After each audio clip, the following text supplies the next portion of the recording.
Chapter 871. The newest chapter of the book is not finished yet. Liao Chen's expression was indescribable. Did this guy get lost again?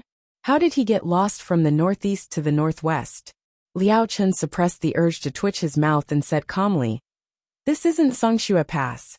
Speaking of which, did the Feng family swap missions with Wang Su to escort the emperor's grandson to the Qin kingdom for peace?" Taoist Qingfeng said.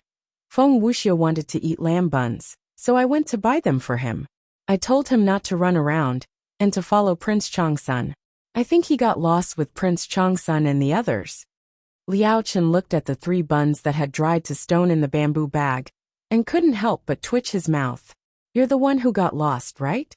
How long have you been lost? Can't you ask for directions?" Well, this guy never asked for directions. He didn't think he was lost at all. "As long as I don't ask, I'm not lost. Having a bad sense of direction isn't scary, but it's scary to think you're a road hog." Liao Chen shook his head and sighed. "How can anyone be like you? Are you living in heaven?" Taoist Qifeng didn't hear clearly, and looked at him strangely. "What did you say?" Liao Chen's peach blossom eyes narrowed slightly. His murderous aura faded, and he smiled evilly like a demonic monk. "I said you're a natural-born immortal. It must be hard for you to come down." Taoist Qingfeng didn't understand, but he didn't care. He looked at the people across from him and asked, "Why do these people want to kill you? And why are you dressed like this?" Liao Chen said lightly, "When 2 countries are at war, I'll fight. They're the Jin army." "Jin army?" Taoist Qingfeng paused and said seriously, "Okay, I'll kill them first. Then I'll take your life myself." Liao Chen smiled. Okay. The 2 seemed to have talked a lot, but in reality, not much time had passed. The 5 swordsmen of the Sword Hut had been observing their breath and internal energy to determine their martial arts and weaknesses. Unfortunately, they didn't find anything. "Attack together," the leading swordsman said. The 5 of them wielded long swords and charged at Taoist Qingfeng and Liao Chen. Taoist Qingfeng put the dried buns on the stone lion beside him. He was not used to using weapons, so he started to fight with them with his bare hands. Liao Chen didn't use any weapons either. The swordsman thought that Liao Chen had lost his weapon and suffered internal injuries, so his strength would be greatly reduced. Who would have thought that when Liao Chen attacked, the swordsman would feel great pressure? Liao Chen said coldly, "That was just a sneak attack. Do you really think you can beat me fair and square?" As soon as he finished speaking, he slammed his palm down and sent the 2 swordsmen flying. Taoist Qingfeng frowned. "Is this guy's kung fu so powerful?" The other 3 saw that Liao Chen was not easy to deal with, so they targeted Taoist Qingfeng, thinking that it would be easier. Taoist Master Qingfeng leaped into the air and landed on the ground. He slammed his palm on the ground and shouted, "Leave! Can! Break!" With him as the center, a powerful internal force attacked the 2 swordsmen on his left and right. Li was the east, and Ken was the west. The 2 swordsmen had unknowingly walked into his formation. It was almost the same situation as 5th Master Han and Gu Chongqing. The difference was that the selection of the Black Wind Cavalry's commander was a competition, so he didn't kill them. This time, he was using his true strength. The 2 swordsmen were sent crashing into the pillars on both sides. The pillars collapsed, and the 2 swordsmen fell heavily to the ground. Even their weapons flew to the side. Cultivators did not kill, but he was a citizen of the Yin Kingdom first, and then a Taoist of Baiyun Temple. Everyone was responsible for the rise and fall of the country. Close. Open. Break. Taoist Master Qingfeng slammed his palm down again. Liao Chen's expression changed, and he leaped onto the roof. The other 2 swordsmen were not so lucky. They were hit by Taoist Master Qingfeng again, and their dantians were destroyed. They died on the spot. Liao Chen jumped lightly and landed steadily in front of Taoist Master Qingfeng. He said with a faint smile, "Taoist Master Qingfeng, your strength is very surprising." Taoist Master Qingfeng said expressionlessly, "When I kill you, I'll be even more surprised." Then, he slammed his palm in Liao Chen's direction. Liao Chen's eyes flashed. He raised his fist and punched in Taoist Master Qingfeng's direction. Their fists and palms passed each other in the air, hitting the sneak attackers behind each other at the same time. They were the two swordsmen who had been sent flying by Liao Chen. Now that they were hit again, no matter how strong they couldn't take it anymore. Their legs gave way, and they died. Taoist Master Qing Feng looked coldly at Liao Chen. Next Before he could finish, Liao Chen suddenly stepped forward. His left arm touched Taoist Master Qing Feng's waist, and he pushed Taoist Master Qing Feng behind him. His other palm slammed into the last swordsman's chest. Now 5 swordsmen were dead. On the tower, Yu Liui stomped her feet in exasperation. Useless. You can't even defeat a Taoist and Xianyuanzi. What's the use of having you? I told you to send your sword hut's protectors over. What are these disciples trying to do?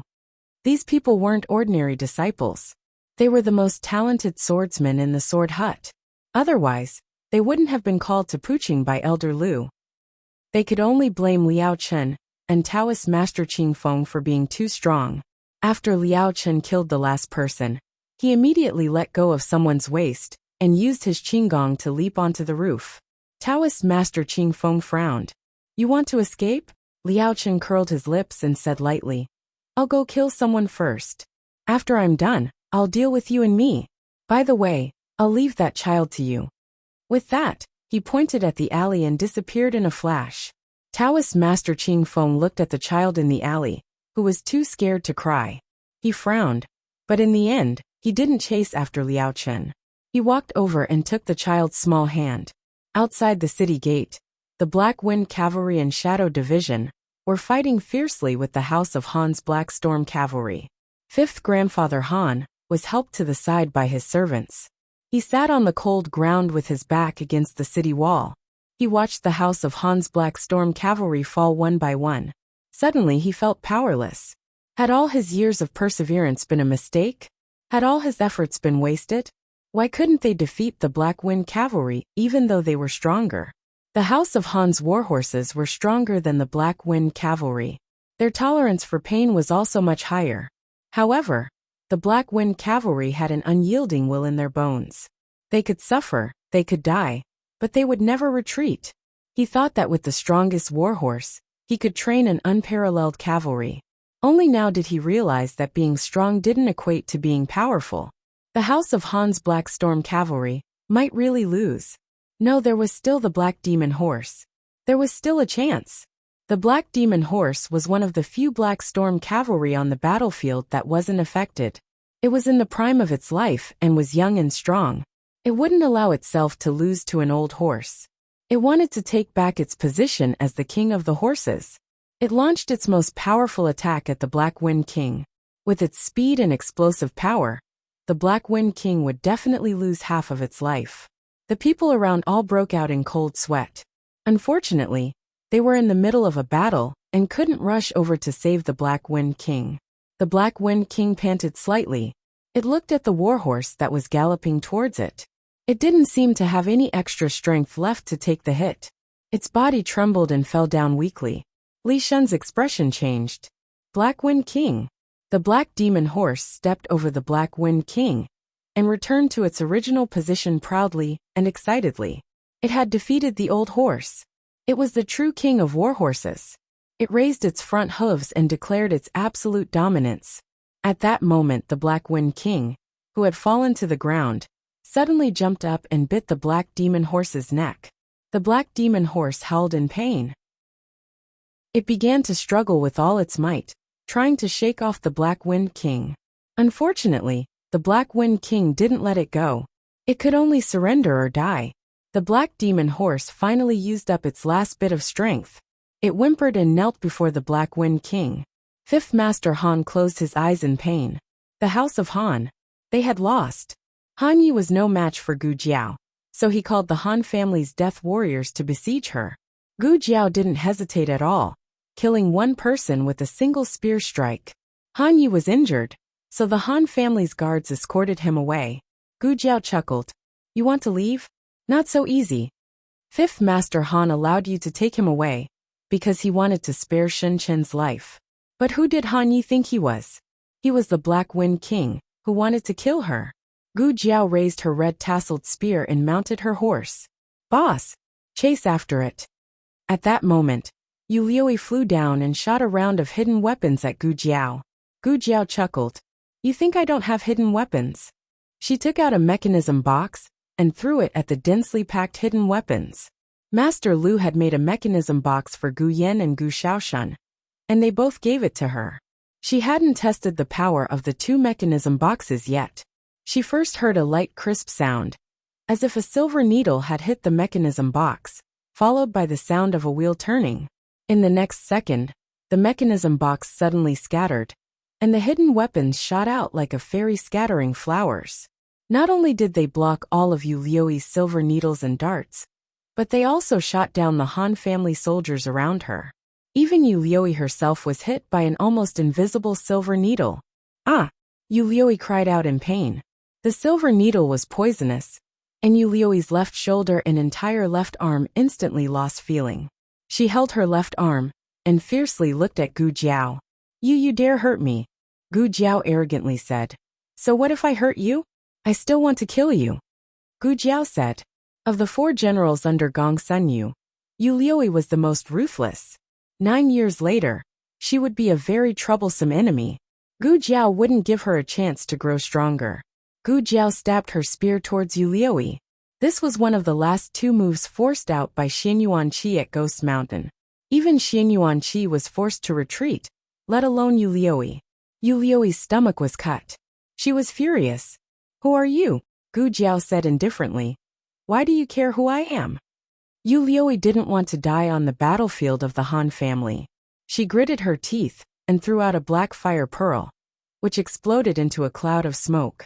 She took advantage of the chaos to escape. Gu Jiao looked at her back and didn't chase after her. You don't know that Puqing is surrounded on all sides, right? You're just a turtle in a jar if you escape into the city. The Han family's morale was already gone. Gu Jiao took the opportunity to lead the Shadow Division to the city wall. She cut down the Jin Kingdom's flag with her spear, and put the Yin Kingdom's flag back on the towering city wall. Chapter 872. In October, the first snow fell in Songxue Pass. At night, Feng Wuxiu wore a thick cloak and held a hand warmer in both hands as he paced back and forth in the snow outside the tent. He glanced at the entrance of the camp from time to time. The attendant walked up worriedly and said, Master, it's windy outside. You should go into the tent and warm yourself. Songxue Pass was cold. When he spoke, his breath was white, and the wind hurt when it blew on his face. Feng Wuxiu sighed. I'm not going in. I want to wait for my brother. The attendant quickly said, Eldest young master will be fine. Feng Wuxiu blamed himself. If I had known, I wouldn't have craved the mutton buns. His brother took 3 years to get home from the mountain, and 3 months to get out of the forest. This time, he got lost halfway. He did not know when he would reunite with them again. The attendant laughed dryly. Well, you just said it casually. Who would have thought that eldest young master would not sleep in the middle of the night and run off to buy you buns? It was a long story. On the way, they met a famous bun shop. Because the business was so good, the bun would be sold out the moment it opened. Taoist Qingfeng waited in front of the bun shop in the middle of the night, so that his brother could eat the buns. Then there was no then. Feng Wuxiu had a mission to negotiate, and could not wait for his brother. He could only leave a few guards to search the area, while he followed Prince Chongsun to Songxue Pass. Feng Wuxiu continued. Also, I shouldn't have swapped missions with Wang Su. If I went to Qishui Pass, I wouldn't have bumped into that bun shop. If I hadn't bumped into it, I wouldn't have craved it. The attendant said, Qishui Pass has crispy duck. It's crispy and fried with honey and sesame. It's delicious. Feng Wuxiu swallowed his saliva. What flavor? The attendant was speechless. In another tent, a handsome man wearing a silver fox cloak sat in front of a small table. He picked up a pen with his slender fingers and dipped it in ink to write a letter. 2 muffled groans came from outside, and the air was filled with the warm smell of blood. Not long after, Long Yi carried his long sword, which was wiped clean with ice and snow, and entered the tent. It's the 13th wave, right? Xiao Heng said calmly. Jin's state is really persistent. As soon as the news of the Emperor Sun Dong negotiating for peace spread, the Jin nation attached great importance to it. Along the way, Jin Nation continuously sent experts to assassinate him for 3 purposes. First, destroy the peace talks with the Chun Nation. Secondly, he could use the death of the emperor's grandson to suppress the morale of the Yin army. Third, cut off the possibility of using the state of Chun to deal with the state of Zhao. Long Yi sat cross-legged beside him. Xiao Heng turned his head and brushed the snowflakes off his shoulders. Long Yi was very quiet. He didn't make any noise, and allowed his little master to approach him. There were not many people who could get so close to the Sky Splitter. The memory related to Heaven Splitter seemed to be gradually awakening, and the expression of Long Yi and his aura were also undergoing subtle changes. Xiao Heng felt as if he was losing Long Yi, but he didn't stop Long Yi from recovering his memories. He asked, Long Yi, the letter I asked you to deliver to the Chun Nation's military camp, did you deliver it to that person? Long Yi nodded. Although he still couldn't speak, Long Yi was no longer unable to communicate with others like before. Xiao Heng smiled with relief. Long Yi, it's time to learn how to read. The sky was just beginning to brighten. Outside the Blue Snow Pass, the Yin army had set up a temporary tent in an open space at the border. To express his sincerity, Xiao Heng had been waiting in the tent for a long time. The time written on the letter he asked Long Yi to deliver was 7:15 in the morning. However, the appointed person didn't arrive until 7:15 in the morning. The other party was wearing a purple mink cloak. He had a strong figure, wheat-colored skin, resolute facial features, and a pair of smiling eyes. He was the former hostage of the Zhao Nation, Yuan Tang. Now he was the crown prince of the Chun Nation. Yuan Tang entered the tent with a smile. He took off his cloak and threw it to the accompanying eunuch. Looking at Xiao Lulang, he said, Oh, I was wondering who it was. It turns out to be Lord Xiao. Long time no see. I trust you have been well since we last met. Xiao Heng had already stated his identity on the letter. Xiao Heng raised his hand and motioned for him to sit down. Yuan Tang sat down opposite Xiao Heng and calmly narrowed his eyes. Xiao Lulang, what's going on? Aren't you from the Zhao Nation? Why did you go to the Yin Nation as an envoy? I heard that the eldest grandson of the Yin Nation wants to negotiate with the Chun Nation. Why don't I see him? In the tent, other than the 2 of them, there were also Long Yi, a eunuch, and 2 men of sacrifice from the Chun Nation. Xiao Heng calmly said, I am the eldest grandson of the great Yin Nation. Yuan Tang was stunned. The eunuch beside Xiao Heng poured tea for Yuan Tang. Yuan Tang raised his hand and motioned for him to withdraw. The eunuch bowed and retreated behind Xiao Heng. Yuan Tang stared at Xiao Heng without blinking and sized him up from top to bottom for a long time. Xiao Lulang, are you playing with me? You are clearly. Xiao Heng calmly said. My name is Xiao Heng. Xiao Lulang is my temporary identity. My father is the Marquis Xianping of the Zhao Nation. My mother is the Princess of Xinyang. My birth mother is the Crown Princess of Great Yen. Yuan Tang opened his mouth wide. The amount of information was too much for him to digest.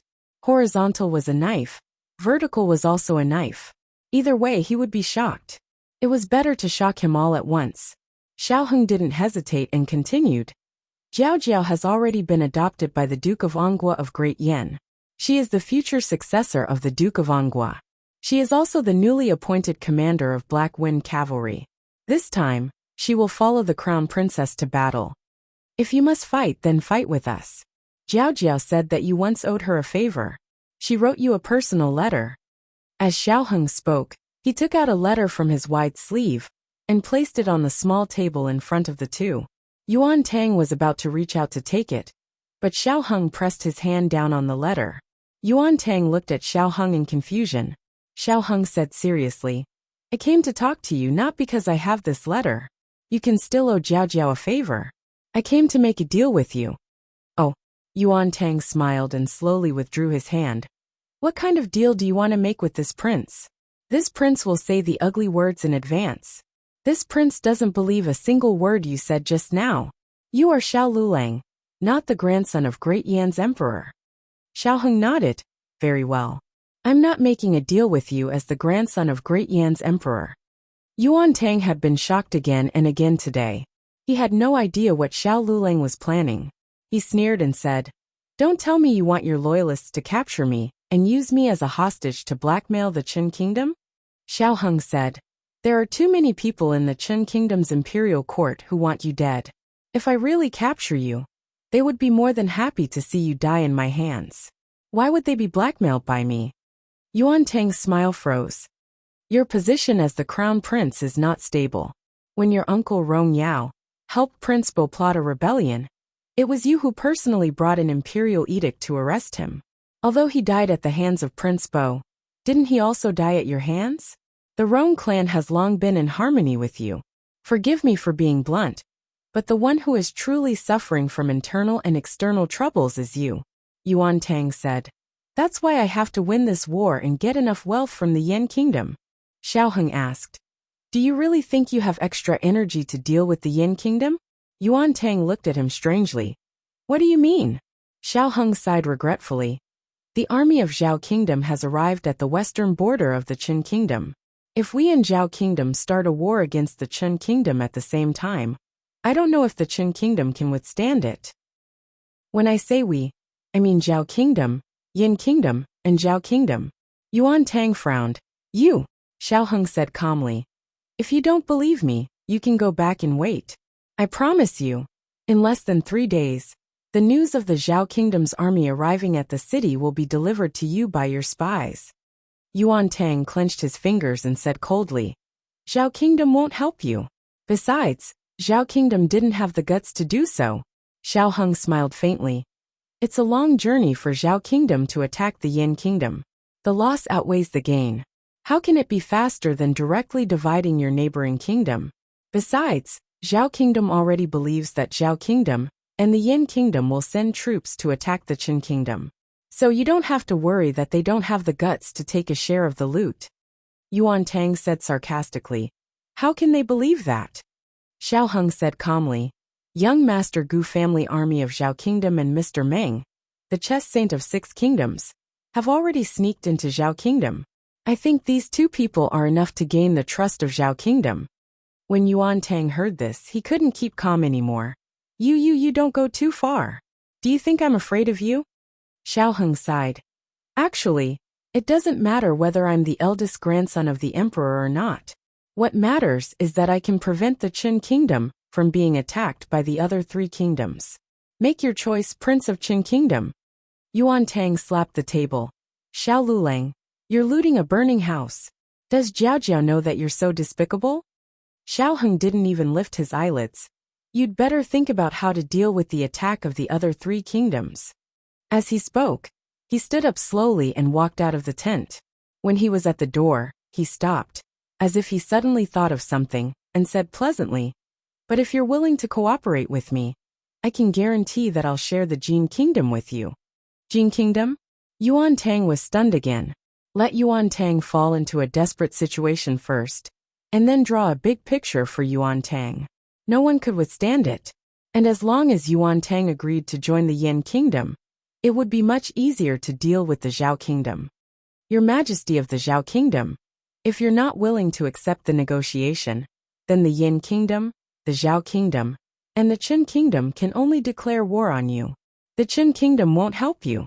The Yin Kingdom can't even take care of itself. How can they fight us? This is a letter from the Prince of the Qin Kingdom. He has agreed to form an alliance with the Yin Kingdom. As for the Yin Kingdom, Xuyang City has sent news of victory, and the Liang Kingdom has surrendered, taking down the Zhao Kingdom and the Qin Kingdom without losing a single soldier. This is called subduing the enemy's troops without fighting. Chapter 873. The key to this peace talk was Yuan Tang. The premise of taking down the 2 countries was based on Yuan Tang's agreement to the peace talk. If Yuan Tang refused, then things would not go well in Zhao State. Will Yuan Tang's crown prince of Qin State agree? After Yuan Tang left, an old general accompanying him in the tent asked. Xiao Heng flipped through the report on the table. Find a way to send the report of Xuyang City's victory to Qin State. If there was no news of Liang State's defeat, it might be a little tricky, but now it was foolproof. Yuan Tang was an ambitious crown prince. He was not willing to be a puppet crown prince, so he urgently needed to make military achievements and establish his reputation in the imperial court, the army, and the people. But if he was destined to lose, then Yuan Tang's risk would be the last hurdle to destroy Yuan Tang. Prince Changsun. A guard's voice came from outside the door. His tone was obviously a little strange. Xiaoheng understood and said, "Come in." The guard led a man dressed as a cook into the tent. The man had been here once before, so Xiaoheng and the old general were not unfamiliar with him. The two looked at him. He cupped his hands and bowed, saying in standard Yin state language, "Prince Changsun of the Great Yin State, my master wants to ask you, what do you think? My master can give what the crown prince can give, and what the crown prince can't give my master can give." Xiaoheng said without hesitation, "I'm not interested in the internal strife of Qin State. If you have the ability, let your crown prince be the crown prince of Qin State first." The cook smiled. "Your Highness, do you really think that Yuan Tang's crown prince will agree? Even if he agrees, he won't be able to achieve anything. I'm afraid he will drag Yin State down." Xiaoheng said casually, "I only know that he became the crown prince, but your crown prince didn't." His words caused the cook's face to turn red. Naturally, he was not a real cook. Instead, he was a subordinate of the Qin State's second prince. He rushed up angrily and said sarcastically, "I think your Yin kingdom has been too arrogant for too long. Do you really think that you can defeat Jin and Liang by joining forces with a few inferior countries? What an idiotic dream. Your country of Yin has been besieged on all sides. My Highness is willing to cooperate with you, which is giving you face. A wise man submits to circumstances. Don't think too highly of yourself in the Yin kingdom." The old general unsheathed his sword and stood up with a murderous aura. "You bastards! How dare you disrespect the eldest grandson of the great Yin emperor?" The cook trembled in fear. Xiaoheng said faintly, "Forget it, General Fu. After all, he is not from the Yin kingdom. It's not up to us to punish him. I'll have to trouble General Fu to make a trip personally and send this person to the Qin nation's crown prince." It just so happened that he brought the news of Ziyang City's victory to them. Two birds with one stone. Xiaoheng was a person who did good deeds without leaving his name behind. However, he could not do that in the political arena. He could not hide his kindness to his allies. He must let Yuan Tang know everything that was beneficial to Yuan Tang. The man was shocked. "How dare you?" The old general chopped him to the ground with a hand knife and tied him up with a rope. Xiaoheng said faintly, "You all think that the Yin kingdom is going to fall. You can't wait to ride on our heads. Go back and tell your masters that the Yin kingdom will win this war." Pu City. After a fierce battle, the Black Wind Cavalry and the Dark Shadow Division successfully broke through the South City Gate. The Yin Kingdom's flag once again fluttered above their own land. The soldiers of the garrison battalion were very excited. Who said that the garrison battalion could not fight? Didn't they break through the South City Gate? Zhao Dingfeng fell on his butt and sat on the ground. He said breathlessly, "Those bastards from the Han family are so damn tough." It was an indisputable fact that the Han family's warhorses were strong. They and the Dark Shadow Division had fought with all their strength and lives. They had used their unyielding belief and fighting spirit to kill those troublesome fellows. "I'm so tired," Zhao Dingfeng said breathlessly. Li Shun supported his body with a knife and glanced at him coldly. He said while panting, "Who told you to indulge in debauchery and waste your energy?" Zhao Dingfeng was not happy. Hey, you're accusing me wrongly. When did I indulge in debauchery? Didn't I just do it for others to see? You're such a stubborn person. So what if you agree with the Han family? You spend the Han family's money to do your own thing, and then stab the Han family in the back. This is so fucking annoying. When he and Li Shun left the military camp around the same time, the Han family wanted them to go underground and secretly contact the old subordinates of the Xianyuan family for them. Li Shun did not agree and said that he would not let the Xianyuan family down in this life. Then he left without taking a single copper coin. Zhao Dingfeng was much more tactful. Wen Rinchong glanced at the two and said seriously, "You two stop arguing. Han Yi has escaped. Besides, there are 20,000 Han family soldiers in the city. They should be under the command of the fourth Master Han. Our mission is not finished yet." "I know." Zhao Dingfeng smiled. He quickly recovered his strength and mounted his horse in high spirits. Bastards of the Han family, your grandpa Zhao is here. Li Shin frowned. Can you not talk like the young commander? Zhao Dingfeng said. I just want to learn. You sound so arrogant. Wenren Chong looked around. Wait, where is the young commander? Li Shin said. He was on the gate tower. They looked up at the same time, but Gu Jiao's figure was long gone. The three of them looked at each other, and an ominous premonition surged in their hearts at the same time. Wenren Chong's eyes turned cold. Not good. It's a trap. Go to the gate tower. Ha ha ha ha. We've been tricked. Yu Liui's bell-like laughter came from the gate tower. She didn't run away at all. Instead, she hid in the dark room of the gate tower through a special mechanism. Now there was another guest in the dark room. Yu Liui looked up with a smile, and looked at Gu Jiao, who was standing on a wooden cross. She said with an innocent face, You are the Black Wind Cavalry's commander? You look very young, but you dared to hurt me. I have to ask you for a little compensation. It all started when Gu Jiao went up the gate tower. After she put the Yin Kingdom's flag on the roof, she inadvertently heard an unusual noise under the roof. She went into the house and released the kidnapped civilian, but it ended up like this. The floorboards suddenly retreated, leaving only 2 floating planks that crossed under her feet, barely supporting her. She couldn't jump out, climb up, or walk down because she was surrounded by a cage made of the snow domain's heavenly silkworm silk. There were hundreds of heavenly silks. Even if she had the silver silk gloves, she couldn't destroy so many heavenly silks in an instant. If she tried to break in, the most likely result would be her body being cut up, leaving only her hands intact. Yu Liui said with a smile, What's the point of saving a cheap civilian's life? Yu Yin Kingdom's generals are too soft-hearted. Gu Jiao said, This is not soft-hearted. Unfortunately, people like you will never understand. She wasn't a normal person either. Every day, she endured the torture of slaughter chi. But her godfather said that sometimes people don't bully the weak because they are soft-hearted. But a strong person must have their own pride. Strong people don't live to bully, they live to protect. Yu Liui said with a smile. I don't understand, but I won't be as stupid as your Yin Kingdom's generals. You, the 7 sons of Xinyuan, and that Xinyuan Qi, you are all people who shed blood for a group of lowly civilians. I am only loyal to my lord. Aya, exchanging a civilian for the life of the Black Wind Cavalry's commander, it's worth it. Yu Liui sat in a hanging basket. After she finished speaking, she waved at Gu Jiao. Goodbye, Black Wind Cavalry's commander.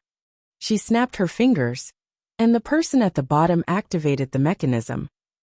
Her hanging basket slowly moved down, and finally entered a dark room underground. The mechanism above Gu Jiao's head also began to turn. It was a huge winch, and it was above the heavenly silks. Every time the winch turned, the heavenly silks would tighten towards Gu Jiao. Young commander. It was Zhao Dingfeng's voice. The three of them found the room on the tower. They saw Gu Jiao standing on 2 planks, and her feet were in the air. This was too dangerous. The three of them rushed forward without any explanation, wanting to save Gu Jiao. Don't come over, Gu Jiao said. The three of them stopped in their tracks. Gu Jiao said, There's heavenly silks of the heavenly silks. The three of them blocked the light, so they could not see. They scattered to the side, and with the light and angle, they could see the intertwined threads in the room. There was actually so much heavenly silks of the heavenly silks, the three of them were stunned. The planks under her feet were very narrow, so Gu Jiao had to maintain perfect balance to not let herself fall. She gently placed the red tasseled spear on the planks, and slowly took out the heavenly silk's gloves and put them on. She wanted to try and tear a hole, but when she moved one of the threads, the winch increased its strength and turned twice. The heavenly silks of the heavenly silks tightened around her by an inch. Hiss! One of the red tasseled spears, red tasseled spear, was cut off. Wenren Chong stared. Winch! Stop the winch! The problem was, how could they stop the winch? They tried to use weapons and hidden weapons, but before they could touch the winch, the heavenly silks of the heavenly silks were cut into pieces. Ka! The winch turned again, and a small piece of the plank was cut off. When the plank was completely cut, Gu Jiao would fall, and be cut into pieces by the heavenly silks of the heavenly silks of the heavenly silks below. What should we do? Zhao Dingfeng asked. Wenren frowned. We can only do it from the roof. You two go up to the roof, and I will tell you what to do. The two of them nodded, and used their qing gong to go up to the roof. Wenren stood at the door, and stared at the winch's position. A little to the right, yes, that tile. Take it away, and be careful not to trigger the mechanism. The two of them carefully took away the tile on the roof, and finally saw the winch below. Li Shun pulled out his long sword, and stabbed it down, and it was stuck in the shaft of the winch. Success! Zhao Dingfeng let out a long sigh of relief. As soon as his voice fell, a caw sound was heard. The winch was so strong that it broke Li Shun's long sword. To make matters worse, the spinning speed of the winch began to increase abruptly. The Snowland heavenly silkworm silk came from all directions, cutting towards Gu Jiao. Wenren felt as if he had fallen into an ice cellar. Zhao Dingfeng, where is your sword? Zhao Dingfeng broke out in cold sweat. The capstan is spinning too fast. I can't get it in. Wenren shouted. Even if you can't get in, you still have to get in. The young commander will lose his life. Zhao Dingfeng was so anxious that smoke was coming out of his 7 orifices. I wanted to. I really can't get stuck. It's over, it's really over. The snow domain heavenly silkworm silk was about to encircle them. Bang! A sharp sword chi pierced through the air from behind the two of them, sending them flying away in a domineering manner. Even half of the roof was blown away. Wenren was standing at the door of the room. He was unable to open his eyes due to the sudden burst of smoke, dust, and debris. Little commander, Li Shun shouted. A stalwart figure descended from the sky, and knelt on one knee on the beam of the house. Holding the black iron longsword with both hands, he swung it down viciously, and blocked the spinning capstan. Everyone broke out in cold sweat. They looked at the expert who had appeared in the sky in disbelief. Wasn't this the old man who had been guarding the little commander's tent for the past few days, and forbade anyone from visiting the unconscious little commander? They had heard that he had gone to Pu City to gather information. He looked quite old. How could his martial arts be so strong? Gu Jiao looked up at the old marquis, who had descended from the sky. So it was my sworn brother. My sworn brother was so powerful. Give me your mysterious power. The old marquis ignored the glances of his brothers. He found the mechanism under the capstan, and removed the snow domain heavenly silkworm silk around Gu Jiao.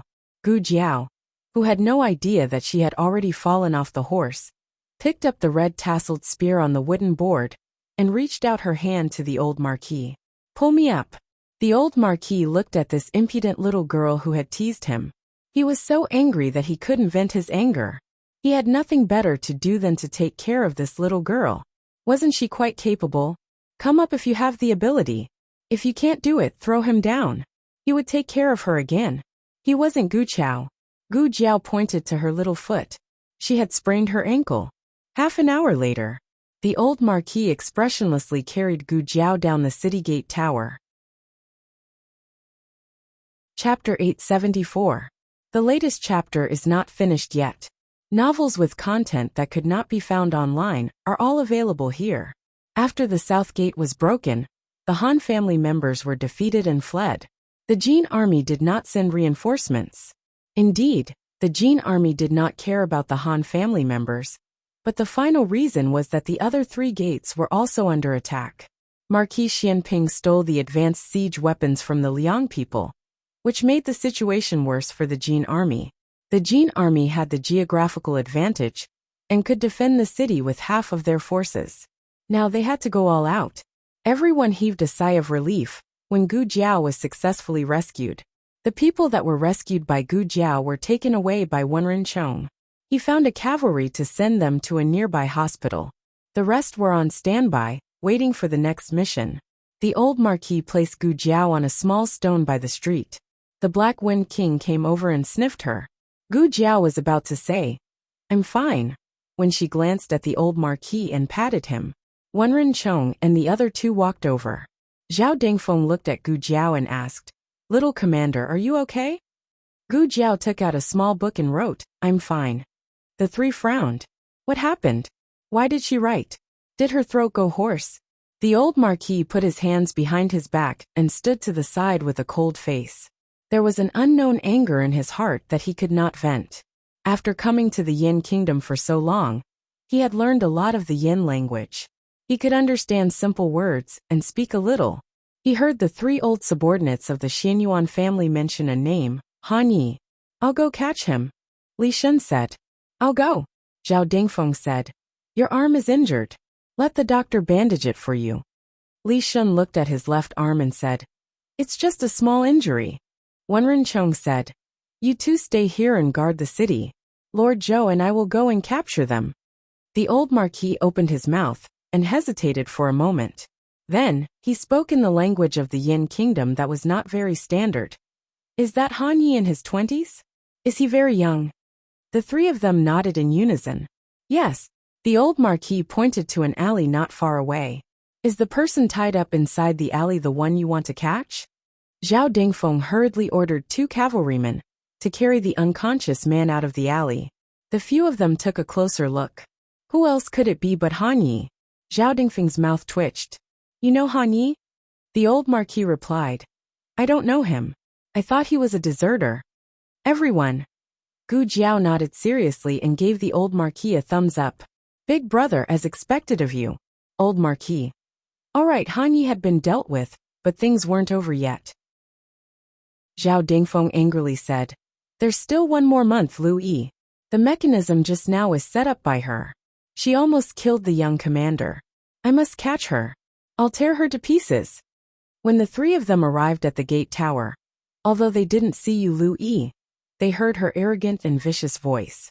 The few of them were very angry at her. She was so young, but she was so vicious. They had to kill her quickly. Otherwise, who knew how many people she would harm if she was left alive? Wenren Chong said. There seems to be a mechanism under the gate tower. Let's go look for it later. The old Marquis was silent for a moment before speaking again. Maybe there's no need. The few of them looked at him in unison. Zhao Dingfeng asked in a daze. You didn't catch her too, did you? No, the old Marquis said. The 3 of them let out a long sigh of relief. That's right. Yu Lui had just left and you appeared. How could you catch her in such a short time? You didn't give the experts a chance to live at all. The old Marquis said. I just activated the mechanism in the underground house. She should be trapped inside now. The 3 of them. The old Marquis had been gathering information in Puff City these past few days, but he hadn't infiltrated the army camp or the city lord's mansion. Instead, he had followed a few suspicious soldiers to a gambling house outside the mansion. Yu Lui had taken over the gambling house and turned it into a den for her to test out medicine and mechanisms. The old Marquis had set his sights on Yu Lui. In the past few days, he had followed Yu Lui's tracks and investigated all of the mechanisms she had set up in Puff City. Then where do we go in? Zhao Dingfeng asked. The old Marquis pointed in a direction. It's behind that door. Yu Lui was a dangerous person. The 3 of them didn't let anyone else do the work and went to investigate the situation themselves. In the end, they really did find the secret room and saw Yu Lui pressed to the ground by a huge jack. Yu Lui's leg bones had been crushed and several of her ribs had been broken. Her dantian had been destroyed, and she had spat out a mouthful of blood. She probably never dreamed that she would be destroyed by the mechanism she had set up. The next step was to formulate the next step of the plan. The Han family still had 20,000 soldiers in the city, and the old Marquis didn't agree to chase after them. The old Marquis said, It's easy to take down the south gate, and it's also easy to break the defense. If the Jin army finds that they are no match for them and wants to retreat from the south gate, what do you plan to do? Do you plan to let them go or defend the gate? That's right. After all, this wasn't Jin's territory. The Jin army wouldn't defend it at all costs. At most, they would retreat. It seemed that they couldn't move the soldiers here. Gu Jiao took out a small notebook and wrote, Big brother is still the experienced one. He's considerate. Her handwriting wasn't good, but her proud tone was overflowing. The old Marquis turned his face away coldly. Gu Jiao touched her chin. Big brother's mood wasn't good? The officers and soldiers of the Dark Wind Battalion and the Dark Shadow Battalion were resting and reorganizing on the spot. Zhou Ren led his subordinates to set up camp and clean up the battlefield. Zhang Shiyong went to organize and deal with the prisoners of war. Wen Renchong and the other two returned to their respective posts to repair the armor, cook the food, and chop firewood. Gu Jiao sat on a stone stool outside the tent and looked at the new intelligence sent by the scouts. The old Marquis sat opposite her and looked at her coldly. She was wearing armor and a helmet. Her face was dirty, and she looked like a tomboy. The old Marquis's eyes were cold. He began to shake his legs. After shaking his right leg, he shook his left leg. After shaking his left leg, he changed his posture and continued to shake his legs. Gu Jiao was lost in thought. From time to time, she would come up with a strategy in her mind. The old Marquis crossed his arms. After a while, Gu Jiao still didn't look over. He stood up and walked in front of Gu Jiao. His tall and strong figure shrouded Gu Jiao. Gu Jiao was slightly stunned. "Who thinks I'm naked?" grumbled Gu Jiao's stomach grumbled. She saw the brocade pouch at the old Marquis's waist. It emitted a tempting fragrance. The old Marquis looked at her drooling face and frowned. He took off the brocade pouch at his waist and threw it to her. There were a few pieces of crispy candy and walnuts in the pouch. Gu Jiao didn't eat much crispy candy. She took out the walnuts. When a normal girl took a walnut, she would hand it to her grandfather delicately and say shyly, "The walnuts are too hard. I can't open them. Grandfather, please help me open them." But this girl, she directly grabbed 2 walnuts and smashed them on her helmet with a bang. The image of Jiao Jiao's little granddaughter in the old Marquis's mind was smashed. He shivered and looked at Gu Jiao in disbelief. Gu Jiao handed the opened walnuts to him. "Here, do you want to eat?" The old Marquis was speechless. On the other side, after Liao Chun and Taoist Qingfeng parted ways, he used his lightness skill to come to the mayor's mansion. He came to kill Gong Sunyu. But when he sneaked into the mayor's mansion and searched carefully, he couldn't find any trace of Gong Sunyu. He stood on the roof and frowned at the mayor's mansion, which was obviously less guarded, and said to himself, "Strange, where did Gong Sunyu go? Your Highness, be careful." In a small cowshed outside Pu City, Mu Qingchen reached out to support Sheng Guanyin, who almost stepped on air. Sheng Guanyin steadied her body and calmed down, saying, "I'm fine." Mu Qingchen said, "It just rained. The entrance of the tunnel is leaking water, and the road is slippery. Please be careful." This tunnel was the route that Xian Yuanqi took with Gu Jiao and Tang Yueshan. When they came out, Xian Yuanqi didn't activate the mechanism, so they could go a second time. Gu Jiao drew a detailed map. Pu City was surrounded by battles. The Crown Princess took Mu Qingchen and a group of experts to the tunnel to meet with Shang Guanqing. Mu Qingchen took the lead. The group of people held torches and walked down the tunnel. The last person closed the wooden door on the ground. The tunnel was wet. After a few steps, Shang Guanyan's shoes were wet. She didn't care about this little discomfort. Her heart was full of her son. It had been a day and a night. How was the situation in Ghost Mountain? At this time, the battle at the south gate had begun, and the east gate would be soon. She didn't know if Gong Sunyu had sent someone to ask Jie Xingzhou to withdraw. They shouldn't know that the Great Yan's imperial grandson was trapped under Ghost Mountain. They wouldn't insist on withdrawing, right? If Jie Xingzhou really didn't withdraw, then this tunnel was the only hope to save them. "Qing, or you must hold on. Mother is coming to save you." Chapter 875. All the Shang Guanyin hasn't been to Ghost Mountain, and Mu Qingchen hasn't. Among the people who accompanied them, there was a native of Pu City. However, he only knew the road above ground, and knew nothing about the underground passage. When they came in, they felt dizzy. The group came to a fork in the road, and there were passages on both sides. "Now which way should we go?" Sheng Guanyin asked. Mu Qingchen raised the lantern, looked at the sheepskin map in his hand, and said, "Right." No matter how well Gu Jiao wrote, the map was very standard, and there was nothing confusing about it. Mu Qingchen continued to walk in the front, and Sheng Guanyin was anxious to see her son, so she followed closely behind. After walking for a while, Mu Qingchen noticed that her breathing was not right. He stopped and turned to look at her. "Your Highness, are you okay?" Shang Guanyin wiped the cold sweat on her forehead, shook her head and said, I'm fine, just a little bit out of breath. Mu Qingchen looked up, looked around and softly explained, this kind of underground passage should be equipped with vents. But because of the rain, some of the vents may be blocked by silt.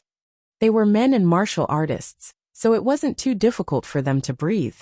Shang Guanyin was different. She was a woman, and she was injured. Mu Qingchen looked at the map and said to Shang Guanqing, Your Highness, hold on for a while. After walking for a while, the passage will open up, and it won't be so stuffy. Hun. Shang Guanyin clutched her chest and nodded. The group walked for a while, and the narrow passage really became much more spacious, allowing two people to walk side by side. Shang Guanyin's breathing gradually became better, and her mind became clearer. She began to look and think about the passage. She sincerely sighed. I really don't know who built such a long passage, directly from Ghost Mountain to outside Pu City? Mu Qingchen agreed. Yes, it's really shocking. The Ministry of Works of the Imperial Court was in charge of water conservancy, agriculture, and engineering, but they couldn't build such a marvelous tunnel. More importantly, why did they build such a tunnel? If it was from the city lord's manor or the army camp, it could be said that it was a convenient route for the army to retreat. However, Ghost Mountain was a desolate place. He really couldn't figure out why the passageway was built there. It was as if someone had predicted the disaster on Ghost Mountain and built a tunnel to save them. Mu Qingchen shook his head. He had fought too many battles recently and was possessed. What kind of nonsense was this? He did not speak of strange forces and chaotic spirits. He focused on finding the way and saving His Highness Zhongsun as soon as possible. The tunnel was extremely dark. They couldn't tell how much time had passed, but they had finally reached the last tunnel on the map. Mu Qingchen said, Your Highness, we'll enter the cave at the back of the mountain after we turn right. That's where General Xian Yuanqi used to live. He also knew about Xian Yuanqi and his son. Good. Shang Guanyin touched the armor on her waist. Mu Qingchen noticed her careless movement and said, I forgot that Your Highness is still injured. Why don't Your Highness rest here for a while? I'll go take a look first. Shang Guanyin said, My injury has already healed. It's just that I haven't walked so far, so my waist is a little sore. She couldn't wait to see her son, and didn't want to sit in the same place. Mu Qingchen couldn't stop her, and could only let her go. They soon arrived at the cave at the back of the mountain. Saving people was more important, so they didn't stay for long. They directly followed the instructions on Gu Jiao's map, pressed the mechanism on the stone wall, and entered another tunnel. Mu Qingchen said, Luling said that this place is very close to the village. We should be able to hear the movements of the Jin army. Shang Guanyin listened carefully. But it's very quiet up there. Mu Qingchen nodded. Yes. Shang Guanyin frowned. Have they already withdrawn? Mu Qingchen analyzed. This is also possible. Just now when we were in the cave at the back of the mountain, I observed the sky. It's getting late. If Luling moves quickly, he would have already taken the south gate. General Wang Man and General Chang Wei should also be fighting against the east and west gates. Although the north gate is far away, General Xiao and Swordsman Tang should be here soon.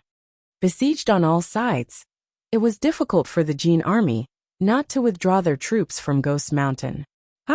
In another small cave that could accommodate more than a dozen people, Mu Qingchen stopped. What's wrong? Shang Guanyin asked. Mu Qingchen looked at the wall in front of him, and then at the parchment in his hand, and said, There should be a passage here according to the map, but now it's gone. Shang Guanyin asked, Did something happen that caused the passage to be closed? After that, the wall in front of him slowly moved, and the stone door was opened. A familiar figure came out. Shang Guanyin's eyes lit up. Qing.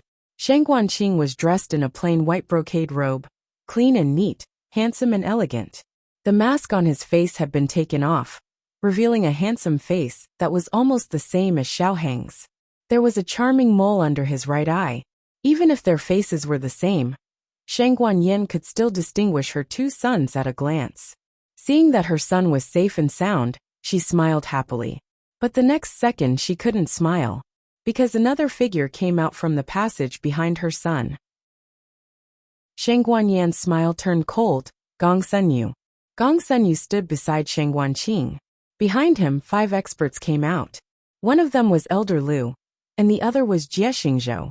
Jie Xingzhou's long sword was pointed at Shang Guanqing's back. Probably no one expected that Gong Sunyu would come to Ghost Mountain, instead of guarding the city outside. Mu Qingchen and the accompanying experts pulled out their long swords and surrounded Shang Guanyin in the middle. Shang Guanyin restrained the gentle expression of a mother and restored the aura of a high and mighty crown princess. She said coldly, Gong Sunyu, what do you want to do? Gong Sunyu said indifferently, Your Highness the Crown Princess of the Great Yin. Long time no see. Thank you for remembering me. Shang Guanyin smiled faintly. My cousin defeated him. I just happened to remember. When Jin Empire was sent to Yin Empire, Xin Yuancheng fought with Gong Sunyu, and Gong Sunyu was defeated. Gong Sunyu was not enraged. Instead, he said arrogantly, It's a pity that Xin Yuancheng was shot to death on the city gate tower. If he was still alive, I wouldn't mind sparring with him again. Xin Yuancheng's tragic death was a thorn in Shang Guanyan's heart. He didn't die under the enemy's blade, but was nailed to the city gate tower by his own red-tasseled spear. What a tragic situation. Shang Guanyan's fingernails under her wide sleeves were almost pinched into her flesh, but her face was still calm. My cousin is gone, but my 7th cousin is still alive. If you have the life to go out, you can also find him to have a competition. But I guess the ending won't be any different from many years ago.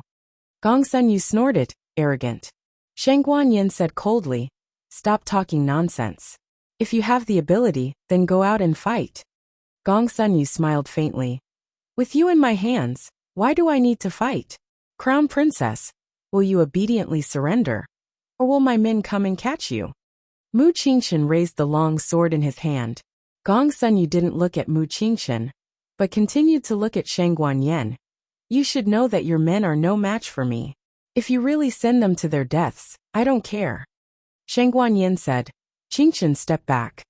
Mu Qingchen turned to look at her. Your Highness. Shang Guanyin nodded slightly. Listen to me. As she spoke, she looked at Gong Sunyu and said seriously, I and Crown Princess will go with you. Let them go. Okay. Gong Sunyu generously agreed. Elder Lu said, General, let them go. What if they go to call for reinforcements? Gong Sunyu said unscrupulously. If they want reinforcements, then so be it. With the Crown Princess and Crown Princess in my hands, even if there are thousands of soldiers and horses, so what? Don't you think so, Crown Princess of the Great Yin? Shang Guanyin angrily turned her face away, not wanting to pay attention to him. Gong Sunyu waved his hand. Jie Xingzhou pointed his sword at Mu Qingchen and the others. My lord has agreed to let you go. Why aren't you leaving? If you don't leave, I will take action. Shang Guanyin said. All of you leave. This is a military order. A military order is like a mountain, cannot be disobeyed. Mu Qingchen clenched his fists, knelt down on one knee and saluted. Qingchen will take his leave. The group went back the way they came from. Shang Guanyin came in front of her son, raised her hand to touch his thin cheeks, and asked worriedly, You have lost weight. Who told you to come to the border? Didn't I tell you to stay in the manor? You are disobedient again. Shang Guanqing lowered his head. This son knows his mistake. Shang Guanyin asked again, Did you take your medicine? Shang Guanqing said with grievance, I haven't taken today's medicine. Shang Guanyin hurriedly asked, Why didn't you take it? Shang Guanqing glanced at them. Shang Guanyin frowned and coldly looked at Gong Sunyu. You took my son's medicine? Give it back to me. If anything happens to my son, I'll die here. I want to see what you can use to threaten the Yin Kingdom's army. Gong Sunyu faintly said, Give it to him. Jie Xingzhou opened the bag he snatched from Shang Guanqing and rummaged through it. It was full of bottles and jars. Which one is your medicine? Shang Guanqing pointed. That one. Jie Xingzhou. Which one? Shang Guanqing. That one. Find it yourself. Jie Xingzhou searched the bag for the daggers and concealed weapons. Shang Guanqing took the bag, squatted on the ground, and found a bottle of medicine. He pulled the cork and drank it. Jie Xingzhou secretly breathed a sigh of relief. He almost thought that he was going to cheat. Sheng Guanqing suddenly covered his chest and fell to the ground in pain. You poisoned me. Jie Xingzhou's face changed. I didn't. Sheng Guanqing rolled on the ground in pain. Sheng Guanyan's face turned pale as she rushed over. Qing'er. Ah! Sheng Guanqing was in so much pain that his eyes almost popped out. Finally, he couldn't bear it anymore and slammed the stone wall. With a crash, the ground suddenly opened, and he and Sheng Guanyan fell down together. Jie Xingzhou flew over and used both hands to press the stone door that was forcefully closing in the ground. Then, he saw a playful and cynical handsome face. Sheng Guanqing was lying on the soft haystack, holding a gun in his arms. His ruffian appearance was completely different from the little sweetheart from before. He hooked up the right corner of his lips and smiled evilly. Goodbye, General Jie. Bang! Jie Xingzhou was sent flying by a shot. Chapter 876. Everything happened so fast that even Gong Sun Yu couldn't react in time. The main reason was that Gong Sun Yu didn't expect Sheng Guanqing to make such a move.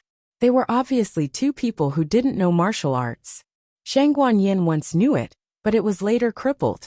In short, Jie Xingzhou was more than enough to catch them. Therefore, Gong Sun Yu didn't stop him. Unexpectedly, he saw Jie Xingzhou being sent flying in front of him. Even he felt a burst of pressure from the terrifying momentum. This cave was considered a transit point for all the major passages, so it was relatively wide. When Jie Xingzhou hit the ceiling of the cave, the huge impact almost caused the ground to collapse. Dust rustled and fell on everyone's bodies. Gong Sun Yu raised his hand to block the dust from entering his eyes. The rest of the people also covered their faces and heads. The only person who wasn't unfamiliar with this sound was Elder Lu. When he and his companion Elder Zhang entered Ghost Mountain to save Min Hongyi, Sheng Guanqing, who claimed to be the Ghost King, used the same method to kill Elder Zhang. This kind of weapon was too powerful. He didn't dare to take the brunt of it, so he didn't avenge Elder Zhang. Instead, he quickly took the seriously injured Min Hongyi and fled. Unfortunately, Min Hongyi's heart was pierced by another brat's silver spear, causing him to only bring back a corpse. He had a lingering fear of this kind of thing last time.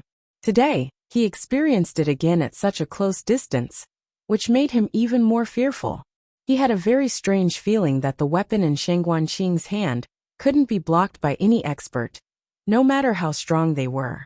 Jie Xingzhou fell to the ground, his flesh mangled. He didn't die immediately, but anyone could see that he couldn't be saved.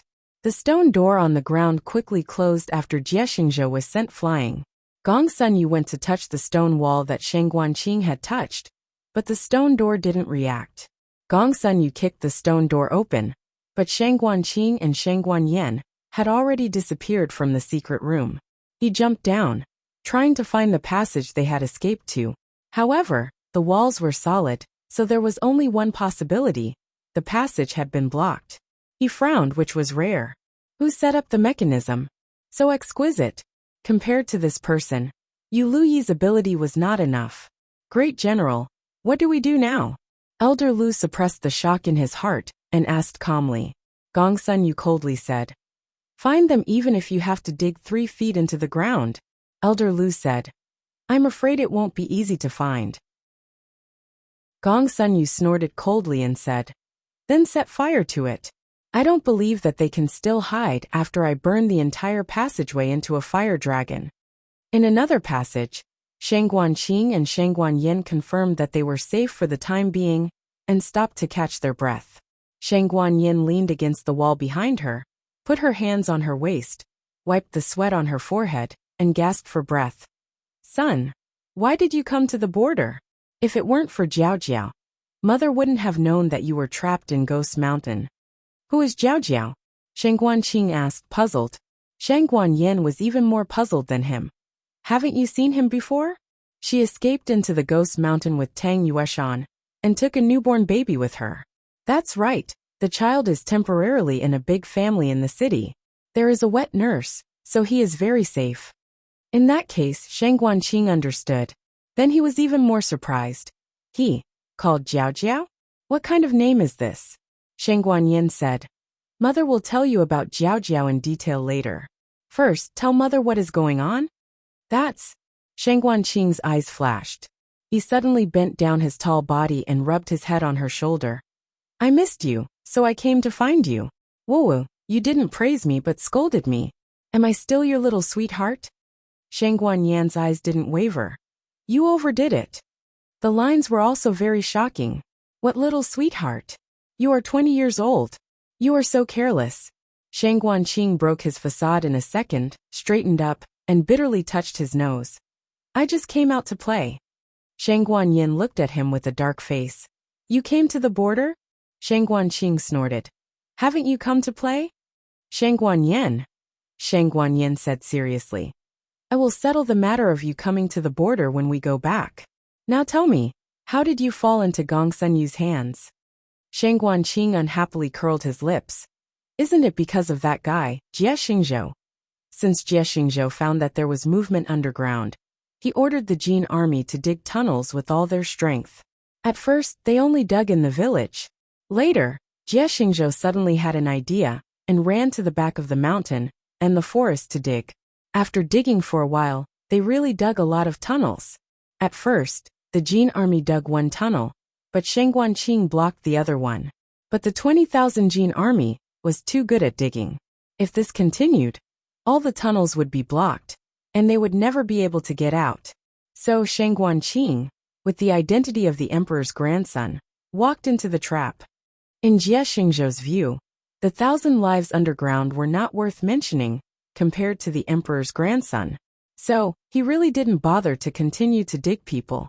He thought about simply destroying the tunnels. So, Shang Guanqing lied to him, saying that there were treasures in the tunnels. As long as the Jin army didn't kill him, he would give the treasures to the Jin army. Shang Guanyan's mouth twitched. And Jie Xingzhou believed it? How could he believe this kind of lie? How stupid is Jie Xingzhou? Shang Guanqing pointed to himself. It should be your son. I'm so powerful. Shang Guanyan's face was full of black lines. Son, where did your confidence come from? Shang Guanqing raised his eyebrows. I originally planned to trick Jie Xingzhou into a trap and kill him. Who knew that he would inform Gong Sunyu? Gong Sunyu still has a bit of brain. I think he is a talent, so I don't want to kill him so quickly. Shang Guanyan. You just can't kill him, right? Gong Sunyu's martial arts are excellent, and his brain is also good. He is much more difficult to deal with than Jie Xingzhou. Shang Guanqing went around in circles, but he didn't get the chance to kill Gong Sunyu. Then he met his mother in the small cave just now. Shang Guanyin sighed. Her mood was very complicated. This son looked sloppy, but he had a pure and innocent heart. He was not good at literature or martial arts, but he did many things that civil officials and generals couldn't do. If it weren't for this weak body, her Qing or mother. There's movement. Shang Guanqing's voice interrupted Shang Guanyan's thoughts. Shang Guanyan's expression turned cold. She raised her head and carefully listened to the movement above. It's footsteps. Shang Guanqing asked strangely. What are they doing up there in a hurry? Hurry up. You all hurry up. Here. Here too. It was Jin Jun's stern shout. Shang Guanyin frowned. It seems to be the sound of splashing water. Splashing water. Shang Guanqing looked up at the ground and thought seriously. His face changed. Not good. They are going to set fire to the tunnel. Shang Guanyin clenched her fists. Are they going to roast us like chickens? Shang Guanqing said with a dignified expression. We can't let them light the fire. The cave where the villagers and the ghost soldiers were located was very deep, and there was a stream passing through it. They didn't need to worry about being roasted, but there were different mechanisms in the tunnel. Some of them were even buried with gunpowder. Once it exploded, it would bring unpredictable consequences. 1,000 lives would be buried alive in the collapsed tunnel. It would be hell on earth. I'll lead them away, Shang Guanqing said. Qing, or you come back. Shang Guanyin grabbed him. I'll go. I'm the crown princess. My identity is more valuable than yours. My words have more weight. Shang Guanqing helplessly spread out his hands. Okay. I won't argue with you. Having said that, he suddenly pressed the mechanism on the wall and pushed Shang Guanyin into the tunnel behind him. Shang Guanqing. Go straight. You can go to the back of the mountain.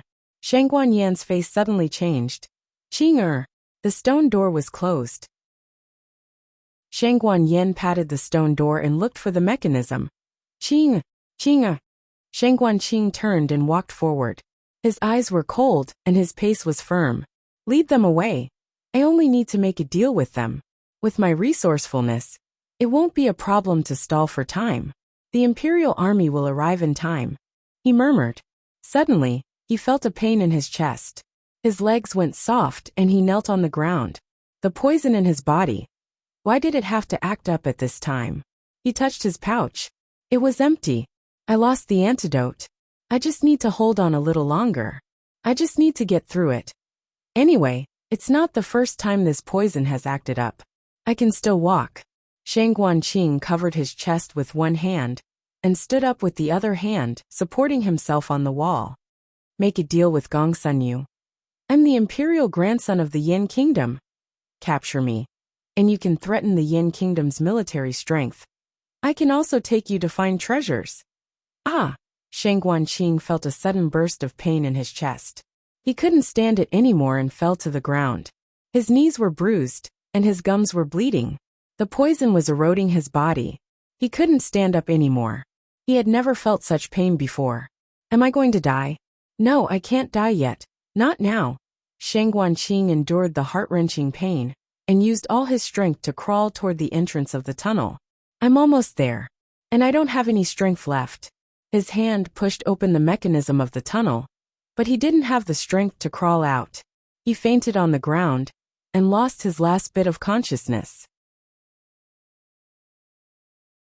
Chapter 877.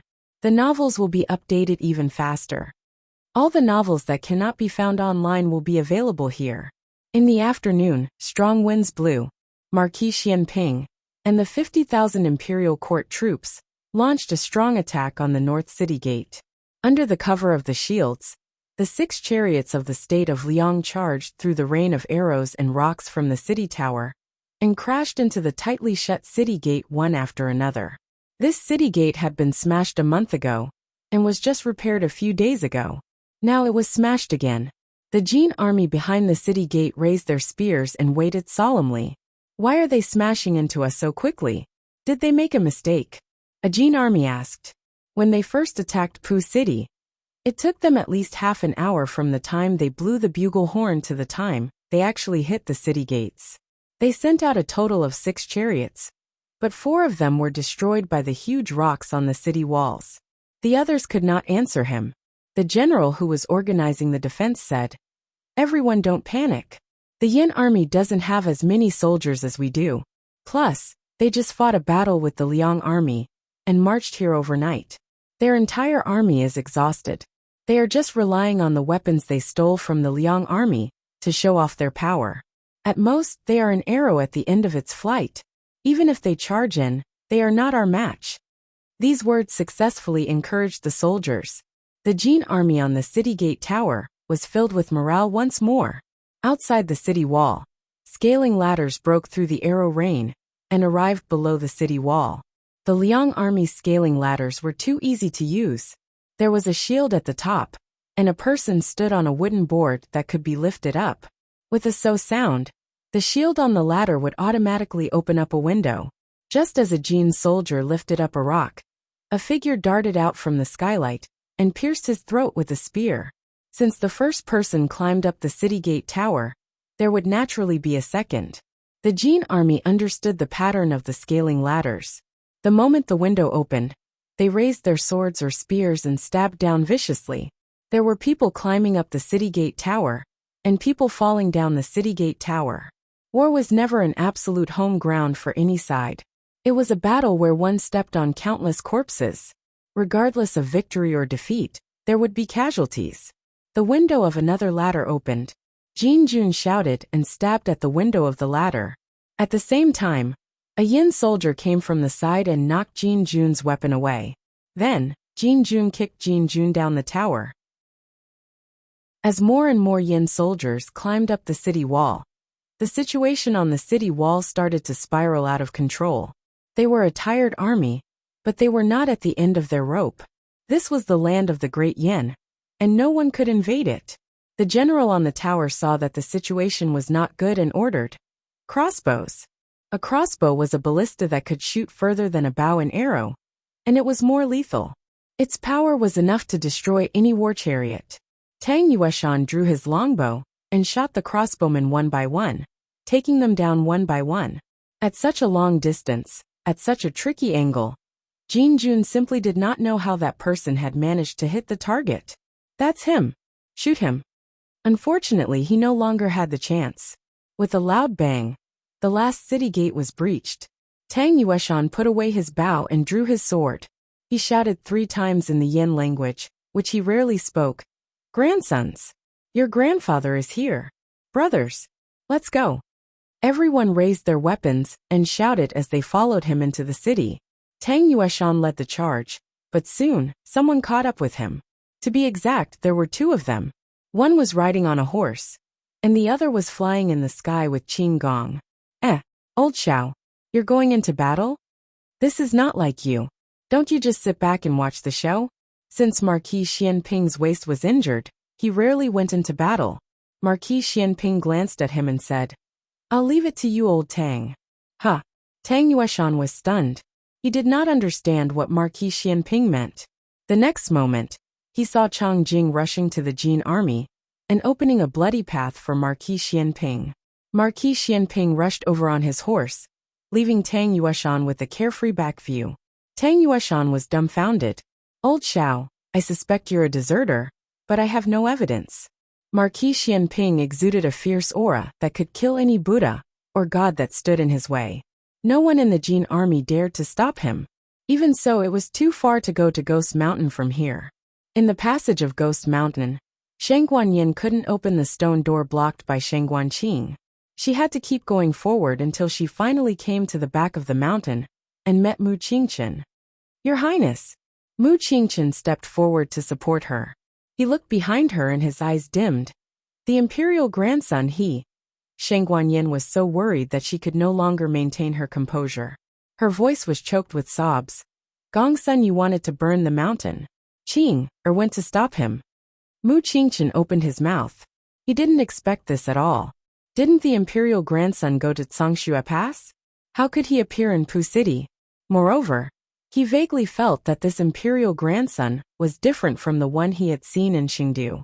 Also, what was that commotion just now? So many things had happened that Shang Guanyin forgot to ask about it for a while. She only remembered that after they fell, Qing took out a long iron cylinder from under the haystack. It looked like a firecracker or a black fire bead. It was so powerful that even the boat was blown away. We have to find Qing quickly. Shang Guanyin took out the porcelain bottle in her hand. Tears began to roll in her eyes uncontrollably. He dropped his medicine. If the poison in his body acts up, he will die, Mu Qingchen said. Let's go back the way we came and see if we can find the small cave again. Gongsun, you lost track of Shang Guanqing and Shang Guanyin in the small cave. If Shang Guanqing wanted to find him, he should go back there. Drip, drip, drip. The water in the passage dripped on Shang Guanqing's cheeks. Shang Guanqing had a dream. He dreamed of his childhood.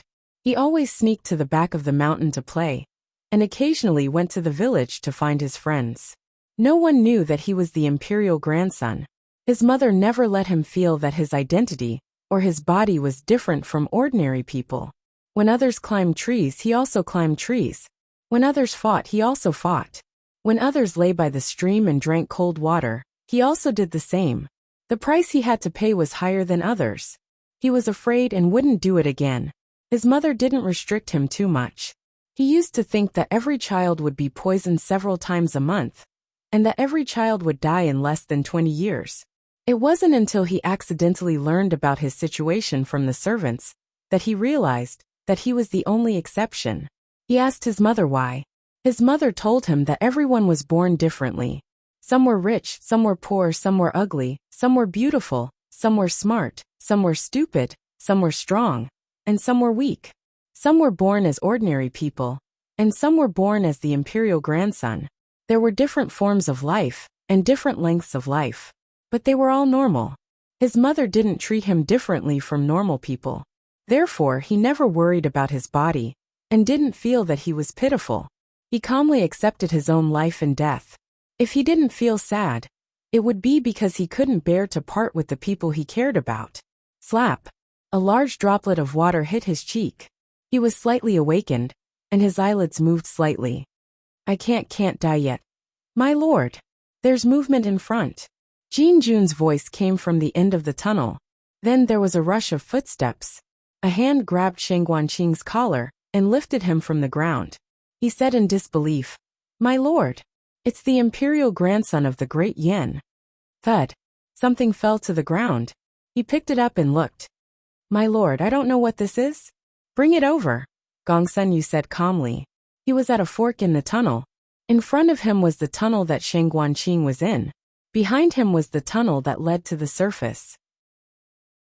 There were 2 more tunnels on both sides. One of them connected to the small cave just now. They had come from this tunnel. As for the last tunnel, it was unknown where it led to. The guard carried Shang Guanqing in one hand and a gun in the other. He strode toward Gong Sunyu. He didn't care if Shang Guanqing's body could withstand his violent dragging. Shang Guanqing's knees were bleeding from the friction. Are you still breathing? Gong Sunyu asked. I'm still breathing. As the guard spoke, he violently threw Shang Guanqing on the ground. He bent down and grabbed his hair, intending to lift him up for his lord to see. However, the moment he stretched out his hand, he heard a whooshing sound. It was very soft and faint, as if it was just his imagination. Then he saw his hand fly out. His arm was still there, and the gesture of grabbing his hair was still there. His hand was gone. Ah! He finally came back to his senses and let out a shrill scream. Blood spurted out like a fountain. Just as it was about to spray on Shang Guanqing's back, a black-clothed youth flashed over and carried Shang Guanqing away. The black-clothed youth stepped on the stone wall opposite him and used the force to bounce back. He landed on one knee and steadily landed on the tunnel he came from. Another expert drew his sword and slashed at the black-clothed youth. The black-clothed youth held Shang Guanqing with both hands and couldn't free his hands. Behind him, Marquis Xianping walked out with a cold gaze and kicked the man in the chest. Chapter 878. That person was an expert of the Great Jin Kingdom, yet he was sent flying with a single kick without being able to retaliate. 2 experts were down in an instant. Gong Sunyu's expression turned cold. He was also born with a handsome face. When he was young, he had similar experiences with Xianyuan Cheng and was mocked for being a little girl. When they grew up, both of them became famous warriors on the battlefield. The difference was that Xianyuan Cheng's heart was filled with light, while his was filled with darkness. Gong Sunyu looked coldly at the 2 people who had suddenly appeared. One of them was a young man about 17 or 18 years old. He was dressed in black and had a long sword at his waist. His expression was cold. He was the one who had cut off the guard's hand. His attack was extremely fast, and he managed to kill the guard right under Gong Sunyu's nose. The other person was dressed in the armor of the Great Yin Kingdom. His weapon was a long blade that flashed with a black light. The long blade was stabbed into the ground, and his hands rested lightly on the hilt. The passageway was a little short for him. He tilted his head slightly. His expression was cold, but his eyes were extremely arrogant. For a moment, the well-connected passageway was unable to contain his aura. Even Gong Sunyu felt a terrifying pressure. Gong Sunyu narrowed his eyes. He could not recall which general of the Great Yin Kingdom this was. Marquis Xianping said authoritatively, Chang Jing, take him away first. Oh. Chang Jing carried the dying Shang Guanqing and turned to leave. Elder Lu suddenly let out a cry of surprise. Chang Jing? Chang Jing of the Dark Knight clan? Gong Sunyu frowned slightly and looked at him in confusion. Elder Lu suddenly realized. He looked at Chang Jing and said, I was wondering why your sword and moves looked so familiar. You are really the young master of the Dark Knight clan? It was not strange that Gong Sunyu did not recognize the moves of the Dark Knight clan. After all, the Dark Knight clan was a sect of the Jianghu and had nothing to do with the imperial court. However, the Sword Hut and the Dark Knight clan had some dealings in the Jianghu. Elder Lu had personally gone to the Dark Knight clan and met Master Chang Kuan and his son, little Chang Jing. At that time, Chang Jing was not even 10 years old. She was small and petite, completely different from the tall and straight young man in front of her. However, he recognized the sword from the Dark Knight sect. Changjing said to Elder Lu, "Don't talk nonsense." Marquis Xianping turned his head to look at Changjing, the young master of the Dark Knight clan. Changjing's expression did not change as she said, "He's talking nonsense." Marquis Xianping said, "Let's go first. We'll talk about this when we get back." Changjing broke into a run. Gong Sunyu said coldly, "You want to leave? Not so easy. Catch them." The remaining 5 or 6 guards swarmed forward. Marquis Xianping was blocking the entrance of the 4th passageway. He didn't even bat an eyelid when he saw the murderous look on their faces. These people were not ordinary guards. They were all top experts in Jin Nation. Otherwise, they wouldn't have had the opportunity to accompany Gong Sunyu. They did not know this general of Great Yen at all. In other words, he was just a nameless man. Bluffing bastards who only knew how to launch sneak attacks were no match for them at all. The first guard who rushed forward brandished his sword. "Watch out for my sword." Marquis Xianping grabbed the hilt of his saber and pulled it up from the ground. With a twist of his palm, he slashed down. That person was still flying. His head had already moved. Marquis Xianping did not have the hobby of killing people, nor did he like bloody and violent methods. However, there was no mercy on the battlefield. Killing was a mission, and also a way to save oneself. Every time he left a move for his enemy, he would give his enemy a chance to kill him. Moreover, intimidation was very important. Sure enough, after this move, the remaining people were all startled, and they hesitated for a moment in their attacks. Now is the time. Marquis Xianping raised his saber again and slashed down, killing one person with each strike. He showed no mercy, and did not give Gong Sunyu's lackeys any chance to retaliate. He would definitely fight with Gong Sunyu in a while.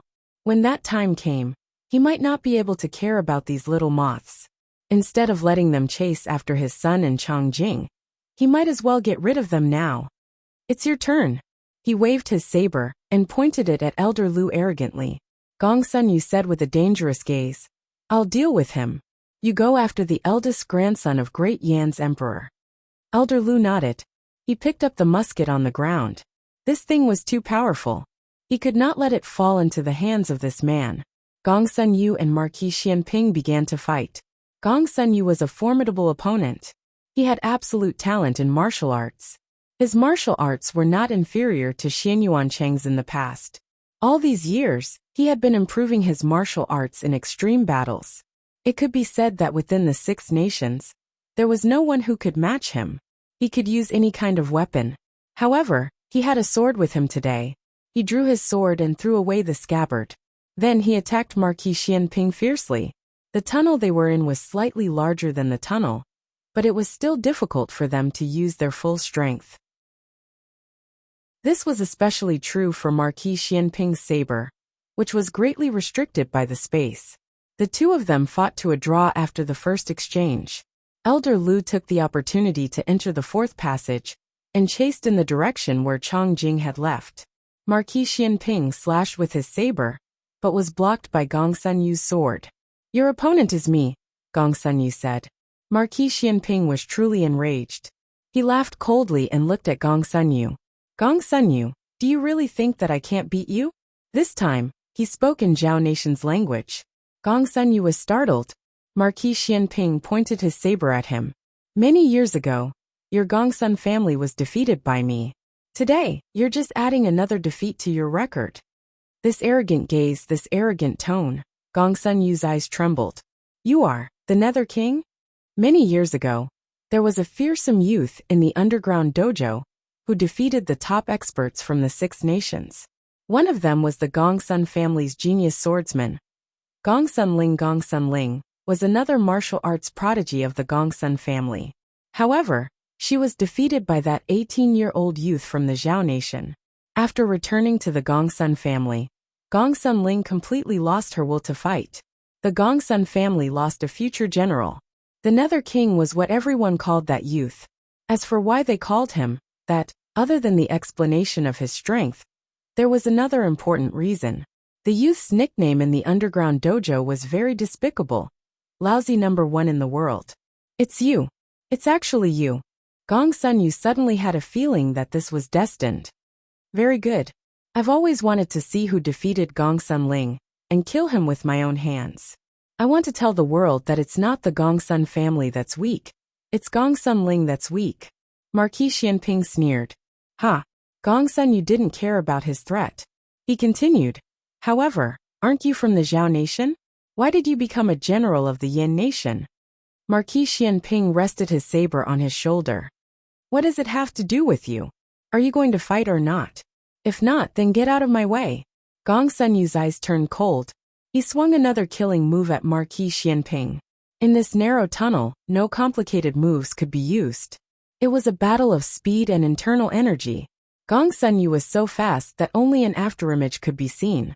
However, with Marquis Xianping's powerful five senses, his movements were magnified in slow motion.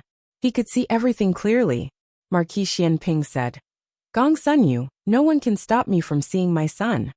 He took a step back and retreated into the fourth tunnel. Then he swung his saber forward. The long saber handle was cut off by Gong Sun Yu's sword.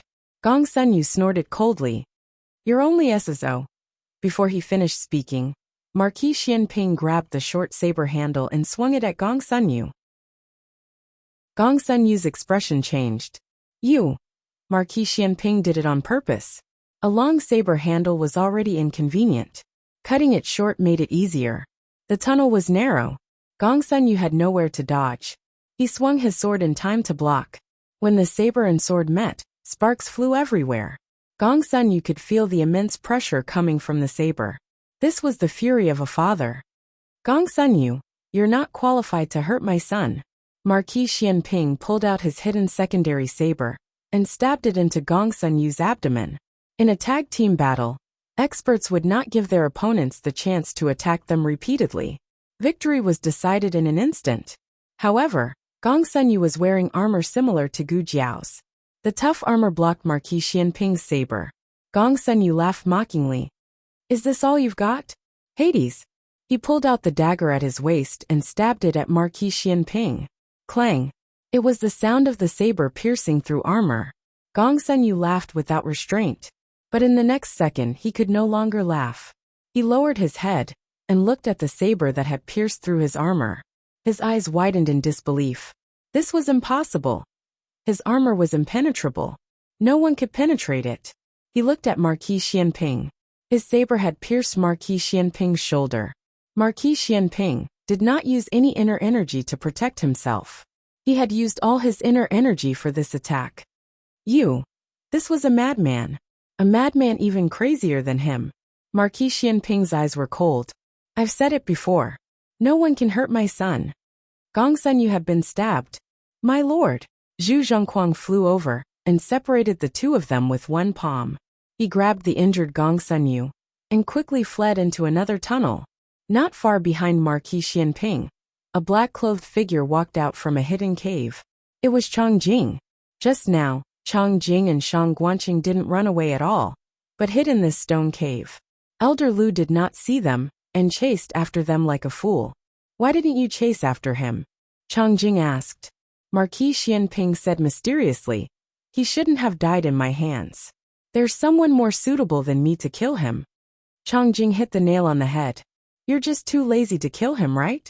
Marquis Xianping said seriously. Am I that kind of person? Chang Jing, if you continue to speak the truth, you won't have any more marbles. Seeing that his son could not be delayed, he was in no mood to fight with Gong Sun Yu. And he was right. There was someone who wanted to kill Gong Sun Yu more than him. Marquis Xianping arrived in front of the cave. He, who would not bat an eyelid even if Mount Tai collapsed, suddenly became nervous. He was going to see his son. Chapter 879. All the novels that can't be found on the internet are here. The grotto hidden in the wall was not big. Shang Guanqing curled up inside. His tall figure looked particularly aggrieved. The luminous pearls on the wall slightly reflected a clear pearl light, shining on Shang Guanqing's pale handsome face. This was the first time Marquis Xianping seriously looked at his son, whom he had reunited with 20 years ago. His appearance was almost exactly the same as Xiao Heng's. This was not his original appearance, but a disguised appearance of Xiao Heng. In order not to let people know that he was not Sheng Guanyan's biological son, he had been pretending to be Xiao Heng. Thinking of this, Marquis Xianping felt a little distressed. He squatted on the ground, looking at his son nervously and expectantly. He wanted to say something, but he didn't know how to start. It was said that generals were stupid, but he was not. But at this moment, thousands of words were stuck in his throat, and he stuttered. He couldn't make a sound. He thought for a moment, stretched out a finger, and carefully poked his son's shoulder. He was really very careful, for fear that his son would not like him. He was slightly startled when he felt a hot temperature from his fingertips. Chang Jing. What?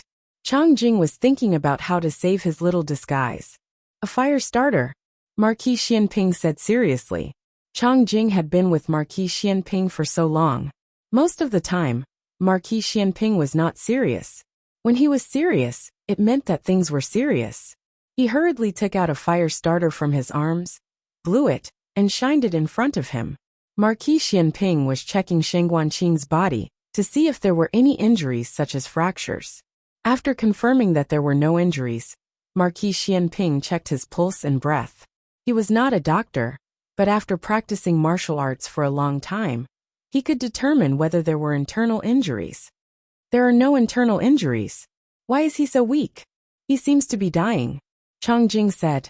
Marquis Xianping clenched his fists. Chang Jing. Chang Jing decisively stepped back 3 steps to avoid someone's anger. But Chang Jing was right. Sheng Guanqing was dying. The poison in his body was acting up. He didn't have the antidote with him. He couldn't make it. Could it be that the poison flared up? Xianping Ho's heart faintly had this speculation. Sheng Guanyan said that the number of times the poison flared up every month was not many, and he always had the antidote on him. Marquis Xianping did not find the antidote on him. His expression turned grave. He took off his armor, carried his son on his back and strode out. Where are we going? Chang Jing asked. South City Gate. Marquis Xianping said seriously. Gu Jiao was there. Chang Jing glanced at the trail of blood on the ground. In the end, she didn't say anything about the wound on his shoulder. Chang Jing asked, why do you want to take off your armor? There were Jin soldiers outside. It was very dangerous. Marquis Xianping said casually, the armor is hard. She looked at her son intently. They came in through the tunnel dug by the Jin soldiers. The exit was in the village. At this moment, the Jin soldiers were pouring oil around, so the village was empty. Marquis Xianping saw the light coming in from the entrance. Just as he was about to step out with his son on his back, a tall figure suddenly flashed and blocked the entrance with a gun. Marquis Xianping stopped. Chang Jing, who was behind him, also stopped. Marquis Xianping looked coldly at Elder Lu, who suddenly appeared, and said in a heavy tone, get out of the way. I don't want to kill anyone. Elder Lu said, you can get rid of Gong Sun Yu. It seems that you do have some skills. I may not be your opponent, but you may not be able to handle this thing in my hand. It's not that I may not be able to, it's that I definitely can't. Marquis Xianping didn't know what this thing was. He had no fear and planned to rush over. At this moment Sheng Guanqing, who was on his back, seemed to feel something and regained a little consciousness. He opened his eyes in a daze. His cheeks were flushed because of the high temperature. He looked at the gun in Elder Lu's hand and said weakly, don't be afraid. He's holding it upside down. His voice was very soft, but Elder Lu's ears were very sharp. He still heard it. Elder Lu frowned and quickly turned around. Marquis Xianping took the opportunity to jump up. Unfortunately, Marquis Xianping underestimated the gun's speed. A gun was much faster than a crossbow.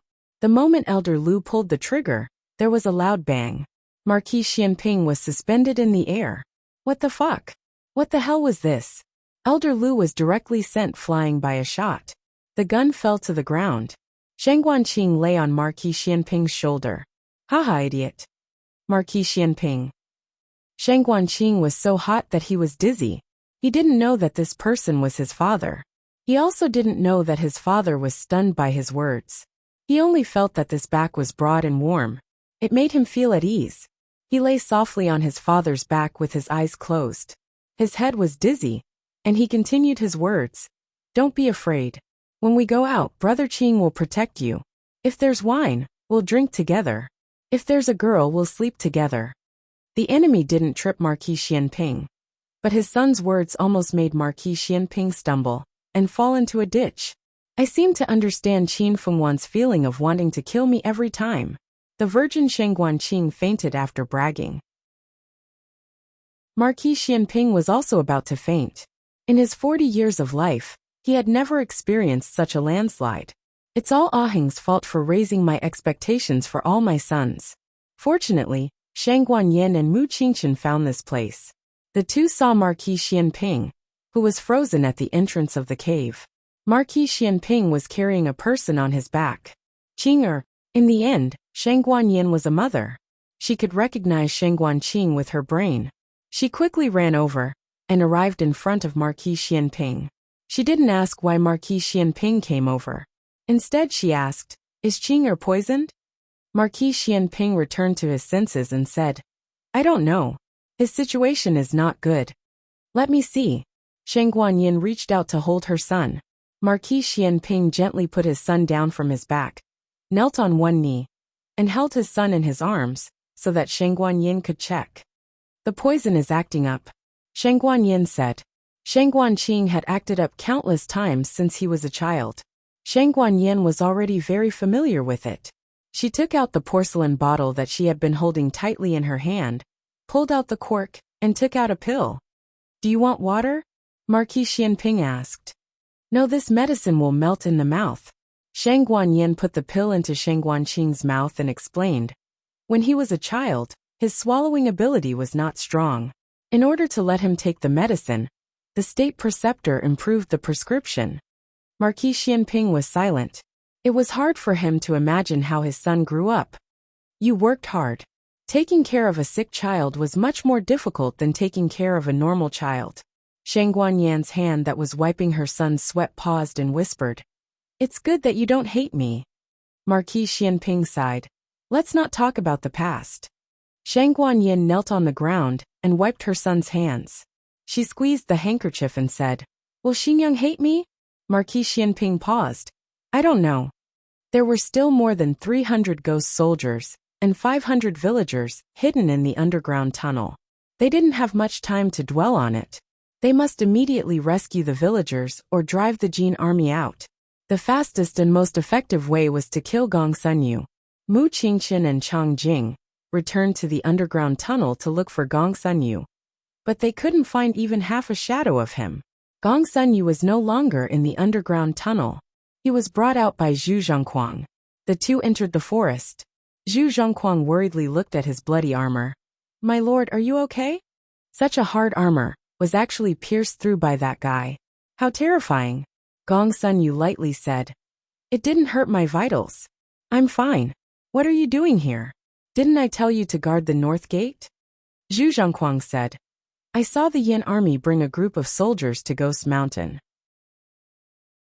I was worried that it would be unfavorable to my lord. With General Cheng guarding the city, my lord can rest assured. By the way, my lord, why didn't I see Jie Xingzhou? Gong Sunyu frowned. He's dead. Zhu Zhongquang was shocked. What? Gong Sunyu coldly said. I underestimated that imperial grandson. He was poisoned at a young age, and I thought he was useless.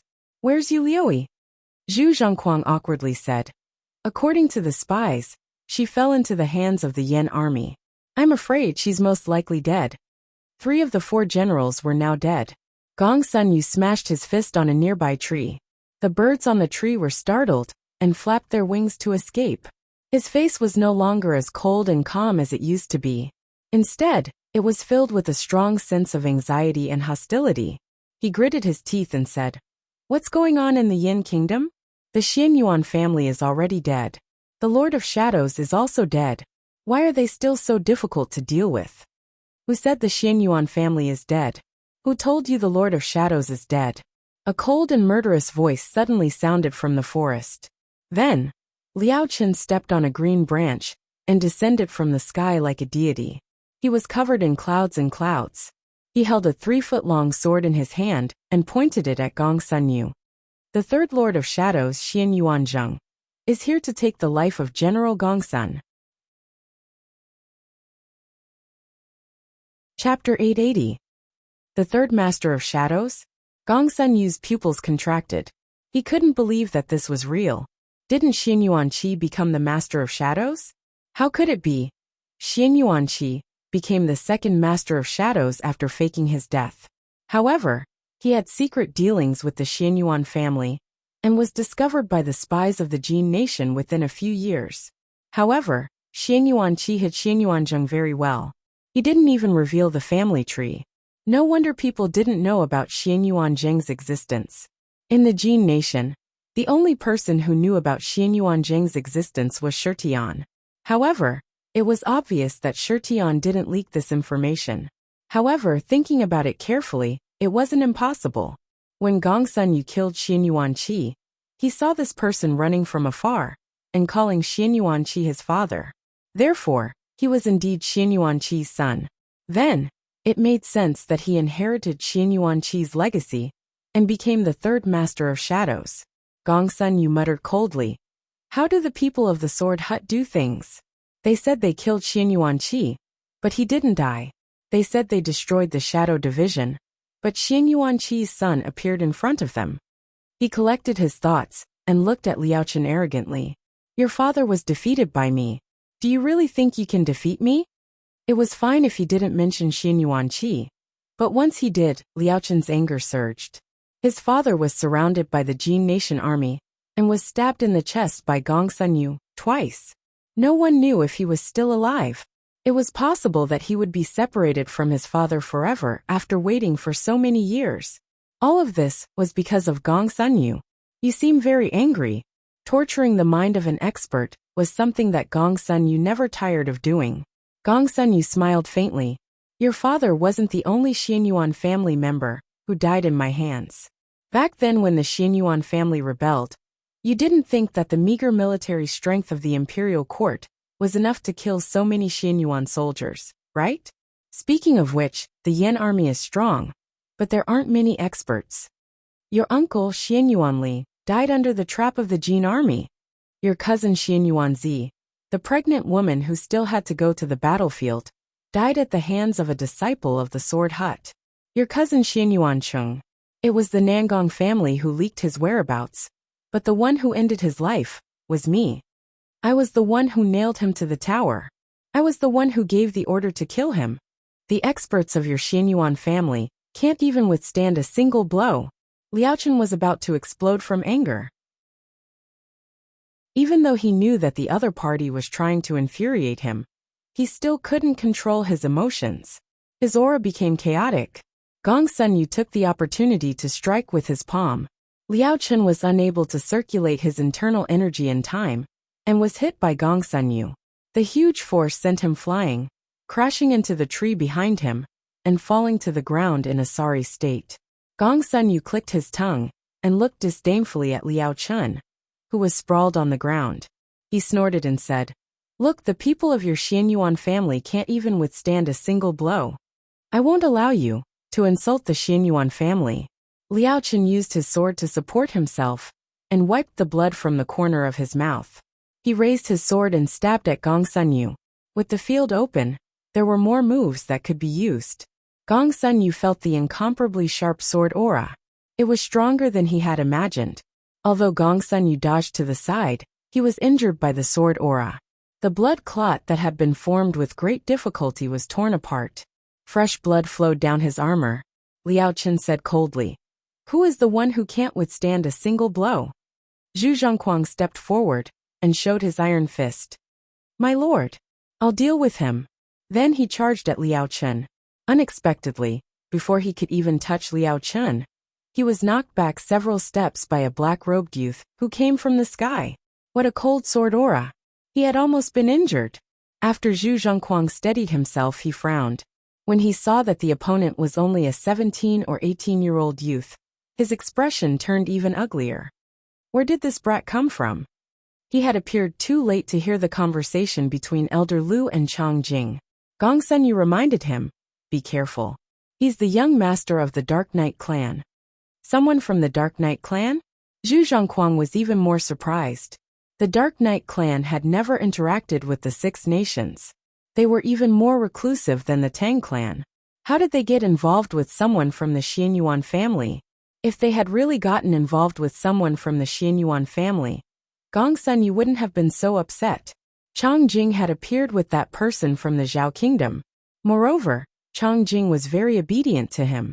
The Jin kingdom's imperial family had tried to rope in the Dark Knight clan more than once, but they had all been rejected. He was very confused. How did a person from a lower country manage to subdue the young master of the Dark Knight clan?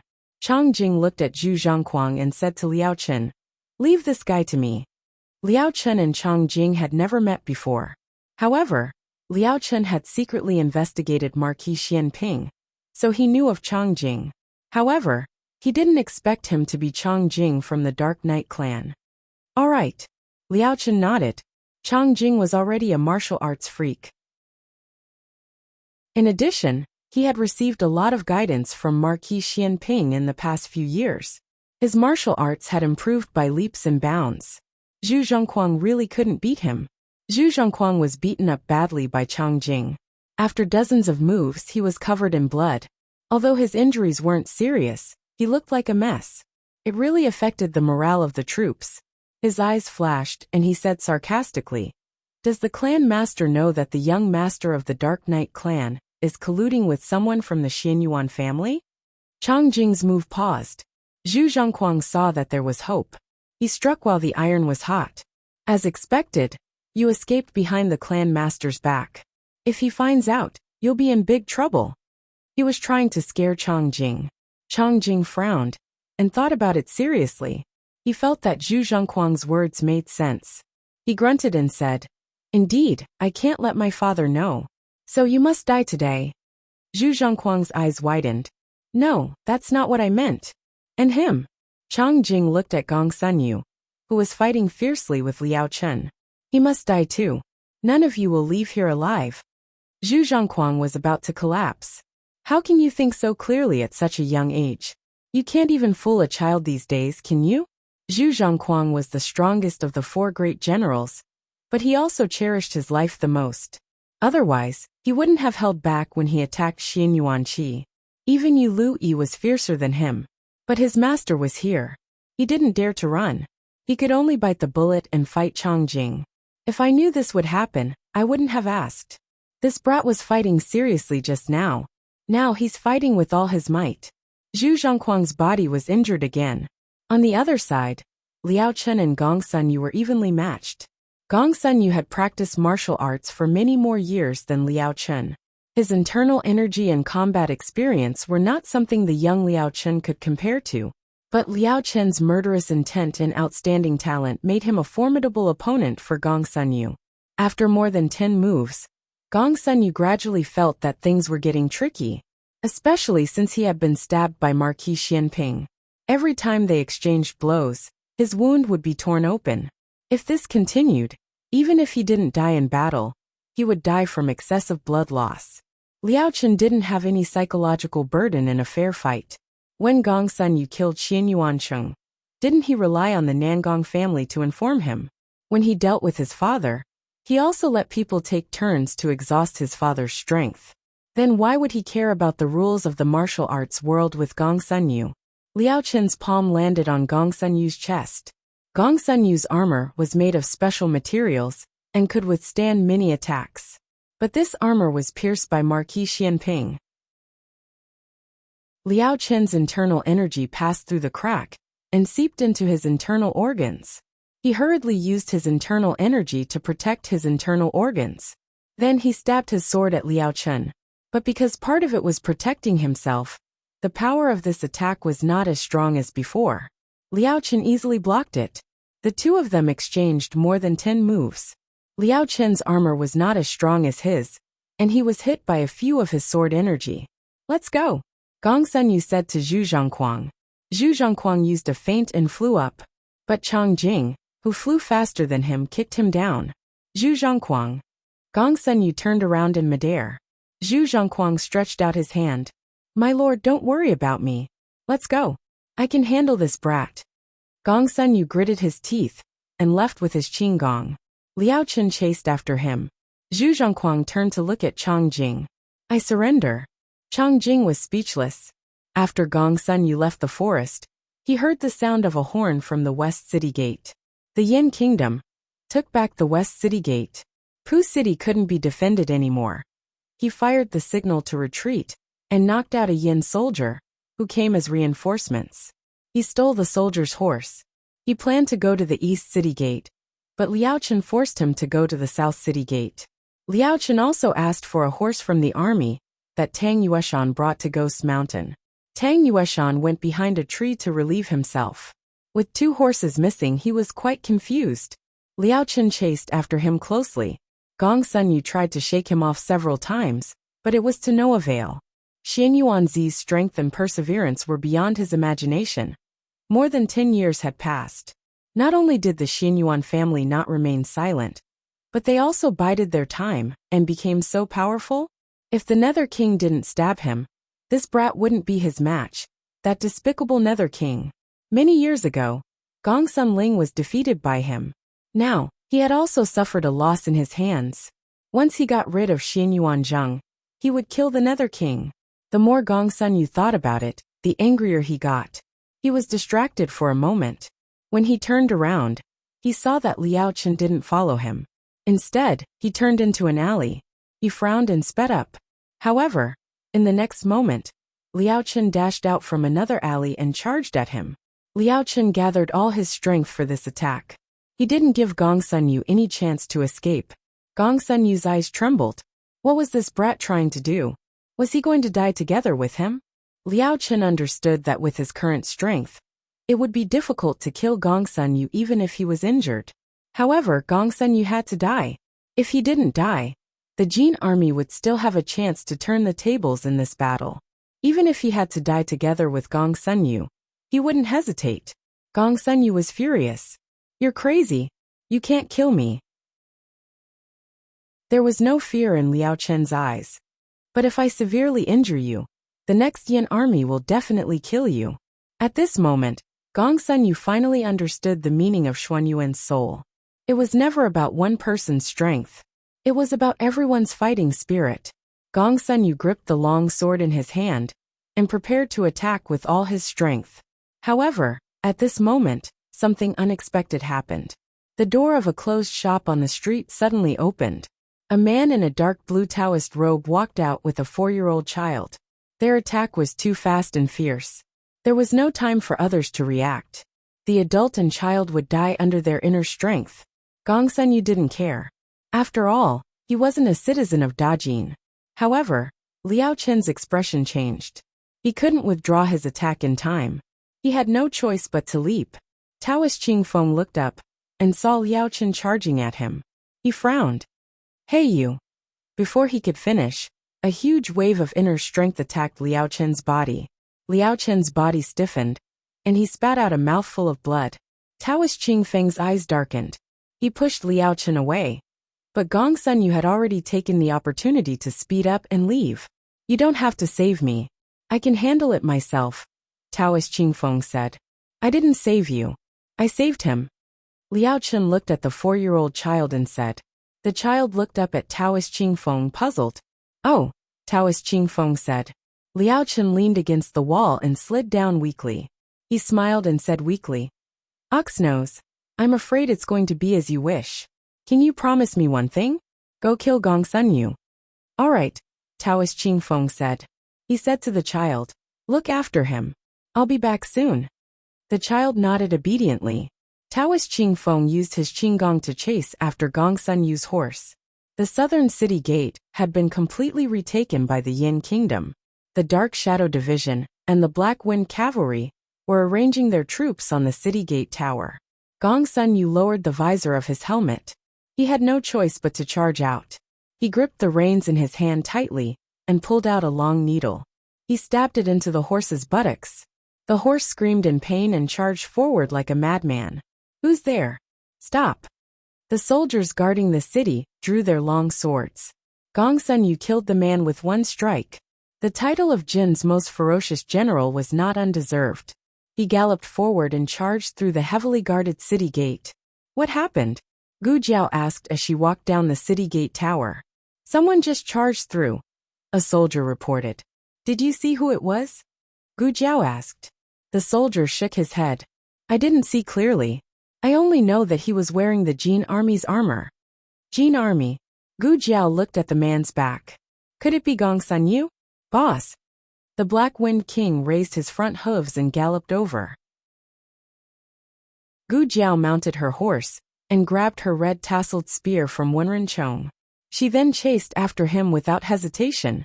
If that man was really Gong Sanyu, then she must not let him return to the Jin nation alive. Gong Sanyu's internal injuries were very serious. He did not stop to kill Gu Jiao. 2 hours had passed, 4 hours had passed. The night came and the crescent moon climbed into the sky. Gu Jiao was still chasing after him. Although he was leading by quite a bit, his horse was not as fast as the Black Wind King. When they were about to reach the border city, the Black Wind King finally caught up. Gong Sanyu crossed the wooden bridge and cut it in half with his sword. However, the Black Wind King did not stop. It leaped over as if it had the help of the gods. The distance between them was closing. Gong Sanyu looked at the city and said, "Open the city gate."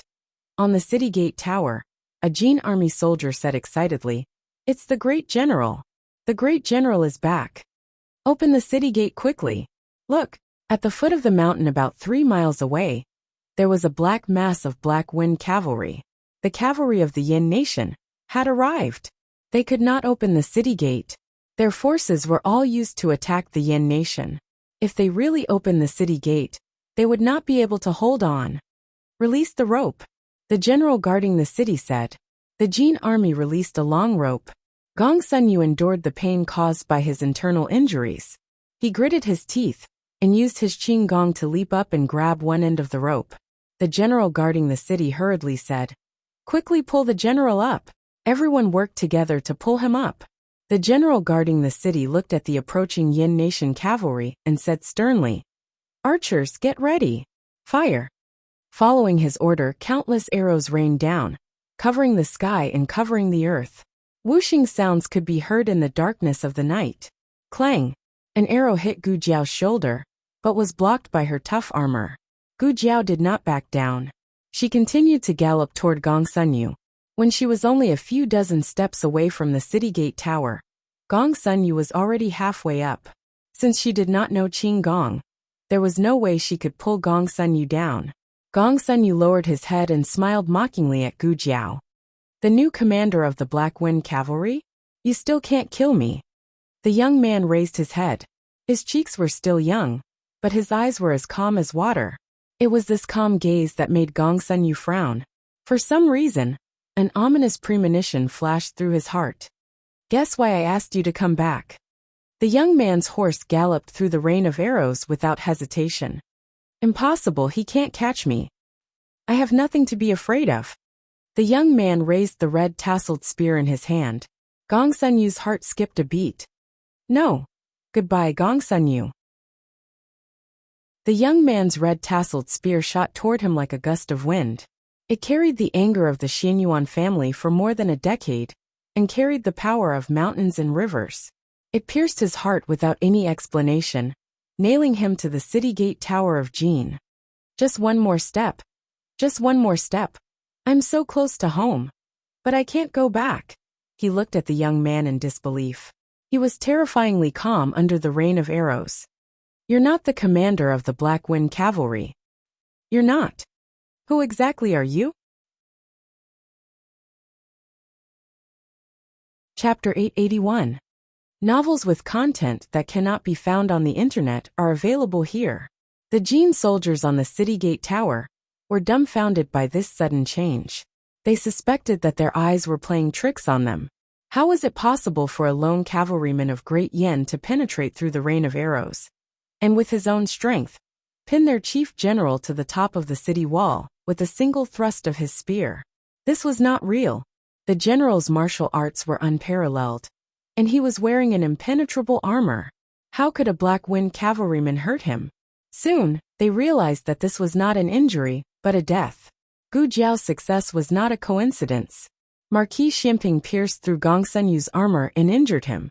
Liao Chen used all his strength to perish together with Gong Sunyu, causing Gong Sunyu to suffer serious internal injuries. Of course, even under such circumstances, it was still very difficult to kill him in one strike. Gu Jiao's strength made the Jin soldiers tremble in fear. The general guarding the city gate lost his grip on the rope. He finally regained his senses and shouted, "General!" The general could no longer hear his shouts. The general who was guarding the city felt a strong sense of anger and sadness. The status of the Gongsun clan in Jin Nation was no less than that of the Xianyuan clan in Yin Nation. The old general had passed away, and Gong Sunyu, who was a rare talent, had become the soul of the entire border. However, Gong Sunyu had been shot to death by a Yin Kingdom cavalryman right under his nose. It was unacceptable. Gu Jiao calmly looked at the Jin soldiers who were in great sorrow. Was this unacceptable? Everything had just begun. The horn sounded, the war drums shook the sky, and the sound of horse hooves came. Under the ink-black night, the Black Wind cavalrymen and the Dark Shadow soldiers arrived at the city gate. Pu City was in chaos. Half of the soldiers were left to guard the south gate, while the rest chased Gu Jiao to the border between the two countries. They were not too far behind, which meant that the Black Wind King did not run at full speed. Their junior general had been following him at a distance, purposely letting Gong Sunyu return here. If the young commander could kill him with a single shot, he could do the same on the road. In fact, it was even safer. However, the junior commander did not choose to make a move on the road. Instead, he took the risk of being shot to death by the Jin army and waited until the very last moment before Gong Sunyu was dragged up the city gate tower, before piercing through him with his spear. What kind of despairing death was this? This was a heavy blow to Gong Sunyu and the entire Jin army at the border. But just as the young commander thought, everything was not over yet. The archers of the Black Wind cavalry drew their bowstrings. Zhang Shiyong shouted, "Fire!" Hundreds of arrows shot towards Gong Sunyu in a domineering manner. This arrow was for the Grand Marshal. The soldiers of the Dark Shadow Division also drew their bowstrings. General Pang ordered, "Fire!" This arrow was for the Great General. Wenren Chong Li Shun and Zhao Dingfeng pulled their bows and knocked their arrows. This arrow was for Xianyuan Cheng, for Xianyuan Zi, for all the soldiers who died in your hands. No, no, Great General. The roars of the Jin army general, that was on the verge of collapse, spread out from the city tower. Did the Xianyuan army also cry out like this in the past? Did they also beg Gong Sunyu to stop? Did they also beg you not to treat Xianyuan Cheng like this? Thousands of arrows pierced through his heart. What Xianyuan Cheng did in the past, today's Gong Sunyu would only receive more. Perhaps it was because they were too sad or too shocked. But the rain of arrows from the Jin army on the city tower stopped. Their cries echoed throughout the city, but Gu Jiao's expression did not change in the slightest.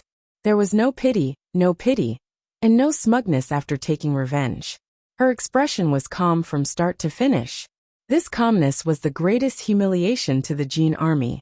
The general's eyes were red as he pointed at Gu Jiao below the city tower. He screamed at the top of his lungs, "Kill him! Kill him! Avenge the great general! Chariots! The rain of arrows might not be able to hurt you, but I don't believe that the rocks and crossbows from the chariots won't be able to pierce through you." The chariots and crossbows were far more powerful than swords and spears. No matter how hard the armor was, they could still break it.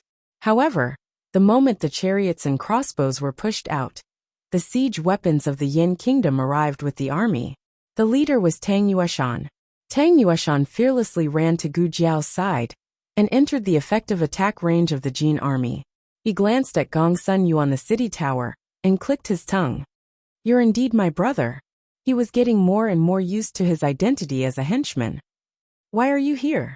Don't you need to attack the city?" She remembered that Tang Yueshan went to attack the North Gate with Marquis Xianping. Tang Yueshan said, "The North Gate has been breached. The Yin Kingdom's army is still fighting. Old Xiao went to the Ghost Mountain. I brought 10,000 men there to meet him. He only left 5,000 men behind and asked me to bring the rest back. He said they were going to chase after Gong Sunyu. Gu Jiao rode on her horse and looked at the Jin army on the city tower. She said, "If that's the case, let's begin." Tang Yueshang glanced at her strangely. "You plan to," Gu Jiao grunted. She said the most arrogant words in the calmest tone. "Let's attack the city now." The battle in Puching lasted for a day and a night. Though Gong Sunyu had given the order to retreat, the 4 city gates were blocked by the Yin army. They couldn't retreat even if they wanted to. Taoist Qing Feng returned to the street and pushed open the door of the shop. Liaochen was sitting on the ground in the lobby, leaning against a pillar. One of his legs was stretched out on the ground, the other was bent casually, and one hand was resting on his knee. A 4-year-old child was sleeping soundly in his arms. Hearing the footsteps, his long eyelashes fluttered. He opened his eyes and turned his head to look at Taoist Qing Feng, who was walking against the moonlight. His face was pale, and his lips were bloodless. Taoist Qing Feng's murderous intent faded away. He said nonchalantly, "I won't take advantage of others. I'll take your life when the battle is over." Liaochen coughed up a mouthful of blood. He wiped it away and smiled. "As you wish. You're badly hurt." Taoist Qing Feng frowned. He walked over and knelt down on one knee. "Give me your hand." Liaochen gave him his hand with a faint smile. Taoist Qing Feng felt his pulse. After a moment of silence, he took out a bottle of pills. "Take one." Liaochen glanced at the tight cork and said weakly, "I don't have the strength. Can you feed me?" Taoist Qing Feng frowned. He found this demonic monk annoying. But he still pulled out the cork, poured out a brown pill, and fed it to Liaochen. Liaochen chewed it and swallowed it. Taoist Qing Feng's hand, which was about to untie the water bag at his waist, paused. That was good. It would save him some trouble. The pill wouldn't take effect so quickly. Liaochen still leaned against the pillar after taking the pill. Thinking of the matter at hand, he asked, "Where's Gong Sunyu?" Taoist Qing Feng said, "Someone was faster than me." Liaochen asked, "That girl?" Taoist Qing Feng looked at him strangely. Liaochen opened his mouth. "Ah, it slipped out of my mouth. You mean the commander of the Black Wind Cavalry is a woman?" Taoist Qing Feng fell into deep thought. He had never thought of this possibility. First, he hadn't met many women and lacked experience. Second, no one would have guessed that a woman could have such courage. Liaochen cleared his throat and awkwardly changed the topic. "How come you didn't go the wrong way this time?" He could understand why Liaochen didn't get lost chasing Gong Sunyu. After all, as long as he followed Gong Sunyu, he wouldn't get lost. But he came back alone. Taoist Qing Feng said, "I rode a horse. An old horse knows the way, and knows the way back." Liaochen was speechless. Gong Sunyu's death was a great blow to the Jin army. Their morale plummeted. They couldn't retreat even if they wanted to. The 20,000 men on Ghost Mountain were either captured or killed by Marquis Xianping and the 5,000 Yin soldiers. Chang Jing brought Zhu Zhangquang back. His face was full of resentment. Zhu Zhangquang knew his secret. He planned to kill Zhu Zhangquang to silence him, but Zhu Zhangquang surrendered. Marquis Xianping didn't kill surrendered soldiers. This was the rule set by Marquis Xianping. In the Battle of Pu City, the Jin army was ultimately defeated. About 60,000 men escaped from Pu City and returned to Jin Nation from another border city. At this time, Jin didn't know that their nightmare wasn't over. In the middle of the 10th month, the Gu army of Zhao would cross the Yen and reach the border of Jin. At the end of the 10th month, the Chun and Zhao armies would head west to Jin's 9 Jade Pass. Liang Guogang had suffered a loss and was injured. He didn't dare to act rashly. But the Turks in the north were dissatisfied with Jin. They would also join the ranks of the Jin army. Next, what awaited the Jin nation would be an unprecedented 5-nation punitive expedition. Pu City Lord Manor, Wang Man, and the generals were reporting to the crown princess on the main seat about the war. The remnants of the Jin army in the city were arrested. The other city occupied by the Han family was also recaptured. The 4 sons of the Han family died in battle, and the rest were all captured. "How are the casualties of the soldiers?" Sheng Guanyin asked. "It's much better than expected," Wang Man said truthfully. He was arrogant, but he didn't lie about the war results. This time, The casualty ratio was the smallest in the war he had experienced. On the one hand, the soldiers were really brave. On the other hand, he had to admit that the medical officer's superb medical skills saved the lives of many soldiers. Shang Guanyin smiled and said, "About this, General Wang should be grateful to Commander Xiao. She was the one who took out the medicine and taught the medical officers how to treat external injuries." Hearing that it was that kid again, Wang Man snorted discontentedly. Shang Guanyin didn't have time to argue with him. Qing had been unconscious for a few days. She had to see if he woke up. In fact, Shang Guanqing had already woken up. He already knew who the man who carried him in the tunnel was. Thinking of the sentence, "Brother Qing will protect you. If there's wine, we'll drink together. If there's a girl, we'll sleep together," he couldn't help but roar 3 times on the spot. Knock, knock, knock.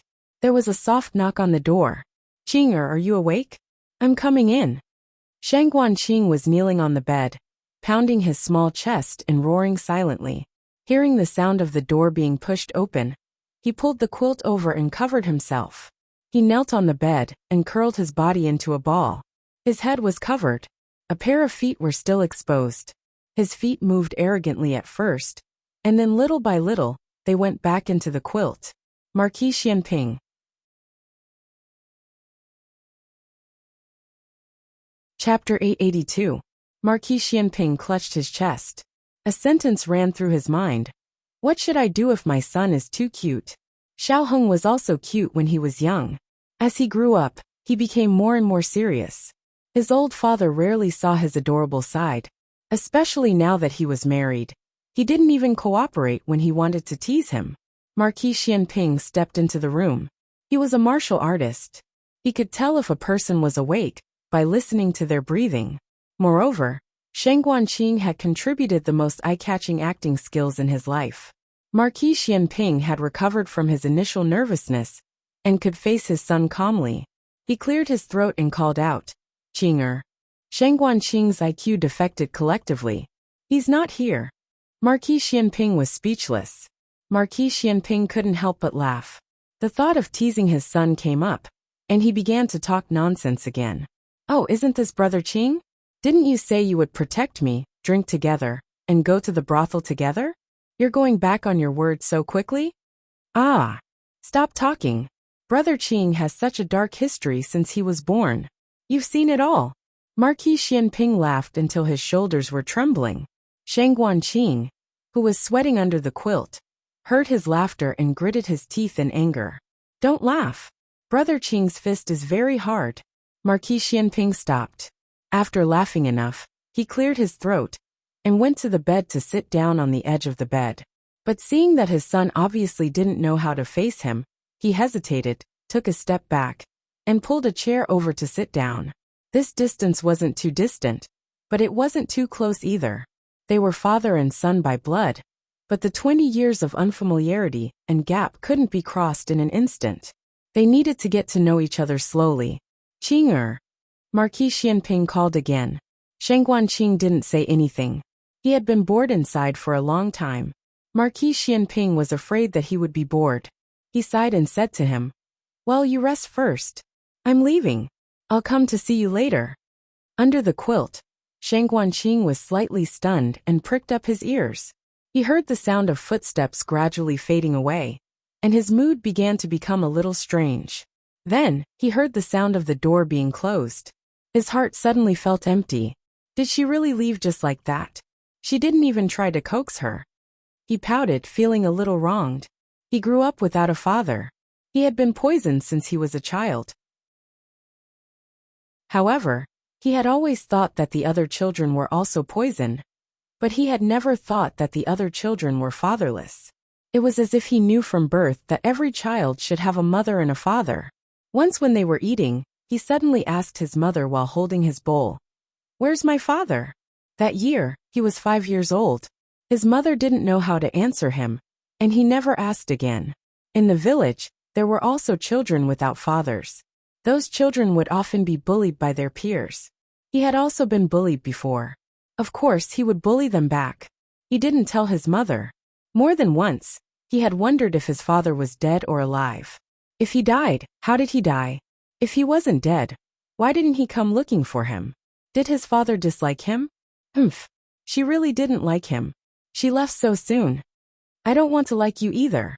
Shang Guanqing felt wronged and angry. He lifted the blanket with a swoosh. However, when he turned his head, he saw Marquis Xianping sitting on the chair intact. He didn't even move a toe. Marquis Xianping smiled and looked at him. There was an uncontrollable doting smile in his eyes. The displeasure in his heart instantly disappeared. Marquis Xianping tilted his head slightly and leaned forward. He moved closer to him and asked with a smile, "You don't want to like anyone either?" Shang Guanqing choked and looked over. "Didn't you leave?" His tone was very calm. Marquis Xianping said, "Then I'll leave." Shang Guanqing put his hands on his hips and exploded. "Let's see if you can walk." Marquis Xianping laughed uncontrollably. In fact, when his face was pulled down, he wasn't so embarrassed anymore. In addition, Shang Guanqing was deeply taught by Marquis Xianping, so the embarrassment only lasted for a moment. Wasn't it just having another father? What was the big deal? They were all men. Shang Guanqing calmed down, and no longer felt ashamed of his actions and dark history. "Let's talk," he said. "Okay, let's talk," Marquis Xianping said with a smile. Shang Guanqing opened his mouth. He fainted. Where should he start? He wasn't mentally prepared at all. Before coming to the border, no one told him that he would pick up a father. Seeing his bitter and vengeful look, Marquis Xianping decided to speak first. "Do you know your background?" Shang Guanqing nodded faintly. "And my mother told me." Marquis Xianping was not surprised. Shang Guanyin mentioned to him that Xiaoqing knew his background. "She told you?" he asked. This was nonsense. He was just trying to find a topic to talk about.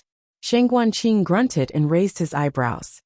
"I told you, my father is the Marquis of Zhao Country, and my mother is the Princess of Zhao Country. There is also my poison and my younger brother Xiao Heng." The reason why he mentioned Xiao Heng was because Xiao Heng was Shang Guanyan's flesh and blood. Shang Guanqing looked at him seriously. "You can't blame my mother." Marquis Xianping opened his mouth. "I don't blame her." He had no right to blame her, because whether it was Xiao Heng or Xiaoqing, they were both his sons. Whoever got the antidote, he would lose the other one. Shang Guanqing looked into his eyes without blinking. After making sure that he wasn't lying, he said, "My mother is very good to me. She has suffered a lot over the years. If she didn't have to detoxify me, her life would be much easier." Marquis Xianping sighed. "I know that you and your mother have had a hard time over the years. It's easy for me." Shang Guanqing spread his hands. With the state preceptor hall giving him the antidote, he only needed to eat, drink, and play. It was nothing more than a few days every month, but he had already gotten used to it. Marquis Xianping could see that he wasn't trying to find joy in suffering. He was really satisfied with his 20 years of life. Marquis Xianping's heart was somewhat comforted. He only hated that they met each other too late. Qing only had less than 2 months left to live. "I'll find someone to cure you," he said. Shang Guanqing lay on the bed and said carelessly, "Well, a lot of people say that. That guy surnamed Xiao also said that." "Surname Xiao?" Marquis Xianping quickly realized that he was referring to Gu Jiao. Marquis Xianping said, "She is your sister-in-law." "What?" Shang Guanqing sat up in shock. He is a girl? Which girl was so cruel? She killed people without blinking an eye. She must be the one who killed people. How stupid was the younger brother that he had never met to marry such a little killing god. Also, he just came to the border to play. Why did he have to pick up his father and sister-in-law? Couldn't he just be a good ghost king? Marquis Xianping's gaze fell on Shang Guanqing's handsome face. "You don't have to disguise yourself here. Can you let me see your original appearance?" Shang Guanqing thought about it and agreed. He poured some warm tea and used a handkerchief to wash off the disguise on his face, revealing his own appearance. This was a face that was somewhat similar to Marquis Xianping's. The shape of the face and the bridge of the nose were almost a perfect replica, but the eyebrows and eyes were very similar to Princess Xinyang's. There was also a beautiful point on his forehead that was exactly the same as Princess Xinyang's. Marquis Xianping was in a daze. "You look really like your mother." "Ah, Shang Guanqing was slightly taken aback. Marquis Xianping said, "Your other mother?" Shang Guanqing replied with an "oh" and asked, "The princess of the Zhao kingdom?" This unfamiliar name made him sigh. Marquis Xianping nodded. "Her name is Qin Fengwan, and her title is Xinyang. She still doesn't know about you. If she did, she would be so happy that she would be silly." Shang Guanqing looked at him curiously. Marquis Xianping changed his words in a second. "What do you mean?" "After the war, I'll take you to Zhao country to see her. If you don't want to go to Zhao country, I'll take her to Yin country to see you. Let's talk about it later." Shang Guanqing waved his hand casually, looking uninterested. Thinking of something, he asked, "Is my mother's son doing well?" This mother was referring to Shang Guanyan, and the son was referring to Xiaoheng. Marquis Xianping said, "Very well. Your mother has been raising him by her side and treating him as her own. She personally taught him to read and write." Shang Guanqing was dumbfounded. "Can learn to read? Aren't you a general? Why doesn't he practice martial arts?" Marquis Xianping said helplessly, "Your mother doesn't like him to practice martial arts. She wants him to sit quietly in school and study. Fortunately, he didn't disappoint your mother's expectations. At the age of 13, he became a young chancellor, and at the age of 18, he became the youngest top scorer in Zhao country. He's still the top scorer." Shang Guanqing secretly clenched his fists. "Even if you give me 8 lifetimes, I won't be able to become the top scorer." He coughed lightly, raised his chin and sneered, "Bookworm." Thinking of something, he suddenly crossed his arms and sneered, "Wait until I see Bookworm. Let's see how I'll deal with him." Chapter 883. The novels that cannot be found online will all be available here. Shang Guanqing set his lofty goals, and did not know in the slightest that his younger brother was actually a super black sesame stuffed glutinous rice ball. Thinking of how he bullied his younger brother until he cried, Shang Guanqing felt very cool. He began to hope that this day would quickly arrive. Marquis Xianping stayed in the room for a little under an hour. To say that there were no barriers between them in an instant, as if they had lived together for 20 years, that was impossible. But his son did not reject him. This allowed Marquis Xianping's heart to settle. He never worried about fighting, but he was filled with uncertainty about how to be a good father. He was a rough person, but Aheng was so smart and worked so hard. He recited poems that he did not understand, and looked at him with admiration and expectation. How could he know how to match? But he did not want to admit defeat. Thus he could only use bravado to hide the unease in his heart. "You're already so old, yet you don't even know how to ride a horse. You can't even pick up a knife. What's the point of reciting this?" Finally, he saw pain and grief in the child's eyes. He was clearly so shameless, yet he could not let go of his pride in front of his son. He spent 19 years before finally saying to Xiaoheng, "My greatest pride in this life is not my military achievements or my title of nobility. It's you." He wouldn't make the same mistake with Xiaoqing. He just hoped that it was not too late. Their relationship as father and son was not too short. He still wanted to work hard to make up for the regrets of these years. The injury on your shoulder is fine, right?" Shang Guanqing asked with an indifferent expression. Cold on the outside but warm on the inside. He was the same as Aheng later on. Marquis Xianping swore to be a loving father, but he could not be serious for more than 3 seconds. Hearing his son care about him, his shoulder moved and he gasped. Covering his wound, he leaned over. Shang Guanqing had completely fallen off the horse. However, he did not know his own father's character. His expression immediately changed. Hey, hey, hey! How are you?" Marquis Xianping said with a pained expression. "It hurts. That dagger was poisoned. I fear I won't make it. But if you call me father, I might be able to save myself." Shang Guanqing was speechless. Soon it was time for dinner. In order to make it easier for Shang Guanqing to rest, dinner was served in his room. On the table was his favorite meal, but there was no fennel. As he ate the rice in his bowl, he looked at his parents on both sides. All these years, there had always been only him and his mother at the dining table. In the past he didn't think much of it, but now that he thought about it, the imperial mausoleum, seemed quite deserted. The situation in Pu City gradually stabilized, and there was no need for a large number of troops to be stationed there. Shang Guanyin transferred the main forces to the border and launched a crusade against the Jin state. In just 3 days, Great Yan had conquered the first border city of Great Jin, and the army of Great Jin retreated to Shi City. The vanguard of the attack on Creek City was the Dark Shadow Division and Black Wind Cavalry. The moment the hour passed, Gu Jiao gave the order to launch the first wave of attack on Creek City. As usual, they used the chariots and ladders of the Liang Kingdom. The soldiers rammed the city gates and climbed the city towers at all costs. When one fell, the other rushed up. The sky of Creek City was dyed red with blood. "Dogs, give me your lives!"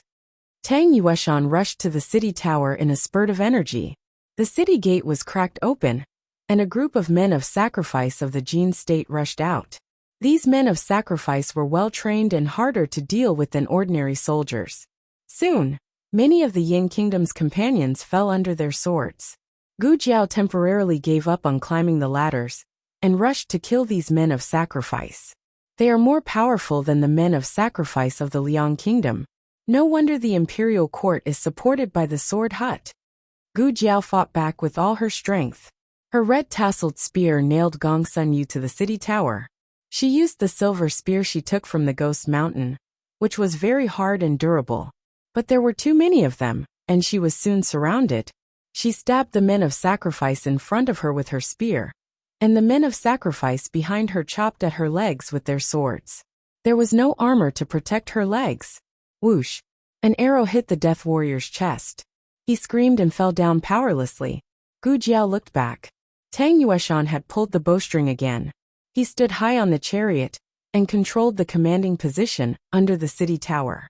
The marshal of the Zhao state's army was in full force. He said coldly, "I'm here to kill you." Gu Jiao nodded and left her back to Tang Yueshan. Tang Yueshan's arrows never missed. Under Tang Yueshan's cover, Gu Jiao successfully killed all the men of sacrifice. At the same time, the old duke came from behind. Tang Yueshan raised his eyebrows at him. "Old Gu, you're too late. We've killed them all." That was a blatant show-off. Look at your granddaughter. She's not close to you at all. She's more like a father-son soldier to me. What a tacit understanding." The old duke's face darkened. At the same time, Tang Yueshan, who had killed countless men of sacrifice, finally attracted the attention of the Jin army. Just as Tang Yueshan climbed the ladders to the city tower, the catapults launched an attack on him. The ladders were smashed in an instant. Tang Yueshan fell from high in the air, and the Tang bow on his back flew out. But it was not over yet. A Jin archer aimed at Tang Yueshan with his bow. The old duke planned to use his lightness skill to save him. Tang Yueshan yelled, "My bow! My bow! Save my bow!" The old duke staggered and almost choked to death. Fatty Tang, was the bow more important, or the person more important? But in fact, even if he caught Tang Yueshan, it would not help. The archer's attack could not be avoided. At the same time, Gu Jiao suddenly grabbed an arrow from a man of sacrifice, stepped on the chariot, and jumped up. The old duke looked at her, flew up, and landed at her feet. Gu Jiao stepped on the old duke's shoulder, and had the strength to fly up. She grabbed the Tang bow with one hand, and pulled the bowstring with the other. She shot the arrow through the Jin archer's chest. She did not know lightness skill, so Sure Yi did not panic when falling rapidly. The Marquis caught Tang Yueshan, and lashed out with his whip to catch the falling Gu Jiao. The three of them landed steadily on the chariot. Tang Yueshan breathed a long sigh of relief. He almost fell to his death. The old duke glanced at Tang Yueshan with disdain. Tang Yueshan said, "Old Gu, what's with your expression?" The old duke snorted. The three of them continued to kill the enemy. Tang Yueshan's bow could not play an advantage in close combat, but the old duke's whip was different. He was willing to take over the heavy responsibility of covering Gu Jiao, taking care of all the blind spots and dead angles. The two of them cooperated well, and were impeccable. Tang Yueshan frowned. "Why do I feel that old Gu is showing off?" Among all his grandsons, the old duke had only taken Gu Chongqing to battle.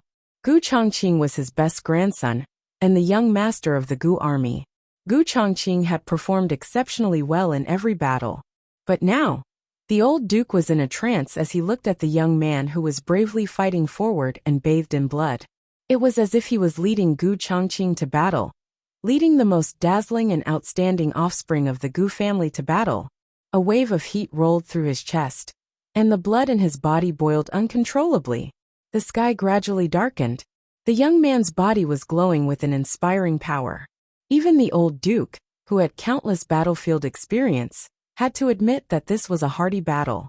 Unfortunately, the two of them did not cooperate for long before an unexpected situation occurred. Gu Jiao had just rushed onto the Jin chariot and killed a Jin general when she slipped and fell. The old duke waved his whip to catch her. Unexpectedly, a tall figure rushed from behind, faster than his whip. He held Gu Jiao firmly with both hands and landed on the open space beside them. The other person lowered his helmet, revealing only a pair of familiar eyes. Gu Jiao blinked. Gu Chongqing. Gu Chongqing smiled and did not look back. He held her with one hand and stabbed his sword behind him, killing a Jin soldier who had sneaked up on him. "Yes, it's me," he said softly. He pulled back his sword and used his qinggong to carry Gu Jiao to the back of the camp. "You go back first. Leave this to me." Gu Jiao stood still and looked at him strangely. "Didn't you go to Zhao with old Master Meng?" Gu Chongqing said. "I went." The task of negotiating peace was completed. He did not need to stay in Zhao anymore, so he traveled day and night without stopping to the northwest border. There was a faint shade of black under his eyes, and his eyes were bloodshot from exhaustion. He touched Gu Jiao's helmet and said gently, "Go back and wait for me." Gu Jiao said, "Okay." Gu Chongqing returned to the battlefield with his sword. As he killed the enemy, he vaguely felt that the figure of the old general beside him was a little familiar. "Forget it. I'll kill them quickly and see my sister." The old duke was completely ignored. He was so angry that he gritted his teeth. "Very good. You don't even recognize your grandfather." The morale of the soldiers of Yin Kingdom was high. They had nothing to worry about since they had won the battle in Shi City. Gu Jiao thought for a while, and went back to Ciyang City. It had been 5 days since Xian Yuanqi had taken the purple grass poison. She wanted to know how Xian Yuanqi was doing. Chapter 884. Gu Jiao and the Black Wind King traveled through the night and arrived at Ciyang City near dawn. Ciyang City was being rebuilt after the war, and the streets were already filled with people who came to help. Everyone had already remembered this little commander in red armor and black armor. Seeing her enter the city, they all saluted her. When she first arrived at Ciyang City, the people saw her and the Black Wind Cavalry as rebels and avoided them. But now their view changed a lot. Gu Jiao had urgent matters to attend to, so she didn't stay for long. She nodded slightly and rode her horse. "Did the little commander just come back from another battle? She's covered in blood. Is she injured?" So pitiful, the people were distressed. One of the city guards had to stand up and refute the rumors. "Commander Xiao is fine. That's the enemy's blood.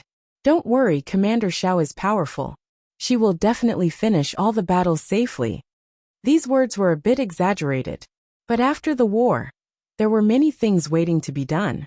She indeed needed this kind of belief to strengthen herself. Hearing that the little commander was fine, the people were relieved and continued to do the work at hand. Their morale was higher than before. Xian Yuanqi was placed in the wounded barracks of the Black Wind Cavalry, and Yi Qingyi was guarding him. When Gu Jiao got off her horse and came to the entrance of the tent, Yi Qing had just come out with a pile of gauze that had been changed. When the curtain was lifted, Yi Qing saw Gu Jiao walking towards him. At this time, the stars and moon were hidden, the sun had not risen, and the sky was gray. The fiery red battle suit brought out a touch of absolute beauty under the faint sunlight. She pushed up the mask of her helmet, revealing a young and tender face.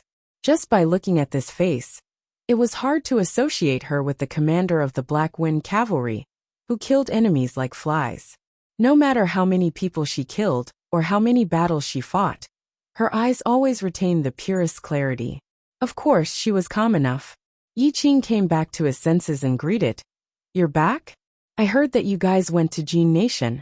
How's the situation? Gu Jiao said. When I left, we were attacking Shi City. She did not say how the battle was going, but since she was able to come here, it meant that the situation at the front line was not difficult. Yi Qing put the gauze into a special basket nearby, turned around and asked Gu Jiao, Are you here to see the general? Gu Jiao nodded. How is he? Yi Qing sighed with a complicated expression. You know, after a person takes the purple grass poison, they will wake up at most 24 hours. If they don't wake up, then they are really dead. However, due to the unique toxicity of the purple grass poison, it can prevent the corpse from rotting for several months. So it looks like, Gu Jiao frowned. You mean he hasn't woken up yet? Yi Qing couldn't bear it and turned his back. Go in and see for yourself. I tried my best. Gu Jiao's heart sank, and she opened the curtain. As a result, she saw Xian Yuanqi sitting at the head of the bed, with one arm hanging around his neck, and the other arm raised, grabbing a big frozen pear and putting it into his mouth. He took a very big bite. Gu Jiao came in suddenly and was shocked by the scene in front of her. He also paused. He just stared straight at Gu Jiao. Under Gu Jiao's incomparably stunned gaze, he slowly completed his bite. Crack! Crunch! Gu Jiao! Gu Jiao took a deep breath, turned around, and left the tent. Beside the Black Wind King, Yi Qing covered his stomach, and for the first time in his life, he couldn't stand up straight. Gu Jiao turned her wrist and said dangerously, Are you happy to be naughty? Yi Qing was usually not so naughty. He was a serious person. Today, even he didn't know what was going on. But he suddenly had the idea of teasing Gu Jiao. Gu Jiao decided to put Yi Qing in a gunny bag. However, Yi Qing probably looked at the almanac before going out today, and his luck was very good. Just as Gu Jiao was about to find the gunny bag, Marquis Xian Pingho came over. Marquis Xian Pingho came to find Gu Jiao. He wanted to know if Gu Jiao had a way to cure Sheng Guanqing's poison. Gu Jiao fiercely stared at Yi Qing. Just you wait, I'll put you in a gunny bag next time. Wait a minute, I'll go in and see Xian Yuanqi. Gu Jiao said to Marquis Xian Pingho and entered the tent again. Xian Yuanqi had already eaten the frozen pear and fell asleep. This was one of the side effects of the purple grass poison in the early stage drowsiness. Gu Jiao checked Xian Yuanqi and found that his internal injuries were much lighter than before. The broken meridians were also slowly healing, which meant that the purple grass poison was healing his body bit by bit. This was the first time that Gu Jiao had truly witnessed the miracle of the purple grass poison. Gu Chongqing didn't count. His purple grass poison had expired, and his recovery was all due to hypnosis. He still firmly believed that he had become a death warrior. Gu Jiao exclaimed. The old injuries are also healing. This meant that once Xian Yuanqi recovered, he would no longer have to suffer the torture of internal injuries. He would become the same as a normal person, or even stronger than a normal person. He had really been reborn. Gu Jiao was very happy for Xian Yuanqi. Seeing that this bottle of medicine was contributed by Yi Qing, Gu Jiao decided to beat him lightly when putting him in a gunny bag. It was almost dawn. Seeing that his master had returned, Teacher Hu was so excited that his eyes were filled with tears.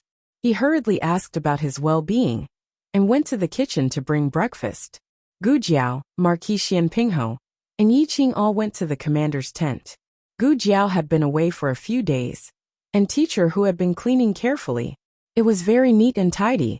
The three of them sat around the small table, stepped on the cushions, and sat on the ground. Breakfast was millet porridge and steamed buns. The three of them quickly finished eating. Then Marquis Xian Pingho talked about Sheng Guanqing's condition. I heard that he doesn't have much time left. As he spoke, he glanced at Yi Qing on the side. The people in your state preceptor's palace said that. Yi Qing already knew that Sheng Guanqing had come to Ghost Mountain. He also vaguely guessed the relationship between this General Shao, who was personally appointed by the Crown Princess, and the Emperor's grandson, not for anything else, but for this face that was somewhat similar to the Emperor's grandson. Of course, there was also the way the Crown Princess looked at him inadvertently. He hesitated for a moment and sighed. It is indeed what my master said. The poison in His Highness Changsun is very powerful. It can only be suppressed for 20 years. It can't be more than that. Now it was already October, and there were only 2 months left before the 20-year period. Marquis Xian Pingho asked, "Is it accurate to his birthday?" Yi Qing shook his head. "No, there is a certain error. It will only be brought forward, not delayed." The last sentence poured cold water on Marquis Xian Pingho's heart. Marquis Xian Pingho still held the last glimmer of hope and said, "But he looks no different from a normal person. He didn't look like he was about to die of poison." Yi Qing sighed. "It's the elixir refined by my master that has been suppressing his toxicity. He won't be in too much pain when he dies." This time he really wasn't being naughty. The emperor's grandson's poison was really powerless. Marquis Xian Pingho's eyes fell on Gu Jiao's face. "Do you have a way?" Gu Jiao said, "I'm not good at detoxification. I sent a pigeon back to Chengdu a few days ago. There should be a reply from Madame Nan soon." Speak of the devil. The spy of the Black Wind camp came over with a carrier pigeon from Cuyang City. "Young commander, there is a carrier pigeon flying back from Chengdu. Bring it in," Gu Jiao said. The spy presented the carrier pigeon. Gu Jiao took off the note tied to the pigeon's leg and took the carrier pigeon out to the spy. After reading the note, Gu Jiao lowered her eyes. "Madame Nan said that she can't detoxify this kind of poison." Yi Qing asked, "Is the Madame Nan you mentioned a member of the Tang sect?" Gu Jiao said, "Yes." Yi Qing sighed. "Then it is indeed impossible to detoxify it. My master personally went to the Tang sect to ask for medicine, but the result was that he returned without success. A poison that even the Tang sect couldn't detoxify was basically hopeless." Gu Jiao frowned. "Could it be that there is really no way?" Gu Jiao looked at the large pile of bottles and jars on the table. One of them was the anti-inflammatory medicine that had just been taken out from the small medicine box. It was prepared for Xianyuan Qi. Suddenly, an idea flashed in her mind. "Purple grass." Yi Qing was stunned. Gu Jiao said thoughtfully, "Purple grass poison is the strongest poison in the world. After taking it, there is an 80% to 90% chance of death. But if one survives, all injuries and injuries can be cured without medicine." Yi Qing said with a solemn expression. "But, so far, no one with a weak body has survived. Take 5th grandfather Han for example. His physique was not weak, and he was a martial artist. There was no need to mention Xianyuan Qi. They first had a very strong physique, which produced a higher survival rate than ordinary people. The imperial grandson couldn't do it." Gu Jiao said, "How do you know if you don't try? If by that day, you still can't find a way to cure him, then purple grass poison is the only hope." "I agree," Xian Pingho said. Yi Qing simply didn't know what to say. The poison of purple grass was too overbearing. It really wasn't something that anyone could survive. Besides, we don't have any more purple grass poison in our hands. The last bottle of purple grass poison was fed to Xianyuan Qi by his own initiative. Gu Jiao stood up. "The Han family has purple grass garden. Teacher Hu, send someone to the prison and bring 3rd grandfather Han to me." In the Han family, 3rd grandfather Han was the most spineless. The Han family was originally locked up in the prison of Cuyang City. Teacher Hu moved very quickly and soon brought 3rd grandfather Han over. 3rd grandfather Han was really easily frightened. Gu Jiao didn't even torture him, and he already confessed. "Purple grass. Purple grass. Is it the kind of grass that it smells colorless and tasteless, but will die when eaten?" He knelt on the ground, trembling in fear. Xian Pingho's eyes were cold. Gu Jiao was full of killing intent. He was even stuttering when he breathed. Yi Qing took out a pen and paper and drew a purple grass. 3rd grandfather Han was very stupid and couldn't recognize it just by looking at the outline. Yi Qing gave him a look and 3rd grandfather Han suddenly realized. "I've seen it before. I've seen it before," he said in a trembling voice. Our Han family found a purple grass in Niu County. We surrounded it and built a village. But the village is gone. The purple grass inside might also be gone." Yi Qing's face changed. "What did you say?" Third grandfather Han choked. The village was burned. When we were about to lose. My eldest brother said something. Didn't want the black brave cavalry to fall into your hands. So he sent people to the village and destroyed the purple grass garden. Third grandfather Han's words were like a bolt from the blue to everyone. No one expected that just when they were about to save Shangguanqing, the Han family would personally destroy all their hopes. Xianping Ho's face was frighteningly cold. His killing intent was about to overflow the entire tent. Third grandfather Han was so scared by this terrifying killing intent that he fainted. Xianping Ho didn't get angry easily, but right now, he crushed the cup in his hand. The broken porcelain pieces pierced his palm. He couldn't tell whether it was his hand or his heart that hurt more. He only saw his son after 20 years, but he only had 2 months left to live. Chang Jing didn't know what happened in the tent. He had just come from Puching. He beat Zhu Zhongquang until he cried for his parents and swore to never reveal his identity. The girl in the soft fragrance pavilion said that a man's mouth was a liar. He wasn't so easily fooled. He fed Zhu Zhongquang poison. If Zhu Zhongquang dared to betray him, he would let Zhu Zhongquang die from the poison. Zhu Zhongquang was really honest now. His little disguise was saved. He didn't need to be captured back to Shadow Island. Chang Jing was very happy, but when he came in, he found that everyone was unhappy. If he didn't understand, he would ask. He asked, "What happened to you?" Xianping Ho was so angry that he couldn't speak. Gu Jiao didn't say anything either. The gentle and patient eldest disciple of the state preceptor hall, Yi Qing, said helplessly, "We're looking for a kind of purple grass. Unfortunately, we can't find it anymore." "What purple grass?" Chang Jing's gaze fell on Yi Qing's painting. Isn't this kind of purple grass everywhere?" Yi Qing choked. "Everywhere." Chang Jing said, "There's a lot in the back mountain of my house. It's all over the hillside." Everyone turned to look at him. Chang Jing, who had clearly resolved the crisis of his little disguise, suddenly had an ominous premonition in his heart. Chapter 885. "Are you sure you have this kind of grass in your mountain?" Marquis Xianping asked.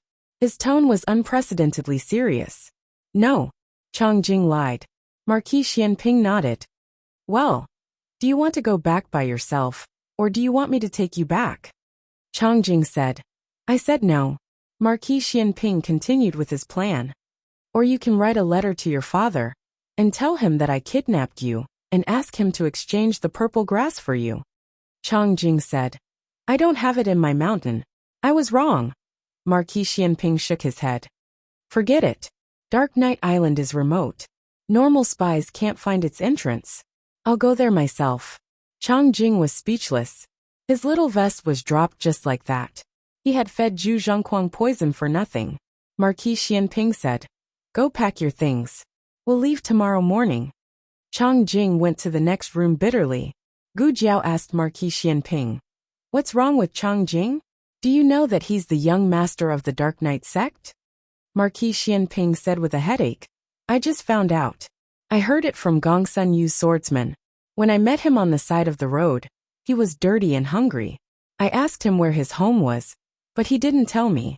I asked him to come with me, but he didn't want to. Later, I went a few rounds with him." Marquis Xianping didn't think that Chang Jing was an ordinary kid because he knew martial arts. However, he didn't say anything about his identity. Marquis Xianping thought that he was being chased by his enemies. Marquis Xianping asked Gu Jiao, "You seem to know it already?" She wasn't surprised to hear about the Dark Night Island. Gu Jiao said honestly, "When I first came to the Yan Kingdom, I followed Nangongli to a pawn shop and overheard his conversation with his confidant. That's how I learned about Chang Jing's identity." Marquis Xianping looked at Yi Qing. The Dark Night Island and the Yan Kingdom State Preceptor Palace seemed to have some connections. The master of the Dark Knight sect had even paid a personal visit to the State Preceptor's palace and was received by the monarch of the Yan Kingdom. Yi Qing said, "My master does have some friendship with the Dark Night Island Lord. If General Shao doesn't mind, I'm willing to go to the Dark Night Island with you." Marquis Xianping had abducted the other party's son. Now that he was here to ask for medicine, The other party would naturally not agree to it easily. With the help of the disciples of the Imperial Preceptor Hall, the conflict would be resolved by a lot. Chang Jing packed her things angrily. Marquis Xianping walked in, glanced at him, and asked faintly, "You don't want to go back?" Chang Jing felt stifled.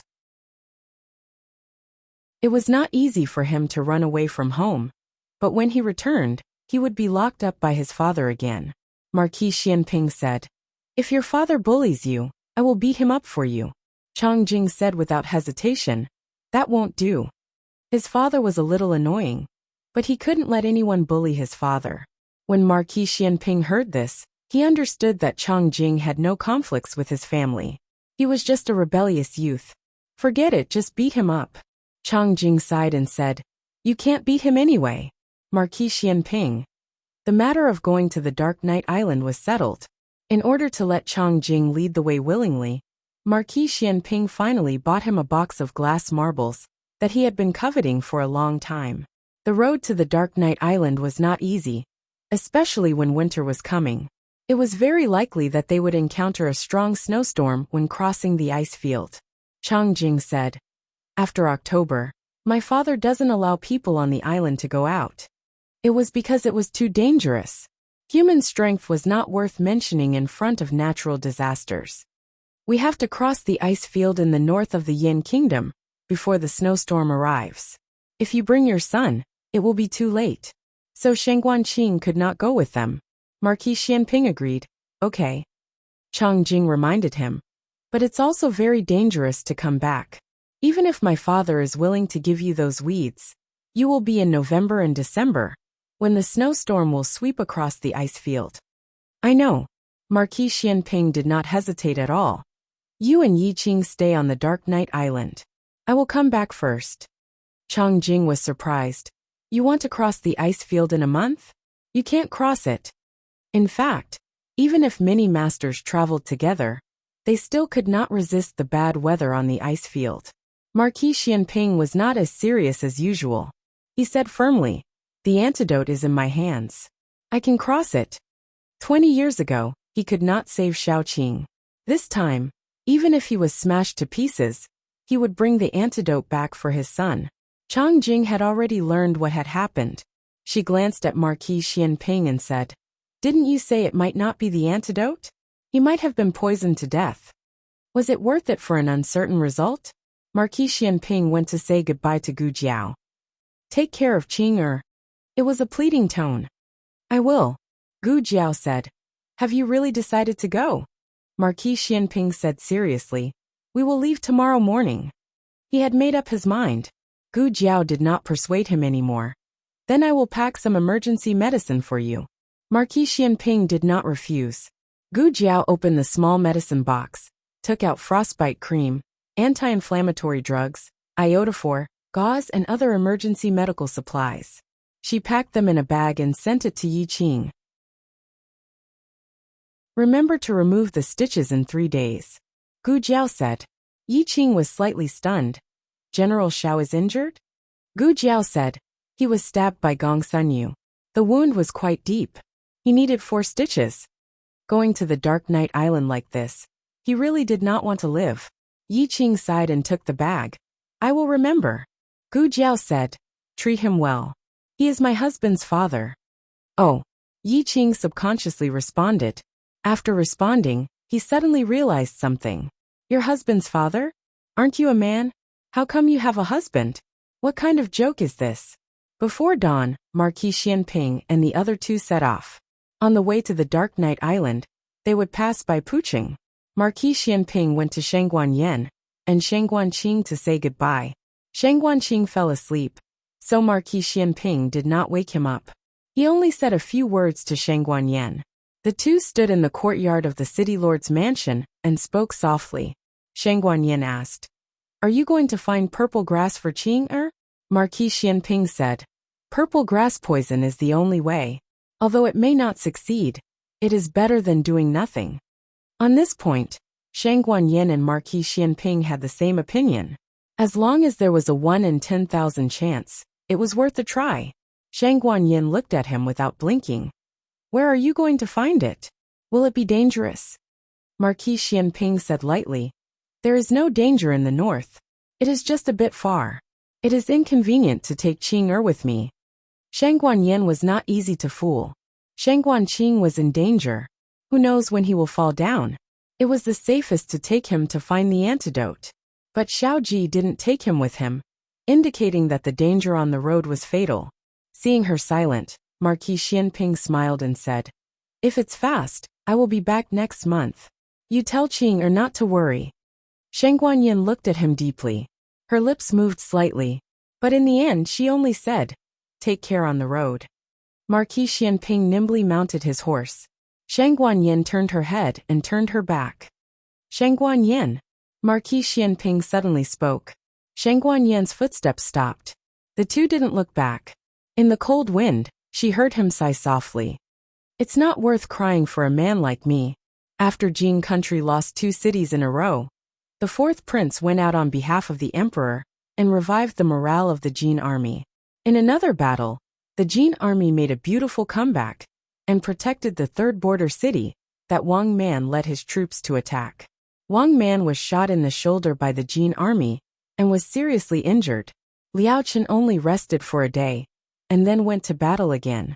He took over Wang Man's position and led the imperial army to continue to fight against the Jin army. Qing Feng also came to the front line. Before organizing the attack, Liao Chen threw him a set of armor. Wear it. Liao Chen said lightly. Didn't you want to kill me? Then you'd better not get hurt. Qing Feng frowned. I don't wear other people's armor. Liao Chen put his hands behind his back. His peach blossom eyes were light. It's new, no one has worn it. The old one was on Liao Chen. Liao Chen's armor was broken. He was taller than the average soldier. In the camp, there were old and new suits of armor suitable for him. Mid-October, Zhao country's 50,000 Gu army crossed the border from the Great Yin and arrived at the western border. They went straight to Jin country's Chuyang Pass. The arrival of Gu family's cavalry reduced the pressure on the Black Wind cavalry, who always rushed to the front line. Gu Chongqing strongly urged his sister to retreat to Chuyang City and leave the siege to him. Gu Jiao led the Black Wind cavalry back to Chuyang camp after a month of continuous fighting. Shang Guanqing was also brought back by her. At the end of October, the allied army of Zhao country and Qin country arrived at Jin country's Weishui Pass. At the same time, the Tujue in the north of Jin country also became restless. Jin country was attacked from both front and back. The morale accumulated by the 4th prince, who represented the emperor, was almost exhausted. News of victory came from the front line one after another. The armies of the other countries had entered Jin country's hinterland and occupied Song country and Yun country. They would soon take Ji country. In November, Chuyang City welcomed the cold winter. Thick snow fell on the camp. Gu Jiao carried a wooden bucket to the well to fetch water. All the soldiers had been sent out. There was not enough manpower in the camp. She usually did these small things herself. Teacher who wanted to help her, but he was not as strong as Gu Jiao. Gu Jiao threw the wooden bucket into the well. When she was about to turn it back up after fetching water, she found that the axle was frozen. Footsteps in the snow came from behind her. At this time, only teacher who would follow her. Gu Jiao reached out her hand. Give me a dagger. He handed her a very delicate dagger. Gu Jiao's brain was frozen. She did not pay attention to the outer shell of the dagger for a moment. There was a faint residual warmth on the dagger. It was so warm. With a click she pried open the ice on the axle. Here. She returned the dagger to teacher Hu. She turned the bucket around, and just as she was about to lift it, a slender jade-like hand reached out and grabbed the handle of the wooden bucket before she could. This action made the other person suddenly very close to her. Her back was almost pressed against the other person's warm chest. A familiar fragrance and breath enveloped her. She turned around in a daze and was caught off guard by a pair of gentle eyes. He slightly raised the corner of his lips. His magnetic voice was low and clear. Gu Jiao Jiao. Long time no see.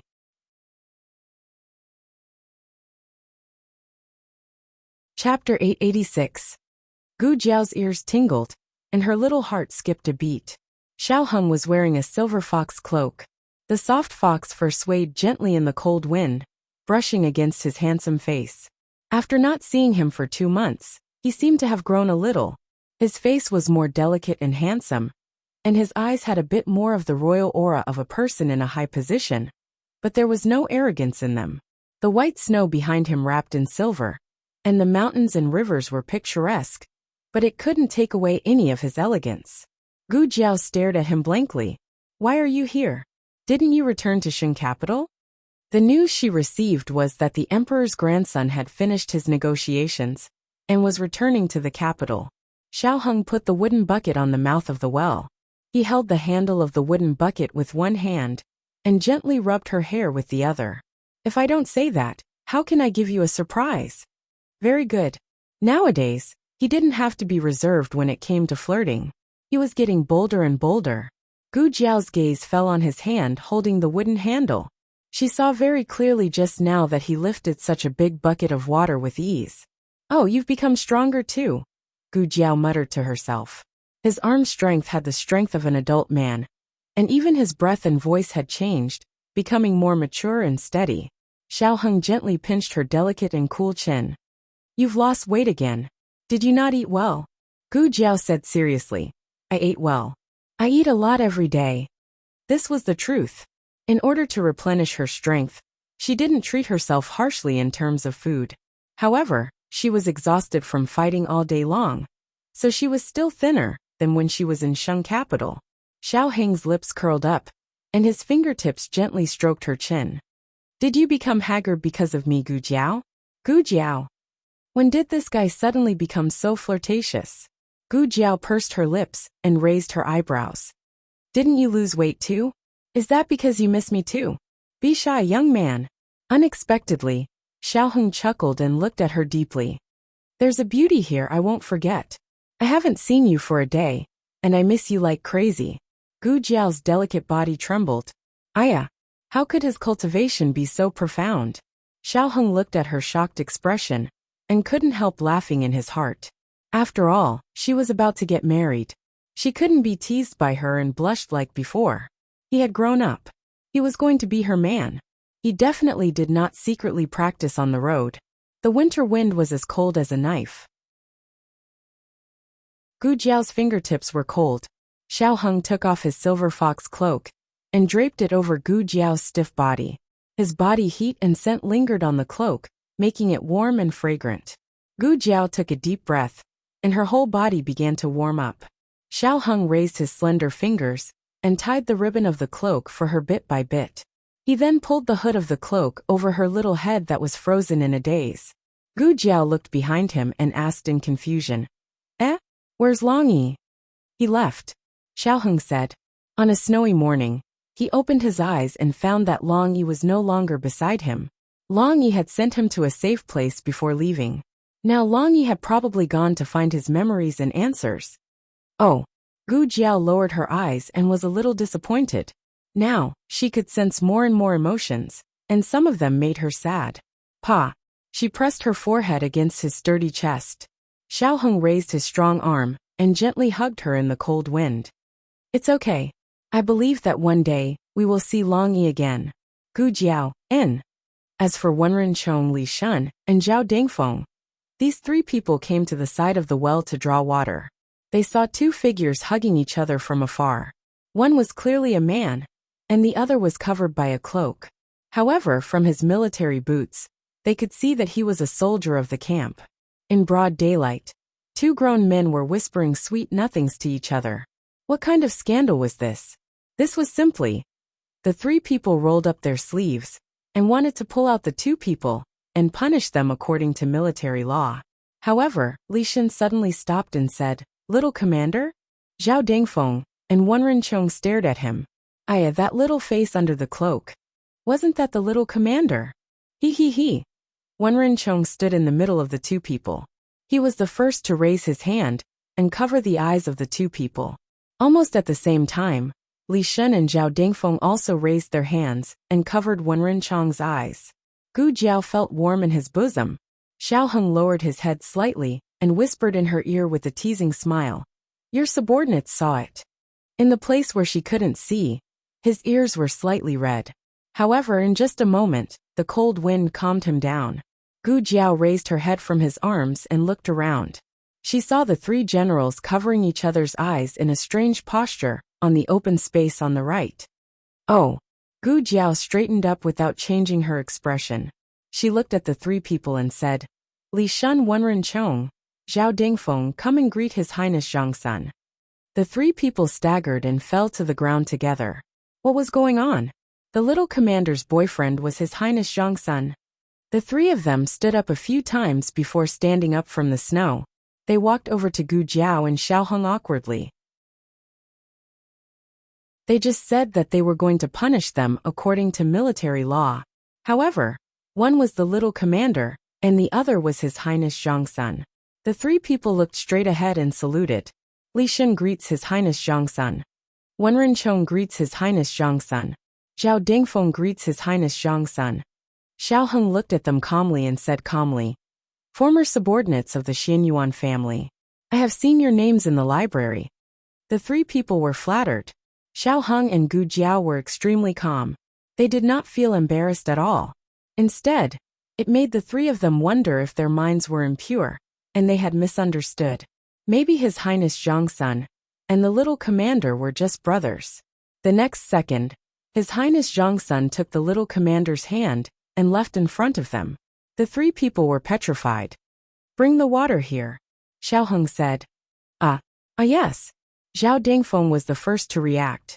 He answered and brought the bucket over. He put down the bucket and ran away immediately. He didn't dare to stay a moment longer. Zhao Dingfeng went back to the well and covered his beating heart. He sighed and said, The little commander is so pitiful. He actually likes men. Li Shen didn't disagree with him. He is also an unattainable man. Zhao Dingfeng shook his head. An unattainable man who doesn't have long to live. Achoo! In the mayor's mansion, Shang Guanqing sneezed hard. Xiaoheng used Shang Guanqing's identity to negotiate peace in Zhao State. Shang Guanqing couldn't use this identity anymore. Last time, he pretended to be His Highness Zhongsun in the tunnel to confuse Gong Sunyu. Now that there was no more danger, Shang Guanqing used his original appearance and lived in the mayor's mansion as the little ghost king of Ghost Mountain. Gu Jiao went to see him once a day, but she didn't go today. The tent was dry and cold. To save ice and charcoal, Gu Jiao didn't burn charcoal when she was alone in the tent. It was only when Xiaoheng came that she went to light a pot of charcoal. Xiaoheng looked at the gradually burning charcoal. He couldn't help but think of the days in the village. At that time their family was poor. They only had one charcoal pot. She couldn't bear to use it herself, so she brought it into the room for him. She only came to sit occasionally. He was engrossed in copying books, and she was quietly drying clothes that couldn't be dried in the winter over the fire. Xiaoheng looked at her slender and soft waist. He couldn't help but wonder how he could calm down to copy books at that time. Gu Jiao turned around and saw Xiaoheng looking at her with deep eyes. She said, It's almost done. Xiaoheng helped her up and let her sit in a chair. Sit down. I'll start the fire. Gu Jiao said, Okay. If people saw His Highness Zhongsun squatting on the ground to start a fire for her, they would be shocked. Gu Jiao looked at him with great interest. He was so handsome that he could do such a rough job as starting a fire so pleasing to the eye. Having suffered in the countryside, his movements weren't clumsy. He finished the fire in a short while. He came to Gu Jiao's side and sat down. She didn't know if it was because of the brazier or because he came to her side. Gu Jiao felt that the winter in the northwest didn't seem so cold. The two of them were far away in the east and west. They only received military intelligence from the official relay stations. They rarely mentioned private matters. For example, Xiaoheng had heard about Xianyuan Qi and the Xianyuan Seven Sons on the way here. However, the Ministry of War's secret letter didn't mention the relationship between Xianyuan Zheng and Liao Chen. After hearing Gu Jiao's detailed explanation, Xiaoheng suddenly understood. So Liao Chen is Xianyuan Zheng. Right, where are they now? Gu Jiao said. General Xianyuan is recuperating in the city lord's residence. Liao Chen went to the front lines to attack Jin. The crown princess is in Pucheng. She will come tonight. By tomorrow night at the latest. Xiaoheng nodded. Then I'll wait for her here. I'll go to the city lord's residence to pay a visit to the general. Gu Jiao said. Okay, I'll go with you. We'll also go see Sheng Guanqing. Xiaoheng was shocked. Sheng Guanqing is here too? His older brother? Speak of the devil. Outside the door, a little ghost soldier who acted as a eunuch shouted, The Ghost King has arrived. Xiaoheng was confused. The Ghost King. Gu Jiao explained. Your older brother. As soon as she finished speaking, the tense curtain was lifted. In an instant, countless images of his older brother flashed through Xiaoheng's mind.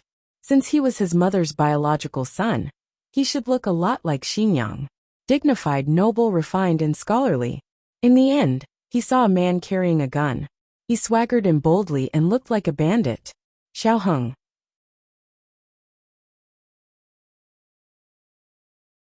Chapter 887. Although Xiaoheng didn't announce it to anyone before he came, he entered the city early in the morning, as the imperial grandson. General Xian Yuanqi was in charge of the city lord mansion, so the news of the imperial grandson's arrival was naturally sent over there, as soon as possible. Sheng Guanqing was also recuperating in the city lord mansion. He had been sick these days. When he heard that his bookworm brother had come, he immediately became energetic and brought his younger brother to show off. At this time, the sky was already bright. There was the reflection of the snow in the tent, the thin light from the sky, and the little flames from the burning charcoal. It was not too bright, but intertwined together, it was just enough to outline the clear outline of each person. The two brothers met in such a scene. The picture in Xiaoheng's mind cracked, and his action of peeling oranges for Gu Jiao stopped. He was so shocked that he couldn't speak. Sheng Guanqing was very satisfied with Xiaoheng's dumbstruck reaction. His appearance was really shocking, and he shocked this little brother at once.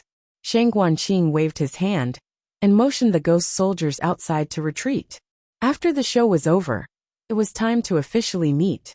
After Marquis Xianping exposed Gu Jiao's little disguise, he and Gu Jiao had already been honest with each other. He simply greeted her and turned his head to look at his bookworm brother's face. Ah, it's really like that, he whispered. He had disguised himself with this face for many years. How could he not recognize it? But looking at it from the bronze mirror, or from the portrait, was not as shocking as seeing it face to face. So I've been like this all these years. It's quite good looking. He didn't know whether he was praising himself or his younger brother. When he looked at Xiaoheng without hesitation, Xiaoheng also began to look at him seriously. Xiaoheng's appearance was 40% inherited from Marquis Xianping, 40% inherited from Sheng Guanyan, and 20% inherited from the Xian Yuan family. Sheng Guanqing, on the other hand, was half like his biological father and half like his biological mother. His eyebrows, eyes, and forehead were all perfectly inherited from Princess Xinyang. Xiaoheng had been brought up by Princess Xinyang. The two of them had the same habits and the same demeanor, which made them look like mother and son. But that was because they had never seen Sheng Guanqing. When the two brothers looked at each other, Gu Jiao was also observing them. After all, they were born from the same father. No matter how different their auras were, their facial features were still somewhat similar. In the past few days, a few old generals in the imperial court had said that the Ghost King from Ghost Mountain looked a bit like the emperor's grandson. However, there were so many similar people in the world. If they were similar, then so be it. No one would suspect anything. Are you Xiaoheng? As the elder brother, Sheng Guanqing was the first to speak. He carried the gun and said arrogantly, Do you know who I am? Gu Jiao glanced at him. How dare you be so fierce to my husband? I'm afraid you'll be served in a sack. Gu Jiao looked at Xiaoheng. Can I beat him? Xiaoheng. Xiaoheng took Gu Jiao's hand, put the peeled orange in her palm and said softly, I'll go out and have a few words with His Highness the Ghost King. She couldn't beat him. Gu Jiao said regretfully. Oh. Xiaoheng looked at the arrogant and despotic Sheng Guanqing with a smile. His Highness the Ghost King, please move. Do you think I'll move just because you say so? You're so rude. Sheng Guanqing put on the airs of an elder brother. Come out with me. Xiaoheng suppressed the smile on his face and obediently followed Sheng Guanqing out of the tent. They came to an empty drill ground. Shang Guanqing carried the big gun, looking mighty but not majestic. He stopped and looked at Xiao Heng fiercely, intending to show off his power as an elder brother. Xiao Heng said softly, "Elder brother." The word elder brother directly blocked all the majestic power that Shang Guanqing was about to show off in his throat. Shang Guanqing widened his eyes in disbelief and embarrassment. In short, it was a very complicated feeling. What did you just call me?" he asked seriously, staring at him. Xiao Heng said innocently, "Elder brother. Aren't you my elder brother?" Why did this boy have such an expression? He looked like an innocent deer. How could he be bullied? "And you called me elder brother so quickly. I didn't even scare you twice." Shang Guanqing coughed softly and tried to maintain his domineering persona. Of course I'm your elder brother. But how did you recognize me?" Xiao Heng smiled slightly, showing a trace of innocent cleverness. "Probably, it's the telepathy between brothers. It's because you look too much like your parents. Who would believe that you're not your biological son? And your arrogant aura is exactly the same as your biological father's." No matter what Xiao Heng thought in his heart, he looked very docile and well-behaved on the surface. On the way here, Shang Guanqing had imagined countless possibilities of meeting his younger brother. His younger brother was a bookworm, and there were many bookworms in the imperial court. They thought of themselves as noble and virtuous, and looked down on ignorant and incompetent people the most. Even generals were just boorish men in their eyes. People like him, who were neither literate nor martial arts, were even less attractive to these pedantic scholars. He had been laughed at behind his back. Because they didn't live long, no one made trouble in the imperial court. Otherwise, the memorials to impeach him from being the eldest grandson of the emperor would have circled the Yin kingdom long ago. He put on such a show today because he wanted to gain the initiative by striking first and overwhelming the other party with his aura. But why was this boy so obedient? He couldn't be bullied at all. "Brother, what are you holding in your hand?" Xiao Heng asked curiously. When he mentioned the weapon in his hand, Shang Guanqing's confidence soared, and his aura instantly became 8 meters tall. He held the gun in his hand and showed off to Xiao Heng. "You haven't seen this thing in the Zhao kingdom, right? It's called a gun, and it's very powerful. It's more powerful than those weapons. No expert can withstand it." But the range was seriously insufficient, and the accuracy was seriously insufficient. He couldn't say this, or else how could he show off? Xiao Heng looked like he didn't understand what was going on. Shang Guanqing looked around and saw that there was no one nearby. So he said to Xiao Heng, "Come here, I'll show you." "Okay." Xiao Heng readily followed him. Shang Guanqing called his ghost soldiers, piled a few big stones on the open ground, and put another stone at his feet. Shang Guanqing retreated 20 steps. He couldn't aim even if he took another step back. "Look carefully." Shang Guanqing stepped on the stepping stone, held the gun up domineeringly, aimed at the stone, and pulled the trigger. With a loud bang, the stone was blasted away. The air was filled with the thick smell of black gunpowder. Xiao Heng almost understood what was going on. It was indeed a good invention. First of all, it was easy to frighten the enemy with its momentum. Moreover, the wounds caused by the black gunpowder were all open wounds. The visual impact was great, and it caused a lot of psychological pressure on the wounded soldiers, making it easy for them to collapse. However, this thing looked too clumsy and wasn't accurate enough. It was lethal at close range, but it had to be improved if he wanted to shoot it from a distance. Shang Guanqing turned around and smiled at his brother. "How is it? Isn't it powerful?" Xiao Heng's expression changed in a second, as if he was frightened by the gunshot. Shang Guanqing laughed 3 times. What kind of top scholar brother was this? So timid. You scholars are so cowardly. Shang Guanqing suddenly felt that he controlled his brother's dignity, and said proudly, "Learn from me in the future. Don't only know how to study. What's the use of being a bookworm? This time, I killed many masters in the war against the Jin kingdom. Have you heard of Xie Xingzhou? The #1 master under Gong Sun Yu was killed by me, your brother. And those bastards from the sword hut. They were all killed by your brother." "Brother, you're amazing," Xiao Heng said with eyes full of admiration. "You're really my father's son." Even your words are exactly the same. Xiao Heng held back his laughter, and his eyes were full of shock and admiration for his brother. He was really like a younger brother.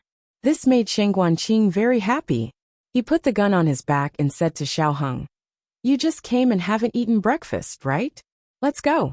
I'll take you to eat something delicious." Xiao Heng said goodbye to Gu Jiao, and then sat in the carriage with Sheng Guanqing. Sheng Guanqing had a younger brother in the Yin Kingdom, such as Prince Ming. However, Prince Ming was very annoying. He always said one thing in front of others and another behind their backs. He always slandered Sheng Guanqing and bullied him, which ruined his good impression of his younger brother. He also had a few other younger brothers, but he was not very close to them. Sheng Guanqing looked at Xiao Heng without blinking. Xiao Heng was very quiet, and there was no disgust for him at all. Those younger brothers were all afraid of him. They said that he was a sickly person, and that playing with him would also make them sick. Sheng Guanqing crossed his arms and said warily, "Hey, do you know that playing with me will kill you?" "Who said that?" Xiao Heng asked. Sheng Guanqing raised his eyebrows and said, "Anyway, that's what they said." "Are they all top scorers?" Xiao Heng asked. "Well, no. Not to mention top scorers, they were not even top scorers." "I am." Xiao Heng looked at Sheng Guanqing seriously and said with great certainty, "I'm the top scorers. I'm smarter than them. Only smart people deserve to play with you. They don't deserve to." Sheng Guanqing suddenly blushed. "Ah, is this younger brother really stupid or pretending to be stupid? What he said is too childish. But what if it's really nice to listen to? No, I said I'll teach him a lesson.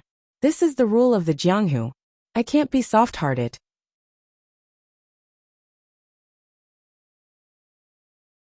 Chapter 888. The novel will be updated more quickly. Sheng Guanqing calmed down the excitement in his heart and returned to his old self, who didn't recognize anyone. Sheng Guanqing was not much more familiar with Chu Yang than Xiao Heng, but his appetite was getting worse these days. In order to make him eat more, Gu Jiao asked teacher Hu to search for delicious food in the streets and alleys for him. He roughly remembered a few shops. The coachman was a local. After they told him the name of the shop, the coachman took them there with ease. It was a noodle shop opened by the people of Zhao, but it claimed to have the flavor of the Six Kingdoms. Sheng Guanqing ordered 2 bowls of Yangchun noodles, the specialty of the Zhao Kingdom.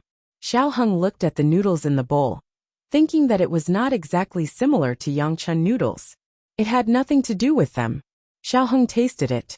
It was quite ordinary. Sheng Guanqing, on the other hand, seemed to be eating with relish. He asked Xiao Heng, "How is it? Is it better than the ones in the Zhao Kingdom?" Xiao Heng glanced at him and said, "Jiao Jiao's cooking is better than this." Sheng Guanqing said in surprise, "That girl can cook?" Xiao Heng's eyes flashed with gentleness. "Jiao Jiao's cooking is very good." Sheng Guanqing curled his lips. Humph, he came here to eat noodles, not to eat dog food. Chuyang City was gradually restoring order. But because of the war, the prices had risen. Yangchun noodles usually cost 6 knife coins, but now it cost 20 knife coins. This was a small increase. The price of the meat was even more outrageous. A small bowl of donkey meat was sold for 2 taels of silver. Sheng Guanqing glanced at Xiao Heng, who was eating noodles silently. He rolled his eyes and ordered 2 bowls of the most expensive donkey meat and a jar of 30-year-old wine. "By the way, you didn't bring any money when you went out, did you?" he asked seriously. "No." Xiao Heng shook his head blankly. He really didn't bring any money. There were eunuchs on the way to take care of food, clothing, accommodation, and transportation. The banknotes were in the military camp's luggage. Sheng Guanqing patted his chest and said, "It's okay. I brought it. I'm treating you to a meal as your brother. How can I let you pay for it? There's a good osmanthus cake shop over there. I'll buy it for you." Xiao Heng said hurriedly, "I'll go." Sheng Guanqing smiled and said, "No need, no need. I'm the elder brother. I'll go." Xiao Heng thought for a moment. "Okay then." Sheng Guanqing reminded him, "By the way, remember not to expose your identity as the eldest imperial grandson. There are assassins from the Jin state in the city. You will be in danger." Xiao Heng nodded obediently. "Oh, got it. Sheng Guanqing left with a smile. As soon as he left the shop, he pulled over the shop assistant at the door and casually said, "The person who came with me just now, he's paying the bill." The two of them were good-looking, and their clothes were extraordinary. One look and one could tell that they were the young masters of a wealthy family. The shop assistant smiled politely and said, "Yes, sir." After Sheng Guanqing walked to the opposite side, he turned around and sneered at Xiao Heng, who was eating noodles slowly in the shop. "Silly little brother. Just wait to be beaten up." Sheng Guanqing really went to the shop that sold osmanthus cake. It was not for anything else, but because he could see the noodle shop directly across the street. He wanted to witness the dark history of the top scorer's little brother with his own eyes. He went up to the second floor and asked for a first-class room. He also ordered a pot of the most expensive tea, crossed his legs, and watched the show leisurely. He should be beaten out soon, right? When should he make a move? Would it be too cruel when he was beaten until he cried for his father and mother? Sheng Guanqing waited for a long time, but he did not see any movement at the door of the noodle shop. What's going on? Could it be that he was beaten to death inside? Oh, I forgot that the shop has a backyard. If they are attacking the boy in the backyard, it will be terrible. Sheng Guanqing just wanted to teach Xiao Heng a lesson. He did not intend to kill Xiao Heng. He hurried downstairs, intending to throw the money bag directly to the shopkeeper and keep the change. But his hand touched nothing. He was stunned and lowered his head to look around. Where's my money bag? When the shopkeeper saw this, his face immediately darkened. "Sir, did you lose your money bag? It was still with you when you showed up. I don't know how it disappeared." Sheng Guanqing was puzzled. "How do you know?" The shopkeeper rolled up his sleeves. "Haha. I've heard this kind of excuse many times. You look like a dog. You're actually a swindler. Don't you know who owns this shop? How dare you swindle in my shop? You must have eaten a bear's heart and leopard's guts. Guards, arrest him for me. Drag him to the backyard. If he doesn't hand over the money, break one of his legs." Sheng Guanqing said in disbelief. "You're too black-hearted. Do you want to use a leg to pay for such a small amount of money? You have no respect for the law." The shopkeeper snorted coldly. "Law? This is the law of our Ziyang city." There were many wars at the border. It seemed that the local laws had indeed changed. The shopkeeper said, "Arrest him." "Wait." Sheng Guanqing stretched out his hand and made a stop gesture. "I'm the eldest grandson of the emperor." The shopkeeper took out a portrait from the counter and opened it. "Do you think I haven't seen the eldest grandson of the emperor? Boy. This is the eldest grandson of the emperor."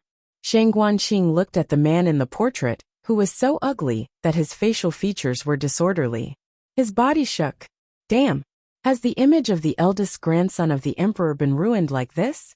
Or is it that in this day and age, a mole with a tear mark is the eldest grandson of the emperor? Sheng Guanqing said seriously. "This is not the eldest grandson of the emperor." The shopkeeper said. "How do you know he's not?" Sheng Guanqing said righteously. "Because I am. I've been the eldest grandson of the great Yin dynasty for 20 years. I know better than you what the eldest grandson of the emperor looks like." The shopkeeper said. "You don't have a tear mark on your face. You're not.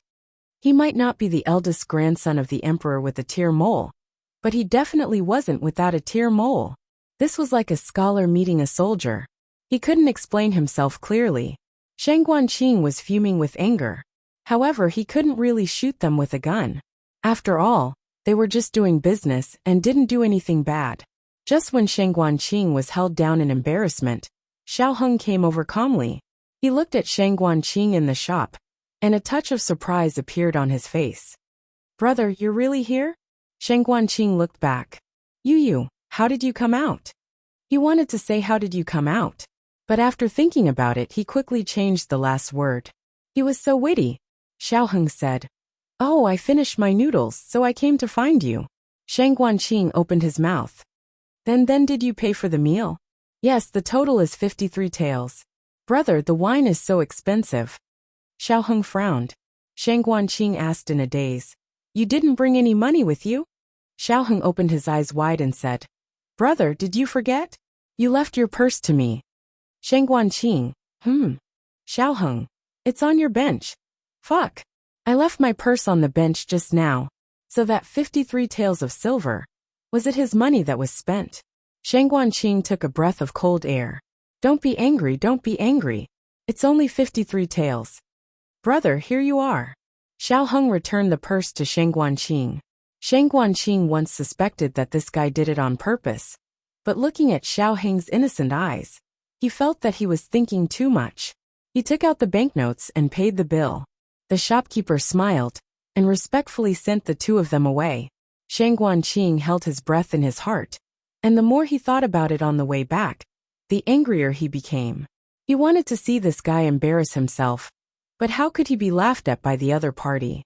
He had lived for 20 years, and he had never suffered such a setback. He had to get back at him. Stop the carriage, he ordered. The coachman stopped the carriage. Shang Guanqing got out of the carriage with Xiao Heng.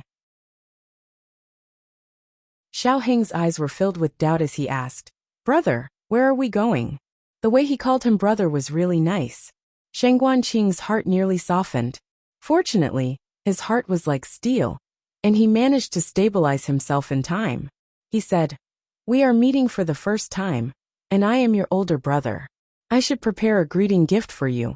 I did not prepare one ahead of time, so I will buy one for you now. Xiao Heng slightly shook his head. No need, brother. I did not prepare one for you. Shang Guanqing heroically waved his hand and said, That's different. I am your older brother. I must give you a greeting gift. If you continue to be so courteous with me, I will get angry. Xiao Heng hesitated for a moment and said with difficulty, Since brother has said it like this, then Aheng will respectfully accept. Shang Guanqing hugged his shoulder and patted him, saying with a smile, That's more like it. Shang Guanqing brought Xiao Heng to an antique shop. In these troubled times, the nearby antique shops had closed one after another. This was the only one that was still open. Xiao Heng tugged at his sleeve and quietly said, Brother, the things here are too expensive. Let's go somewhere else. Zhao Du's young marquis, his mother was a princess, and his father was a marquis. He actually felt that a few antiques were expensive. Ah, right. This younger brother had wandered among the commoners for a few years and lived a hard life. Shang Guanqing's heart nearly softened, but fortunately he was skilled. He smiled and said, Don't worry. I have saved up quite a bit of private money over the past few years. Pick whatever you like. There is no need to be courteous with brother. This time, Shang Guanqing learned to be obedient. He repeatedly checked that the money bag did not fall out. In truth, even if it fell out, there was no harm. The banknotes in the money bag were not enough to buy an antique. You look around first. I will go to the outhouse. Okay. Xiao Heng remained on the second floor to look at the antiques. Shang Guanqing went downstairs and picked up a few antiques in the main hall. Upstairs, my younger brother will pay the bill. This trick might not have worked if it was used by others, but the two of them looked like young masters of aristocratic families. Nobody suspected that Shang Guanqing was a swindler. Shang Guanqing took the antiques and ran. Stinky brat. Let's see how you escape this time. Shang Guanqing looked up to the sky and laughed. Ha ha ha. He carried a bag of antiques back to the carriage. As soon as he opened the curtain, he was so scared that he almost fell down. Why are you here? Xiao Heng smiled slightly. I finished buying, so I got on the carriage and waited for my brother. Shang Guanqing was even more surprised. You finished buying? He looked at the big boxes of antiques in the carriage in shock. You bought all of them? Xiao Heng said innocently. My brother just picked these out for me and asked me to accept them. I did say that, but how did you pay the bill? Shang Guanqing touched the money bag. It was still there. Xiao Heng said with a smile. I said my brother was the eldest grandson of the emperor, and the shopkeeper said it didn't matter. He would go to the Castellan mansion to collect the bill from my brother later. Why did no one believe me when I said I was the eldest grandson of the emperor? But he believed me when I said I was the eldest grandson of the emperor. So many antiques. How much money would it cost? Your brother has saved money for more than 10 years. The little person in Shang Guanqing's heart knelt down on the ground and cried out loud.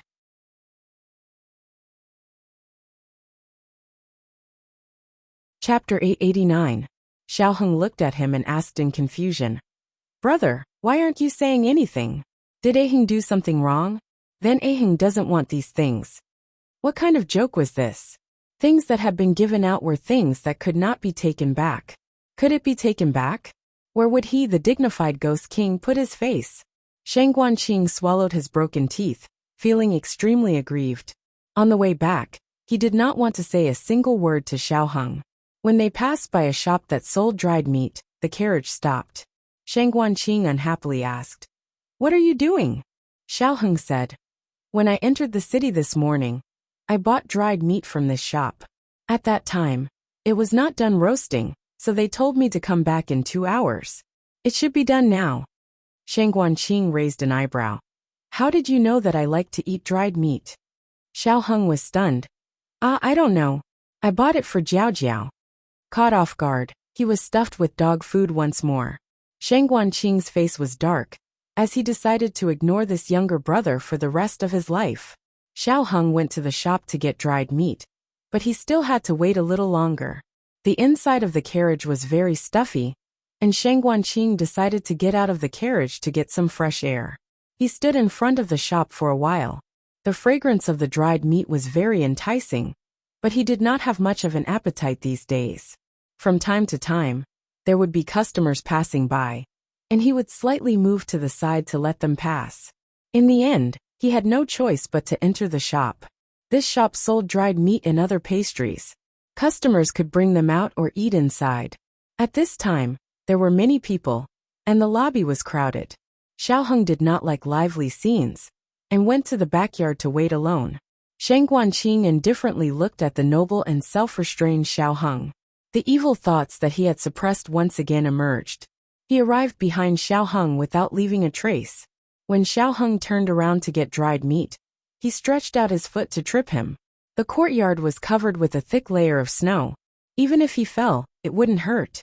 At most, it would just embarrass Xiaoheng. And Xiaoheng really didn't know that Shang Guanqing had come to play tricks.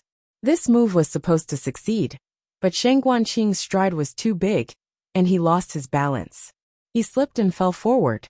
"Aya!" he cried out in surprise. Xiaoheng turned around, and almost instinctively reached out to grab Shang Guanqing. The inertia was too great, and the two brothers fell into the snow together. Coincidentally, at this time, the brothel madam across the street came in from the back door to buy dried meat. As soon as she entered the backyard, 2 young men fell under her skirt. The procuress, Shang Guanqing, Xiaoheng. The brothel keeper was startled at first, but then she was so excited that her whole body trembled, and the makeup on her face fell. She put one hand on her fat waist, and pointed at the two with a handkerchief in her other hand. She gritted her teeth and said, "Where did these brats come from? How dare you take advantage of me in broad daylight? You're indecent. See how I'll deal with you." As she spoke, she bent down, and was about to pull the 2 brothers' ears. The 2 brothers exchanged a look. Shang Guanqing, run! The 2 brothers quickly stood up from the snow. Shang Guanqing grabbed Xiaoheng's wrist, and rushed out from the back door in one breath. "You took advantage of me and then ran? Stop right there. I told you to stop. Do you hear me? Someone is coming. Capture those 2 brats for me." The 2 brothers' scalps tingled, and they ran forward as fast as they could. Over there, over there." Xiaoheng pointed to the alley on the right. "No. Left. I'm the older brother. Listen to me." Shang Guanqing decisively pulled his brother into the alley on the left. It turned out that Shang Guanqing didn't lead them the wrong way. The 2 of them didn't know how long they ran. After making sure that the people of Spring Flower House didn't chase after them, they held the fence on the side and gasped for breath. This used to be a workshop for dyeing cloth. After the war, the people in the workshop left, and the things inside were also emptied, leaving only an empty yard. Shang Guanqing had no strength left, and he directly lay down in the snow. Xiaoheng glanced at him, and lay down beside him. "How do you know to go left?" he asked. "Have you been here before?"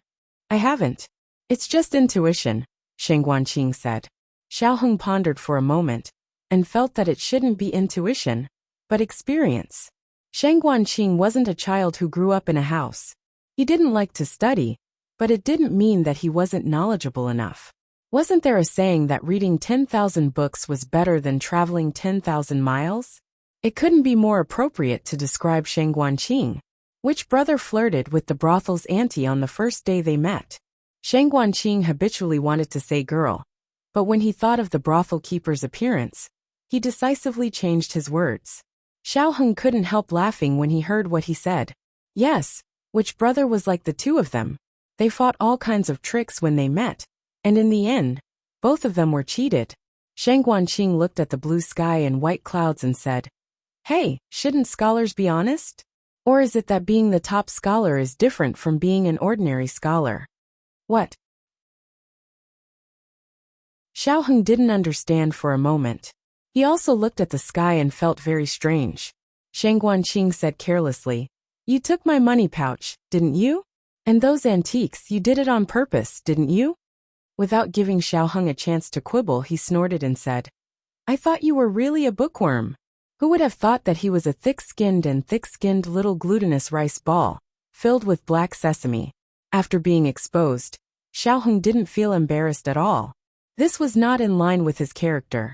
He could be thick-skinned in front of outsiders, but he was not so thick-skinned in front of his own people. So, why did he get along with Sheng Guanqing so naturally? Was it because he was his brother? He could let himself go and be himself with peace of mind, because he knew him as well as he knew him. They were like each other's other selves in the world. Xiao Heng put his right arm behind his head and said lightly, "My skills are not as profound as yours." He was thick-skinned. "I'm your brother. Of course I'm better than you." Although he said that, it was just now that he really came to his senses. The moment he laid down on the snowy ground, the thoughts in his mind suddenly opened up. He didn't need any evidence. It was more like a kind of brotherly connection. He suddenly understood that this guy was teasing him. He said lightly, "Hey, top scholar, recite a poem for me." Since the window paper had been opened, Xiao Heng no longer pretended to be an obedient younger brother. He refused very coldly, "No. You've shown your true colors, haven't you?" Sheng Guanqing turned his head and glared at Xiao Heng coldly. He said sarcastically, "You're the younger brother. How dare you disobey your brother? Can't you have some self-awareness as a younger brother? If you want to recite it, do it yourself," Xiao Heng said lightly. He turned over in the snow and showed his back to Sheng Guanqing. Sheng Guanqing was so angry that he gritted his teeth. The little person in his heart jumped up. He picked up his stinky younger brother and beat him into the snow so hard that he couldn't be dug out. "Humph," Sheng Guanqing snorted. He didn't turn over, but he closed his eyes coldly. Xiao Heng opened his eyes and felt the heat on his body dissipate little by little. He also quietly looked at the scenery in the distance. The wind had stopped, and there were more pedestrians on the street.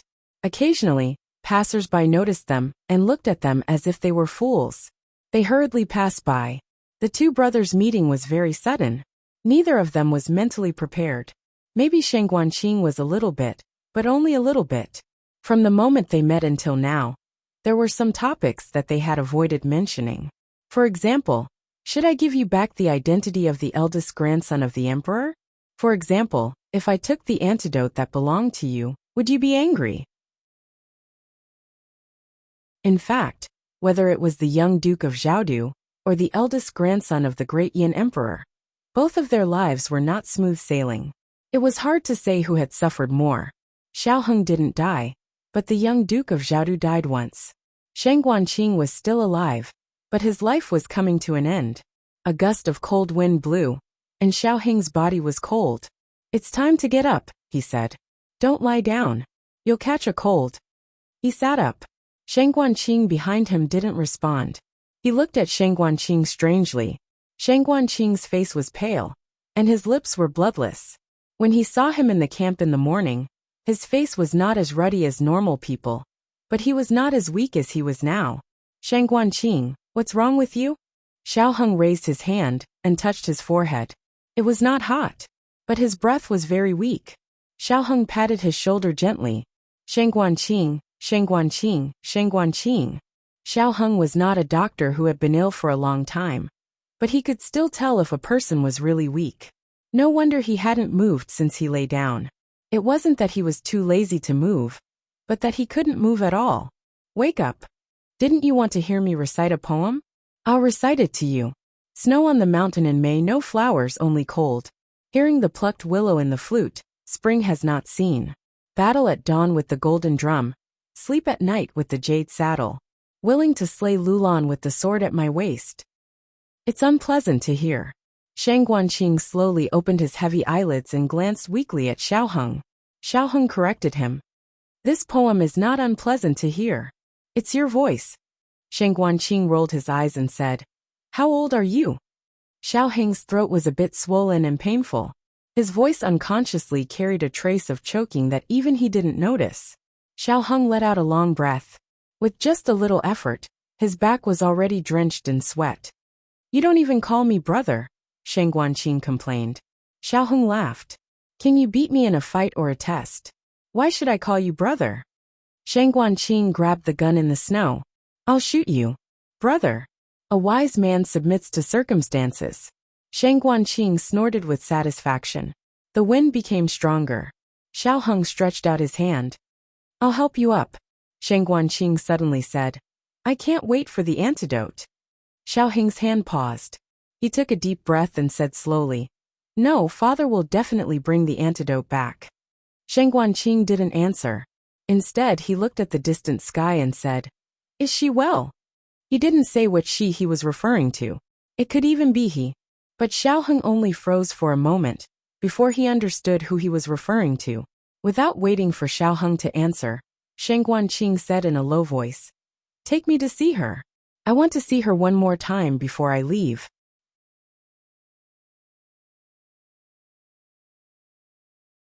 Chapter 890. Novels that can't be found on the internet are all here. In November at the border, the wind was bitterly cold. At night, Shang Guanyin came from Pu City and went to the military camp first. She only heard that the eldest imperial grandson had come when she entered the city. With her understanding of her two sons, one was looking for a wife, and the other was looking for a younger brother. At the moment, most of them were in the military camp. Sure enough, she saw Gu Jiao and the two brothers in Marquis Xianping's tent. Shang Guanqing had already fallen asleep, and Gu Jiao was giving him an infusion. His appetite was not good these days, so Gu Jiao would give him a supplement from time to time. But tonight, the atmosphere in the tent seemed to be particularly dignified. Shang Guanyan's face changed. What's wrong? Did something happen? Is Qing not well? Shang Guanqing's situation was not good. He had been relying on the medicine of the state preceptor hall to suppress the poison, making him look no different from a normal person. In fact, his body had long been exhausted. Yi Qing said that he would not suffer too much, but he would become more and more sleepy. Maybe one day he would fall asleep and never wake up again. Xiaoheng told Shang Guanqing's idea to Shang Guanyin. Shang Guanyin fell on the chair in a daze. He really decided to do this? Go to Zhao country. It meant that he had completely given up on the antidote. The journey to Zhao country was long, and no one could guarantee that he would not die of poison on the way. If he was poisoned, wouldn't it be a wasted trip? Thinking that her son would die alone on the way back to Zhao country, Shang Guanyan's heart felt like it was being stabbed by a knife. She did not want to not see her son for the last time. Aheng, I don't want to. At this moment, she was not the iron-blood loyal crown princess. She was just an ordinary mother. But at the same time, she also understood that she did not have the right to stop Shang Guanqing from seeing Princess Xanyang. The Marquis, Changjing and Yi Qing are going north. I asked around. Dark Knight Island is in that direction. If the journey was easy, they would have brought Shang Guanqing. If you didn't bring it, it means that this trip is a narrow escape. The extreme north had extremely bad weather. Snowstorms wreaked havoc on the ice plains, and along with the arrival of winter, even experts would not be able to pass through. Perhaps it was because Shang Guanqing understood this that he decided to give up waiting for purple grass. He wanted to use the last moments of his life to return to his country and take a look at his home. She wanted to meet her mother. Shang Guanyin choked with sobs. When I took him away that year, I didn't ask him if he agreed or not. Now he had grown up. He couldn't decide his own birth, and he couldn't even choose his own life. but he hoped to be able to choose his own way of leaving. Life or death, it was up to him to choose. Even if he consumed the purple grass, there was only a 1 in 10,000 chance of survival. If he failed, he would not be able to return alive. It was up to him to decide whether he should take this gamble or risk his life to see his mother. Inside the tent, Shang Guanyin grabbed her son's hand and cried all night. This year's winter in Zhao country was especially cold. At the end of October, the capital had its first snowfall. In November, it snowed for half a month. After entering the 12th month, it was sunny for a few days. In a house on Vermilion Bird Avenue, Princess Xinyang sat quietly in front of the bed embroidering. In the past, there was only brush, ink, paper and inkstone on her table. She didn't know when, but it had all been replaced with a variety of fabrics. She felt that the room was stuffy, so she called Yujin to open the window. A servant girl came in. The servant girl smiled and said, "Aunt Yujin went out. Princess, do you have any orders?" "Open the window," Princess Xinyang said. "But it's very cold outside." The servant girl was worried about her body. Princess Xinyang said lightly, "I'm hot." "Then just open it for a little while," the servant girl said. Princess Xinyang nodded. The servant girl went around the table and opened the window with a pole. The cold wind blew in with flying snow. Princess Xinyang felt a burst of coolness, and even her dizzy head cleared up a lot. The young maidservant shuddered. "So cold. It's snowing again." Princess Xinyang embroidered for a while in the cold wind. The servant girl didn't dare to let her stay in the cold for too long, so she took the risk of being kicked out and closed the window. "Aunt Yujin said that you can't stand in the cold wind, can't eat cold food, can't." The servant girl lowered her head and said without confidence, "Enough, I didn't say I was going to punish you." Princess Xinyang didn't plan to argue with the servant girl, but she had been sitting in the room for 2 hours, so she really couldn't sit still. "Give me the cloak. I'll go out for a walk," she said. "Ah yes." The servant girl took the cloak, trembling with fear, and put it on Princess Xinyang. Princess Xinyang stood up and walked out of the room with swollen legs to the corridor. The snow in the courtyard had been swept clean, and the ground was covered with a non-slip straw mat. The servant girl held an umbrella for her. "Let's go to the flower room," Princess Xinyang said. "Yes." The servant girl complied and carefully supported her. The master and servant went to the flower room. This residence was originally quite big, but Princess Xinyang liked to raise flowers, so she used half of the residence as a flower room. Charcoal was burning in the flower room, so the temperature was very high. The servant girl understood that her princess wasn't going to admire the flowers. She wanted to see if the old clothes had dried. When the two arrived at the door of the flower room, they heard whispers coming from inside. "What do you think the princess is thinking? Why would she dig out the old clothes from so many years ago? She even wants us to wash and dry them." "Be quiet, don't let people hear. If they hear, then they hear. Do you think I'm the only one saying this? Everyone's secretly spreading it." "Spreading what?" "The princess actually has 2 sons." "What?" "Half of these children's clothes are the young duke's, and the other half is the young master's. It's a pity that the child's fate wasn't good, and he died before he was even a month old. Say, it's fine if we wash the young duke's clothes, but why do we wash the child's? Washing the clothes of a dead person during the new year. How unlucky." The news that the young Duke of Zhaodu had returned alive had already spread throughout the capital. As for Xiao Qing's identity, although it hadn't spread outside, the servants who had come in behind closed doors had more or less heard some things while she and Yujin were tidying up the clothes. The servant girl didn't even dare to breathe loudly. She turned her head to look at Princess Xinyang. As expected, the princess's face was ice cold. The 2 servant girls felt the cold gaze behind them and turned their heads back in a daze. When they saw Princess Xinyang, the 2 were so frightened that they fell to their knees with a plop. Princess Xinyang quickly walked over. The servant girl was frightened. "Princess, slow down." Princess Xinyang came in front of the 2 and sternly shouted, "Get up! You've dirtied my son's clothes." The servant girl who had spoken rudely just now happened to be holding a small piece of clothing that Xiao Qing had worn when he was born. The servant girl trembled as she handed the dirty clothes to Princess Xinyang. Princess Xinyang looked at her son's dirty clothes and didn't know why, but a wave of sadness came from her heart. Princess Yujin had returned from shopping. She heard that Princess Xinyang had gone to the flower room and hurried over to take a look. She didn't expect to see this scene. She didn't immediately ask the two servant girls what they had done. Instead, she directly ordered the servant girl, "Take them away first.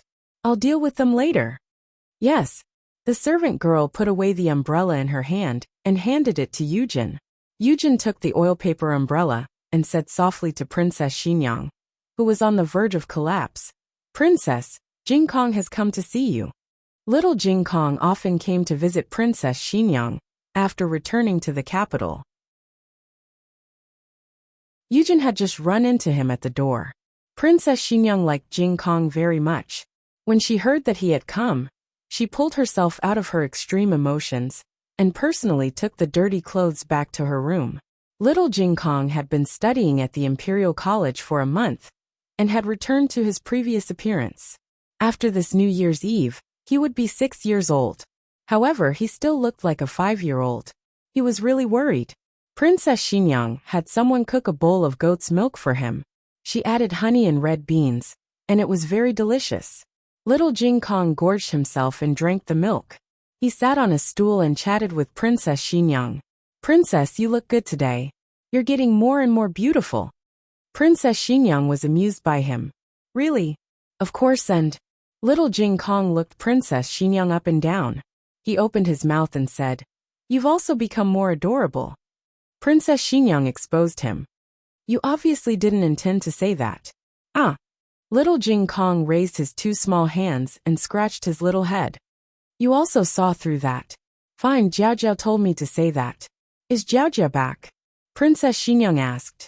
Little Jing Kong shook his head and said seriously, "No, Jiao Jiao said that before. Jiao Jiao said that you can't say that girls are fat. When girls are fat, they're so cute that they become inflated." Pfft. Yujin couldn't help but laugh. If he wanted to say that the princess was fat, then just say it. However, the princess wasn't fat. "What did you learn at the Imperial College today?" Princess Xinyang didn't continue the topic and changed the topic to his homework. "Today, I learned the classic of filial piety." Little Jing Kong recited the entire content of the lesson and explained it in his own words. Princess Xinyang nodded. Everything was correct. She touched his little head. "You're such a smart child." Little Jing Kong rolled his eyes. "Then, am I smart or is my brother-in-law smart?" Princess Xinyang was amused by him. "Both of you are smart." Little Jing Kong furrowed his brows bitterly. Why was his bad brother-in-law and he both smart? His bad brother-in-law always got the last place. In fact, he asked this question because he subconsciously admitted that his bad brother-in-law was very smart.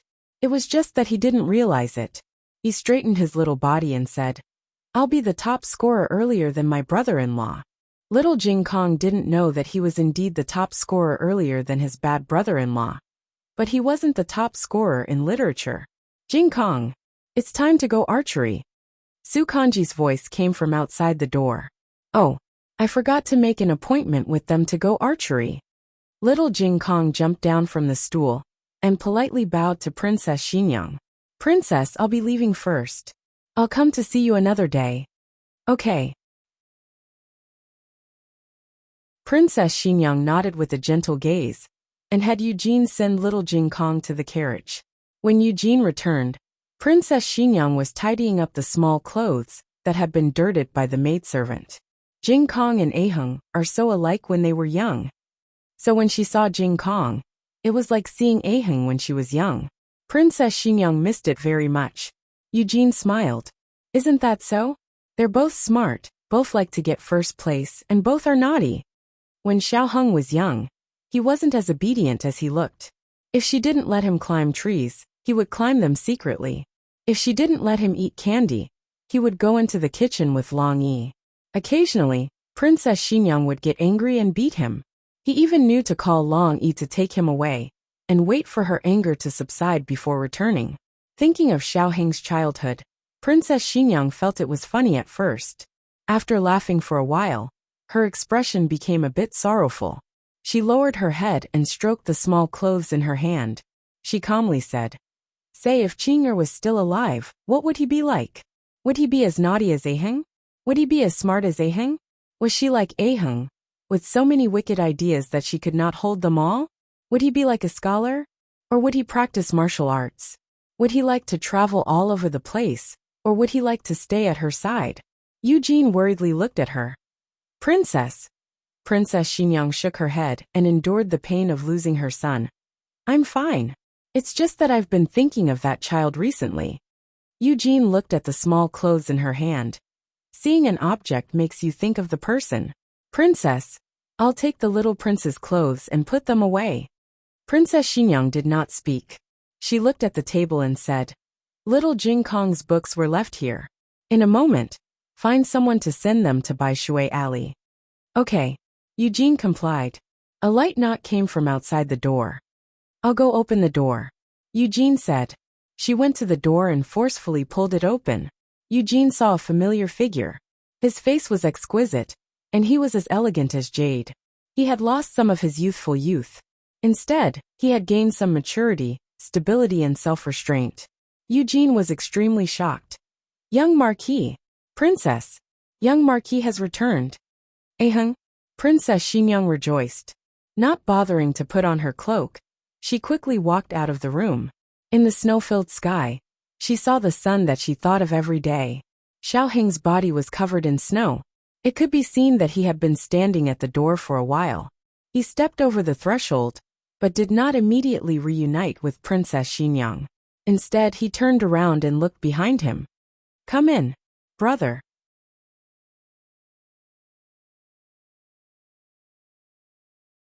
Chapter 891. Half an hour ago, a carriage covered in snow stopped in front of the city gate. Shang Guanqing opened the curtain and poked his head out. He looked at the towering city tower and asked in surprise, "Is the capital in front?" "Yes." Xiao Heng nodded and opened the curtain a little. He looked at the endless crowd and said, "There are many people coming in and out of the capital in December. It's not so crowded on weekdays." "It's not bad," Shang Guanqing said. The Zhao Kingdom was a lower country. Although it was not as rich as the Yin Kingdom, the court was stable, and the people lived and worked in peace. There were many praises for the court and the emperor. The emperor of the Yin Kingdom was a tyrant. Most of the people's opinions about him were negative. However, he was so powerful that no one dared to resist his tyranny. Xiao Heng smiled. The Zhao Kingdom was not strong enough now, but he believed that one day, the Zhao Kingdom would become a higher country. It required the efforts of many people, or even the efforts of several generations. But as long as they did not give up, there would be hope. "Do you want to rest for a while?" Xiao Heng asked Shang Guanqing. When Xiao Heng and Gu Jiao went from the Zhao Kingdom to the Yin Kingdom, they took the land route. There were many checkpoints and detours. Because they did not have the privilege of the royal family, many official roads could not be taken. The process was greatly delayed, and it took nearly 2 months to reach Xingdu. This time, they used the identity of the eldest imperial grandson to take the official road dedicated to the court and changed to the water route in the second half of the journey. They were lucky. The water began to freeze when they reached the shore. From early November to early December, they walked for a whole month. "No, I'm not tired," Shang Guanqing said. He was lying. Even Xiao Heng was tired, let alone a sick person like him. But the two brothers knew that Shang Guanqing did not have much time left. It was a miracle that he could hold on until now. Every step he took was like stepping on the roof of the King of Hell's palace. He did not know when he would fall. The carriage entered the city. Although Shang Guanqing was tired, he did not let go of the opportunity to appreciate the capital. "There are so many Tonghalu sellers," he exclaimed. There were very few of them in the Yin Kingdom. It was also very difficult to see a Tonghalu vendor on the street. But there were actually quite a few shops that specialized in selling Tonghalu. Xiao Heng asked the coachman to stop the carriage in front of a Tonghalu store and bought a bunch of each flavor. "Here." He handed a handful of candied haws to Shang Guanqing. Candied haws are from Zhao Kingdom. Shang Guanqing picked a big and red one. Yin Kingdom didn't have it before. So you like to eat candied haws, because you miss your hometown? Xiaoheng watched him eat in silence. Shang Guanqing actually didn't have much of an appetite, so he played with it a few times. Why don't? He paused and said, I'll go later? What's wrong? Xiaoheng asked. Shang Guanqing looked at the candied haws in his hand and stammered. That. Xiaoheng laughed and asked, Are you nervous? No. Shang Guanqing denied flatly. Xiaoheng smiled and said, Don't worry. Mom will be very happy to see you. Shang Guanqing said in a low voice, I'm not doing that. I don't know how to do that. The last two words of each of his sentences were vague and unclear. Xiaoheng could only make out the intonation, but Xiaoheng could still make out the four words through the telepathy between them. I'm not the top scorer. I don't know how to study.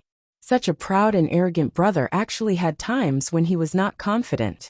Sure enough, it was true that when you cared too much about someone's opinion, you would become worried about personal gains and losses. Xiaoheng smiled and said, Mother will like you. Shang Guanqing curled his lips. Look at you. I know what kind of son she likes. Xiaoheng raised his eyebrows. Is that why you secretly memorize poems? Shang Guanqing's tiger-like body trembled, and his hair stood on end. When did I recite a poem? Xiaoheng burst into laughter. The two of them were really brothers. One of them exercised and strengthened his body behind his wife's back, while the other secretly memorized poems. Stupid sons had to meet their mothers eventually. The carriage arrived at Vermilion Bird Avenue near dusk. Shang Guanqing hesitated and refused to get off the carriage. When he finally got off the carriage, he leaned against the wall and stood in the alley, refusing to go over. Xiaoheng didn't know whether to laugh or cry. Wasn't he quite thick-skinned? Why was he more shy than he was about meeting his mother? The two brothers stood in the alley diagonally opposite for a long time. Xiaoheng saw little Jing Kong leave, so Shang Guanqing slowly followed Xiaoheng. That was how the snowflakes on their shoulders came about. At first, Princess Xinyang didn't realize who she was calling. But when Shang Guanqing, who was wearing a white cloak and holding a stick of candied haws, crossed the threshold, Princess Xinyang suddenly stopped in her tracks. The wind around them seemed to have suddenly stopped, and the snowflakes fell in large patches. The whole courtyard was extremely quiet. Her gaze fell on the handsome face that was somewhat similar to Xiaoheng's. Her breathing stopped, and her heart skipped a beat. Calling him brother didn't prove anything. It wasn't like Xiaoheng didn't have a brother. But her heart suddenly began to ache. It hurt so much. Why did her heart hurt so much when she looked at this person? Her eyes couldn't help but heat up, and her throat swelled painfully. Mother, brother is back, Xiaoheng said. Then in the next second he also froze. His gaze slid from Princess Xinyang's beautiful face to her bulging belly. Wait. He had only been gone for 9 months. What was going on? Shang Guanqing had long been so nervous that he was stunned. His brain was buzzing, and he couldn't think at all. Xiaoheng guessed right. When it came to meeting his mother, Shang Guanqing was definitely more nervous than Xiaoheng. All the face that he had given up all these years was now used up on Princess Xinyang. So shy. What should I do? Shang Guanqing belatedly realized that he was still holding a candied hawthorn in his hand. He blamed himself for being so nervous that he even forgot to put such a childish thing back in the carriage. What should he do? His mature and aloof image. Yujin was also extremely agitated. Who was this brother that the young duke had brought back? Judging from his age, he was about the same age as the young duke. Could it be? No way, right? Wasn't young Master Shaoqing already dead? Princess. She looked at Princess Xinyang in disbelief. Princess Xinyang was already a bit out of breath. Pregnancy had changed her body. Under the influence of hormones, tears came at will. She wasn't at all like her former aloof self. Xiaoheng pulled his stunned brother to Princess Xinyang and said softly, Mother, let's talk inside. The mother and son trio entered the room. Yujin was also waiting on the side. Xiaoheng sat in the middle. Princess Xinyang and Shang Guanqing faced each other. Princess Xinyang looked at the child and couldn't stop her hot tears. Shang Guanqing wasn't sad at first, but when he saw her tears, he suddenly felt distressed. The two people's emotions fluctuated too much. Only Xiaoheng could explain what had happened. Xiaoheng started with Shang Guanyan's identity. The female slave of the Yin Kingdom was actually the crown princess of the Yin Kingdom. She was framed and sold to the underground martial arts arena. She was rescued by Marquis Xianping. Princess Xinyang knew what happened after that. But what Princess Xinyang didn't know was that the crown princess of the Yin Kingdom didn't kill Shang Guanqing. She just hid him.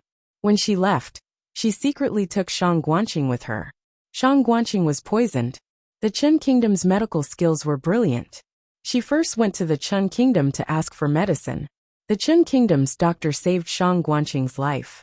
Unfortunately, the effect was minimal. In order to keep Shang Guanqing alive, she had to take him back to the dragon's pool and tiger's den. After that, there was a series of upheavals in the Xianyuan family.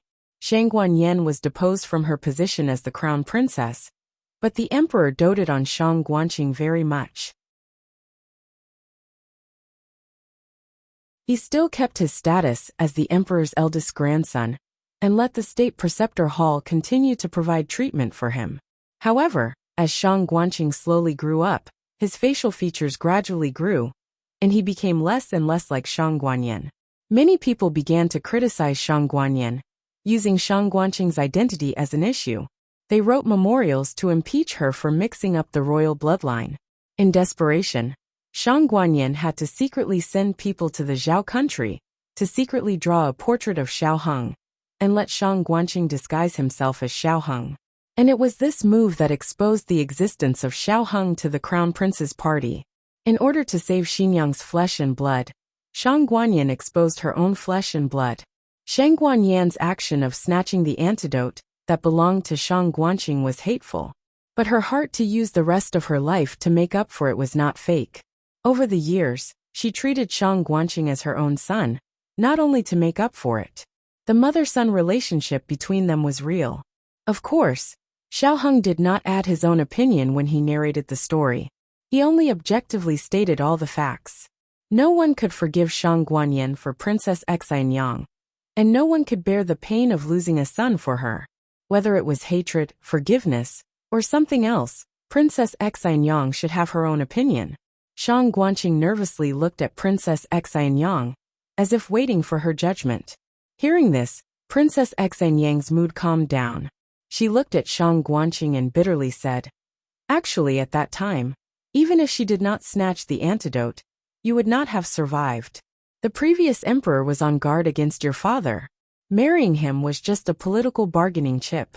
My dragon shadow guards were waiting to kill him at any time. And in order to prevent me from being soft-hearted, the dragon shadow guards would kill our child.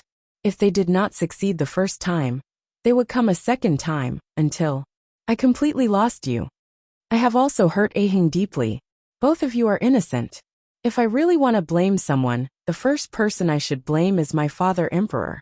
Second, blame me for being born into the imperial family. Finally, blame me as your mother, for not protecting you well. Not you but you too." Towards her two sons, she was filled with a deep sense of guilt. After she learned the false truth that Shang Guanyan was the one who killed her son, did she not vent her anger on the innocent Xiao Heng? What right did she have to blame Shang Guanyan? Xiao Heng gently held her hand. The matter of the young duke dying in the fire on New Year's Eve had already passed. The knot in his heart had been untied. He was not a child abandoned by his mother. At the last moment, his mother used her life to protect him. Princess Xianyang choked with sobs and laughed. "I am very grateful to her for raising you. If it were not for her, I might have already lost you." Shang Guanqing's entire body relaxed a lot. He smiled and said, "Lady Mother also said that she was very grateful to you for raising little brother. Because if the real imperial grandson returned to Yin country, it would be very difficult for him to grow up safely. Fate was a very mysterious thing, but doing good deeds was not good for the future." "Lady Mother?" Princess Xianyang was slightly stunned. Shang Guanqing awkwardly rubbed his nose. "That is my mother." Princess Xianyang appreciated this form of address. She could feel that Shang Guanyin and Qing Er's mother and son relationship was very harmonious and natural. Xiao Heng said, "Since it's like this, let's not talk about the past." Princess Xianyang nodded. Shang Guanqing also did not object. Princess Xanyang looked at her lost and recovered son. She could not believe it was true. Aheng pinch me. Xiaoheng found it funny and said, "It would be better if you pinched me. How could I bear to let you feel pain?" Then Princess Xanyang really went to pinch him. Xiaoheng's pain made an emoji appear. "Mother, you've changed. You were not able to do it before." "Sure enough, I've fallen out of favor." Princess Xanyang awkwardly rubbed her son's red leg. Qing'er's return was too unbelievable. She was immersed in great joy, and was truly at a loss for what to do. Shang Guanqing looked on dumbfoundedly. He felt that Princess Xanyang did not seem so difficult to get close to. It's all because of his stinky younger brother. He always said that his mother was as cold as a fairy, and did not eat the food of mortals. He was very worried that he would be disliked. He had thought too much. This mother was quite down to earth. "But mother, what is this situation with you?" Xiaoheng looked at her belly, which was about to hit the table. "Is it my father's?" When this was mentioned, Princess Xanyang became angry. She had clearly drunk the contraceptive soup. How could she still be pregnant? What was hateful was that she only reacted after 3 months. If she had known earlier, she would have drunk a few more bowls of contraceptive soup. She did not know if it was because it sensed its mother's dislike, but the little guy in her belly pitifully flipped over and kicked a few times, leaving its own footprints on its mother's belly. Princess Xanyang held her belly and sucked in a breath of cold air. This child really was noisy. Qing'er was very well behaved in her belly. Xiaoheng nodded seriously. "It seems that it is my father's. Aside from my father, I can't think of any other man that can make you grit your teeth like this."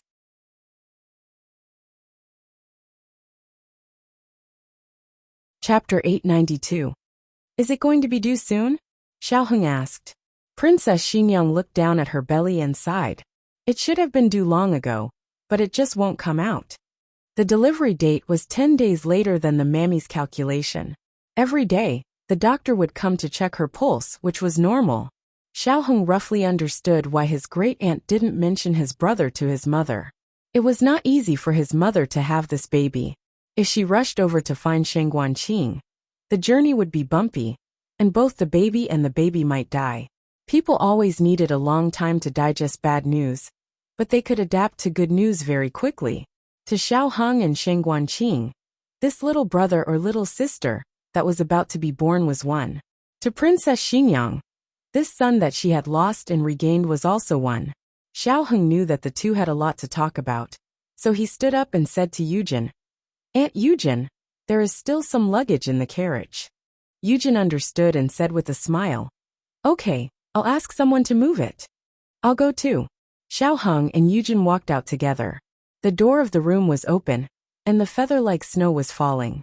The entire courtyard became white.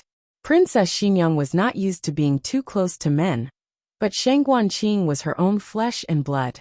He was someone she wanted to be close to even if she had to overcome her psychological barrier. When Xiaoheng was in the room, she restrained herself from showing too much affection. Otherwise, if Xiaoheng felt that she favored one and discriminated against the other, she wouldn't be happy. In fact, she was confused because she cared too much. Shangguanqing had suffered too much. Xiaoheng felt that it was right for anyone to dote on him. Princess Xinyang looked at Shangguanqing, hesitated and said, "Mother, can I sit here?" She was referring to the seat Xiaoheng had just sat. It was closer to Shangguanqing. "Okay." Shangguanqing agreed blankly. Seeing that she couldn't move, he quickly reacted. "Let me sit here." Princess Xinyang broke into a smile. Princess Xinyang was a beauty who had been treated well by the passage of time. The crown princess's beauty was aggressive and bright, while Princess Xinyang was more like a green lotus on top of the heavenly mountain. Elegant, calm, and graceful. On a whim, Shangguanqing decided to find a wife like his mother in the future. However, it seemed that there was no chance. Princess Xinyang stared at her son. She couldn't get enough of him. She had a lot of things she wanted to say to her son, but she didn't know where to start. He was not the only one who was nervous. He was worried that Princess Xinyang wouldn't like a son like him. Princess Xinyang was also worried that he wouldn't like her, a mother who had never raised him for even a day. The Duke of Xinyang opened his mouth and tried to find a topic to talk about. Right, why didn't Jiao Jiao come back with you? Shang Guanqing said. Jin's state is still at war, so she can't come back for the time being. But don't worry, the most dangerous period has passed. Victory is within the grasp of the imperial court's army. Nothing will happen to her. Moreover, ever since the Gu army arrived, that Gu Chongqing didn't let the little girl go to the front lines anymore. She was mainly responsible for guarding Chuyang City and treating the wounded soldiers. Of course, this was also a very difficult task. After all, human lives were more important than anything. Every life was precious. Princess Xinyang relaxed a little. Then did you run into Long Yi? Shang Guanqing said. I didn't run into him. Aheng said that he left after sending Aheng back to Yan country from the border. It seemed that Long Yi and Aheng had met. That was true. After being together for so many years, the one Long Yi couldn't let go of the most was Aheng. Before he went to find his answer, he would definitely say goodbye to Aheng. However, she had thought that Long Yi's answer was in Yan country. Now it seemed that there was another place. Shang Guanqing didn't know much about Long Yi. He only knew that he was the princess hidden guard. He watched Xiaoheng grow up and seemed to have some background. Now, he was going to find his past. Princess Xinyang asked again, Are you married? This was a topic that all parents in the world couldn't avoid. That's not right, you asked everyone. Why didn't you ask my father? Shang Guanqing said truthfully. I am not married. Princess Xinyang thought about how he had been poisoned all these years. Presumably, he was not in the mood to get married. She did not continue this topic and asked, Has your poison been cured? This was the most important thing. Earlier, she had only been focused on her son and had forgotten the most important thing. It has been cured, Shang Guanqing said with a smile. Princess Xinyang asked doubtfully, When was it cured?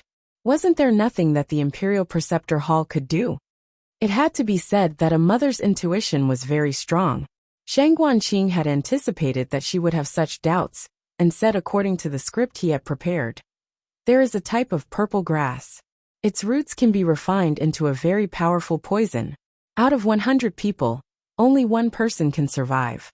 For people like me who don't know martial arts, the chances of survival are even lower. But as long as one can endure, all pain and poison can be cured without any medicine. Hearing that this method was so powerful, Princess Xinyang's heart jumped. This type of purple grass is very rare. Fortunately, the Han family of Yan country planted a purple grass garden at the border. After the imperial army took over the Han family, their purple grass garden was confiscated.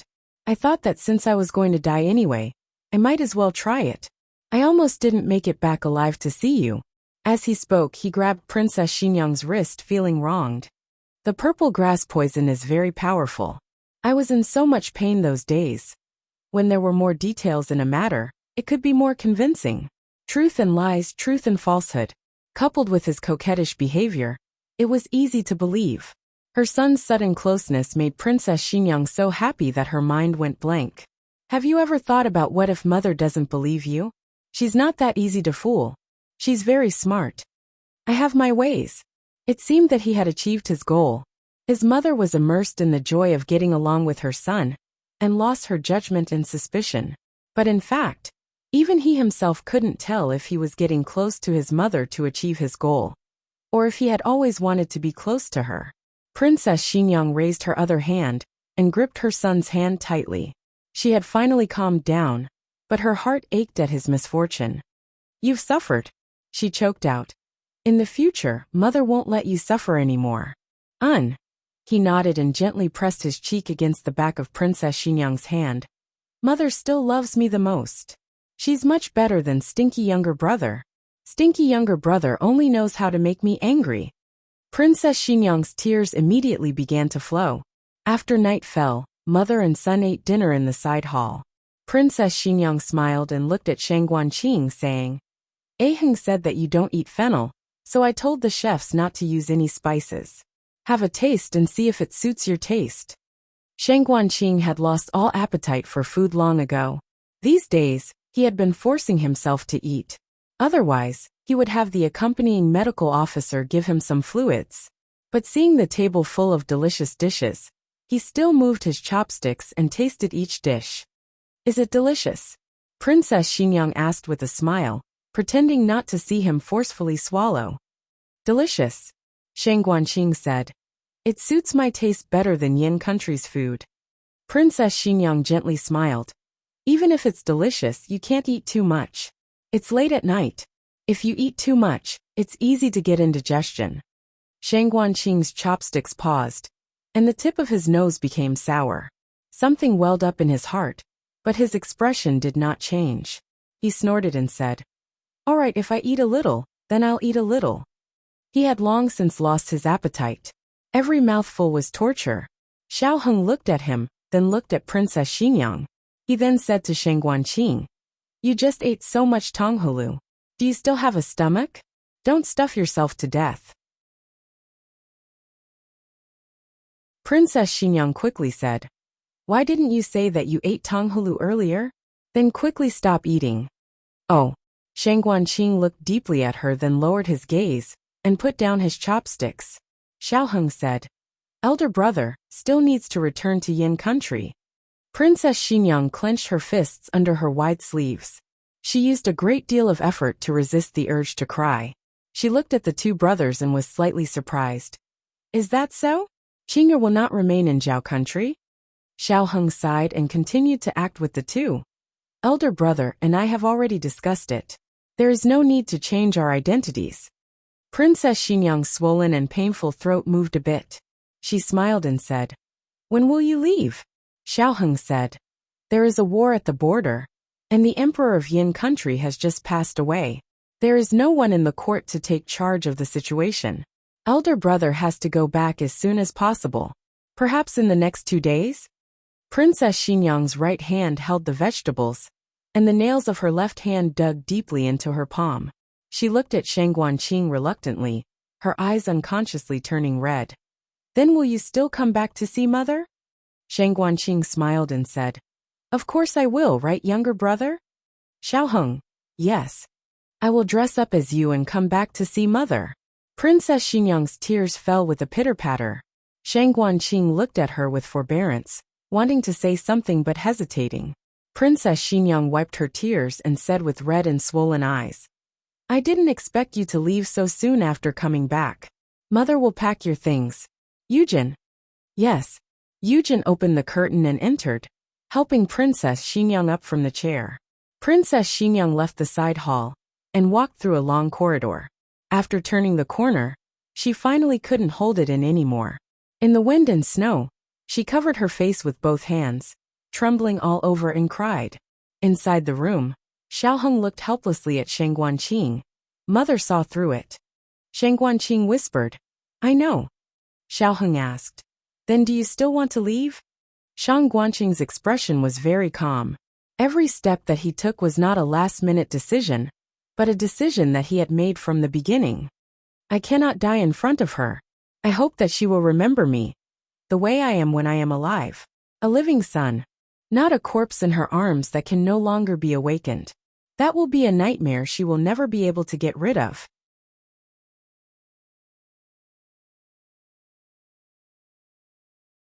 Chapter 893. In November, it snowed heavily for 3 days at the border. The people's doors were frozen, and the streets were also frozen. It was impossible to go out. The soldiers of Black Wind Camp were sent out to clear the snow and remove the ice. Qing and Aheng's luck is pretty good. It snowed just after they left. If they were delayed for one more day, they might not be able to leave the city. Pu City was also snowing heavily.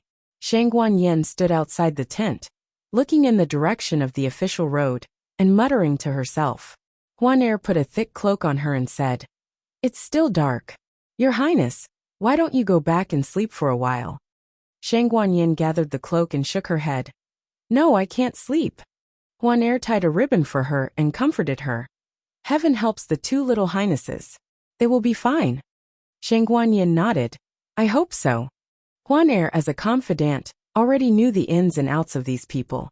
She sighed and said, "Marquis has been gone for almost 20 days. I don't know if he got the antidote for the little highnesses. Half a month ago, Marquis Xianping and Chang Jing went all the way north along the Heavenly Mountain Pass and arrived at the northern border of the Yin Kingdom. After passing through the iron fence in front of them, they were no longer in the territory of the Yin Kingdom. Let's stop the horses here, Chang Jing said. After crossing the mountains at the end of the valley is the ice field. Ordinary horses can't walk on the ice, and there is no food for them.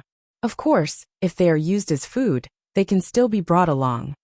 Marquis Xianping looked at the fat and strong Black Wind cavalry. He thought that if he killed the Black Wind cavalry and ate it, his daughter-in-law would kill him. The three people gave the horses to the soldiers at the border. Under the leadership of Chang Jing, they passed through the valley, crossed the mountains, and arrived at the endless ice field. Yi Qing grew up in Chengdu and had never seen such a vast ice field. For a moment he felt as small as a grain of sand. Marquis Xianping also came to the ice field in the extreme north for the first time. He couldn't help but slightly look at Chang Jing and asked, "You mean we have to walk?" "Of course not," Chang Jing coldly said. Marquis Xianping looked at a certain person in amusement. "You're still standing up in front of me."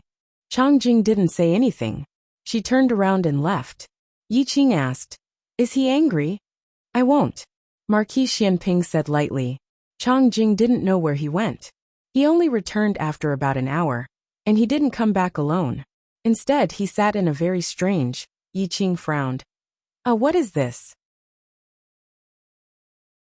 "And the one pulling the carriage seems to be a wolf?"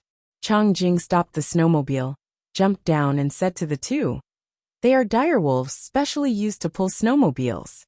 Yi Qing was surprised. "This is the first time I have seen a car without wheels." If Gu Jiao were here, she would definitely recognize that this snowmobile was similar to the sleigh she had in her previous life. It was not exactly the same, but the bottom was waxed, making it very easy to slide on the snow and ice. Chang Jing said, "This is a snowmobile hidden by our Dark Night Island.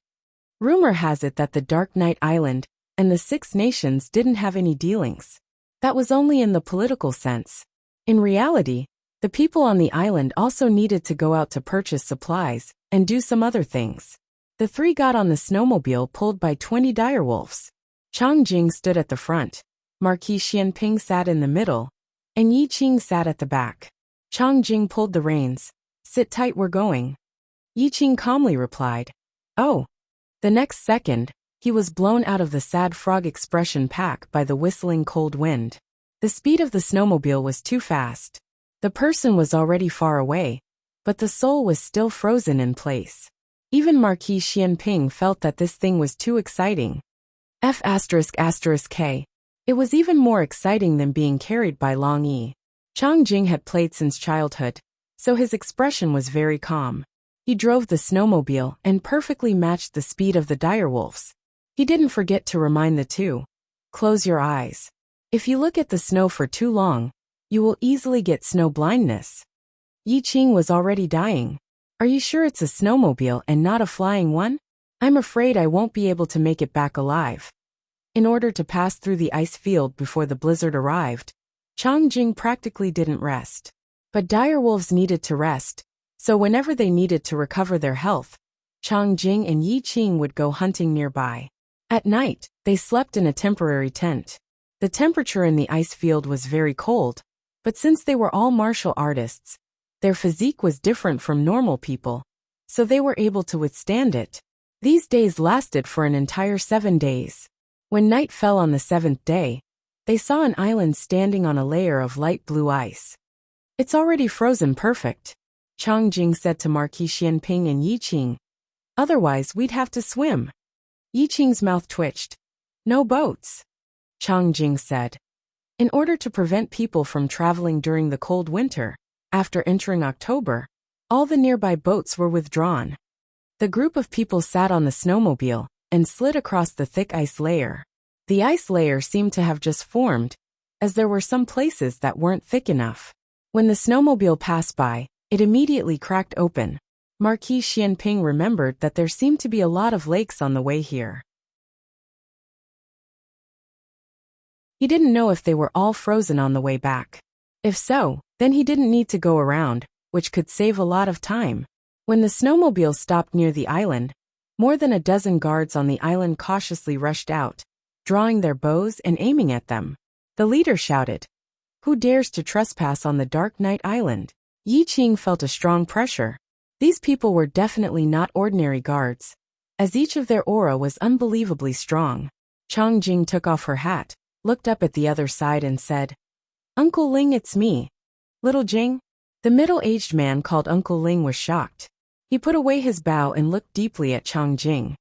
"Aya, it really is Little Jing. Little Jing, you're finally back. You've been gone for so many years. The sect master is worried sick. I'll let someone inform your father. He will be very happy to know you're back." Chang Jing looked down and sighed. Uncle Ling's movements were fast, but the sect master of the Dark Night Gate, Chang Kuen's speed was even faster. When Chang Jing and the other two just got on the island, Chang Kuen was like a flying dragon in the sky, majestically arriving. Chang Jing was Chang Kuen's old son. Chang Kuen was older than the old chancellor, but he was strong. Although he had white hair, he was hale and hearty. His internal force was unfathomable. He landed steadily in front of Chang Jing, looked at the young boy who was almost 18 years old, and clenched his fists fiercely. Yi Qing whispered to Marquis Xianping. Chang Jing ran away from home and didn't come back for 3 years. Will his father break his legs? His father looks very angry. Of course Chang Kuen was angry. His murderous aura was enough to destroy the world. Just when Yi Qing thought Chang Jing was going to be slapped away by his father, Chang Kuen hugged his son into his arms. "Father's little darling, you're finally back. Where have you been these years? Father has been looking for you so hard. Father thought he would never see you again." Chang Kuen burst into tears. Yi Qing. The father and son reunion drama wasn't over yet. 7 women who were as light as swallows flew over from the island.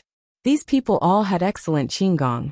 The oldest was around 40, and the youngest was around 24 or 25.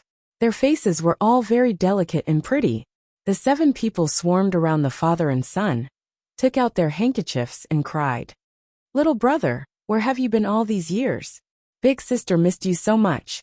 Second sister also missed you so much. Third sister went to your room every day to clean, but didn't see you come back. Little brother, look, fourth sister is so hungry." Fourth sister cried and burped, then continued. Yi Qing's mouth twitched again. These 7 women were all Chang Jing's sisters?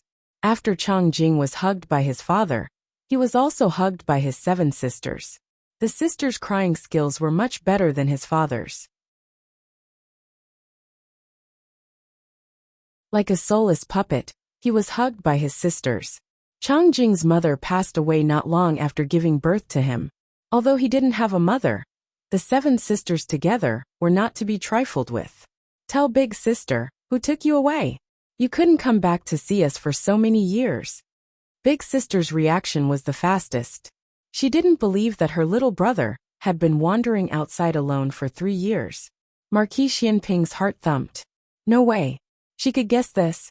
Chang Jing turned around and looked at Marquis Xianping. The 7 sisters and his father all looked at Marquis Xianping. Marquis Xianping sighed without changing his expression. The fairies guessed correctly. Chang Jing was indeed taken away. It was I who saved him halfway. I was worried that those people would come looking for him again, so I personally sent him home. Yi Qing was stunned. In terms of shamelessness, you're number 1 in the world.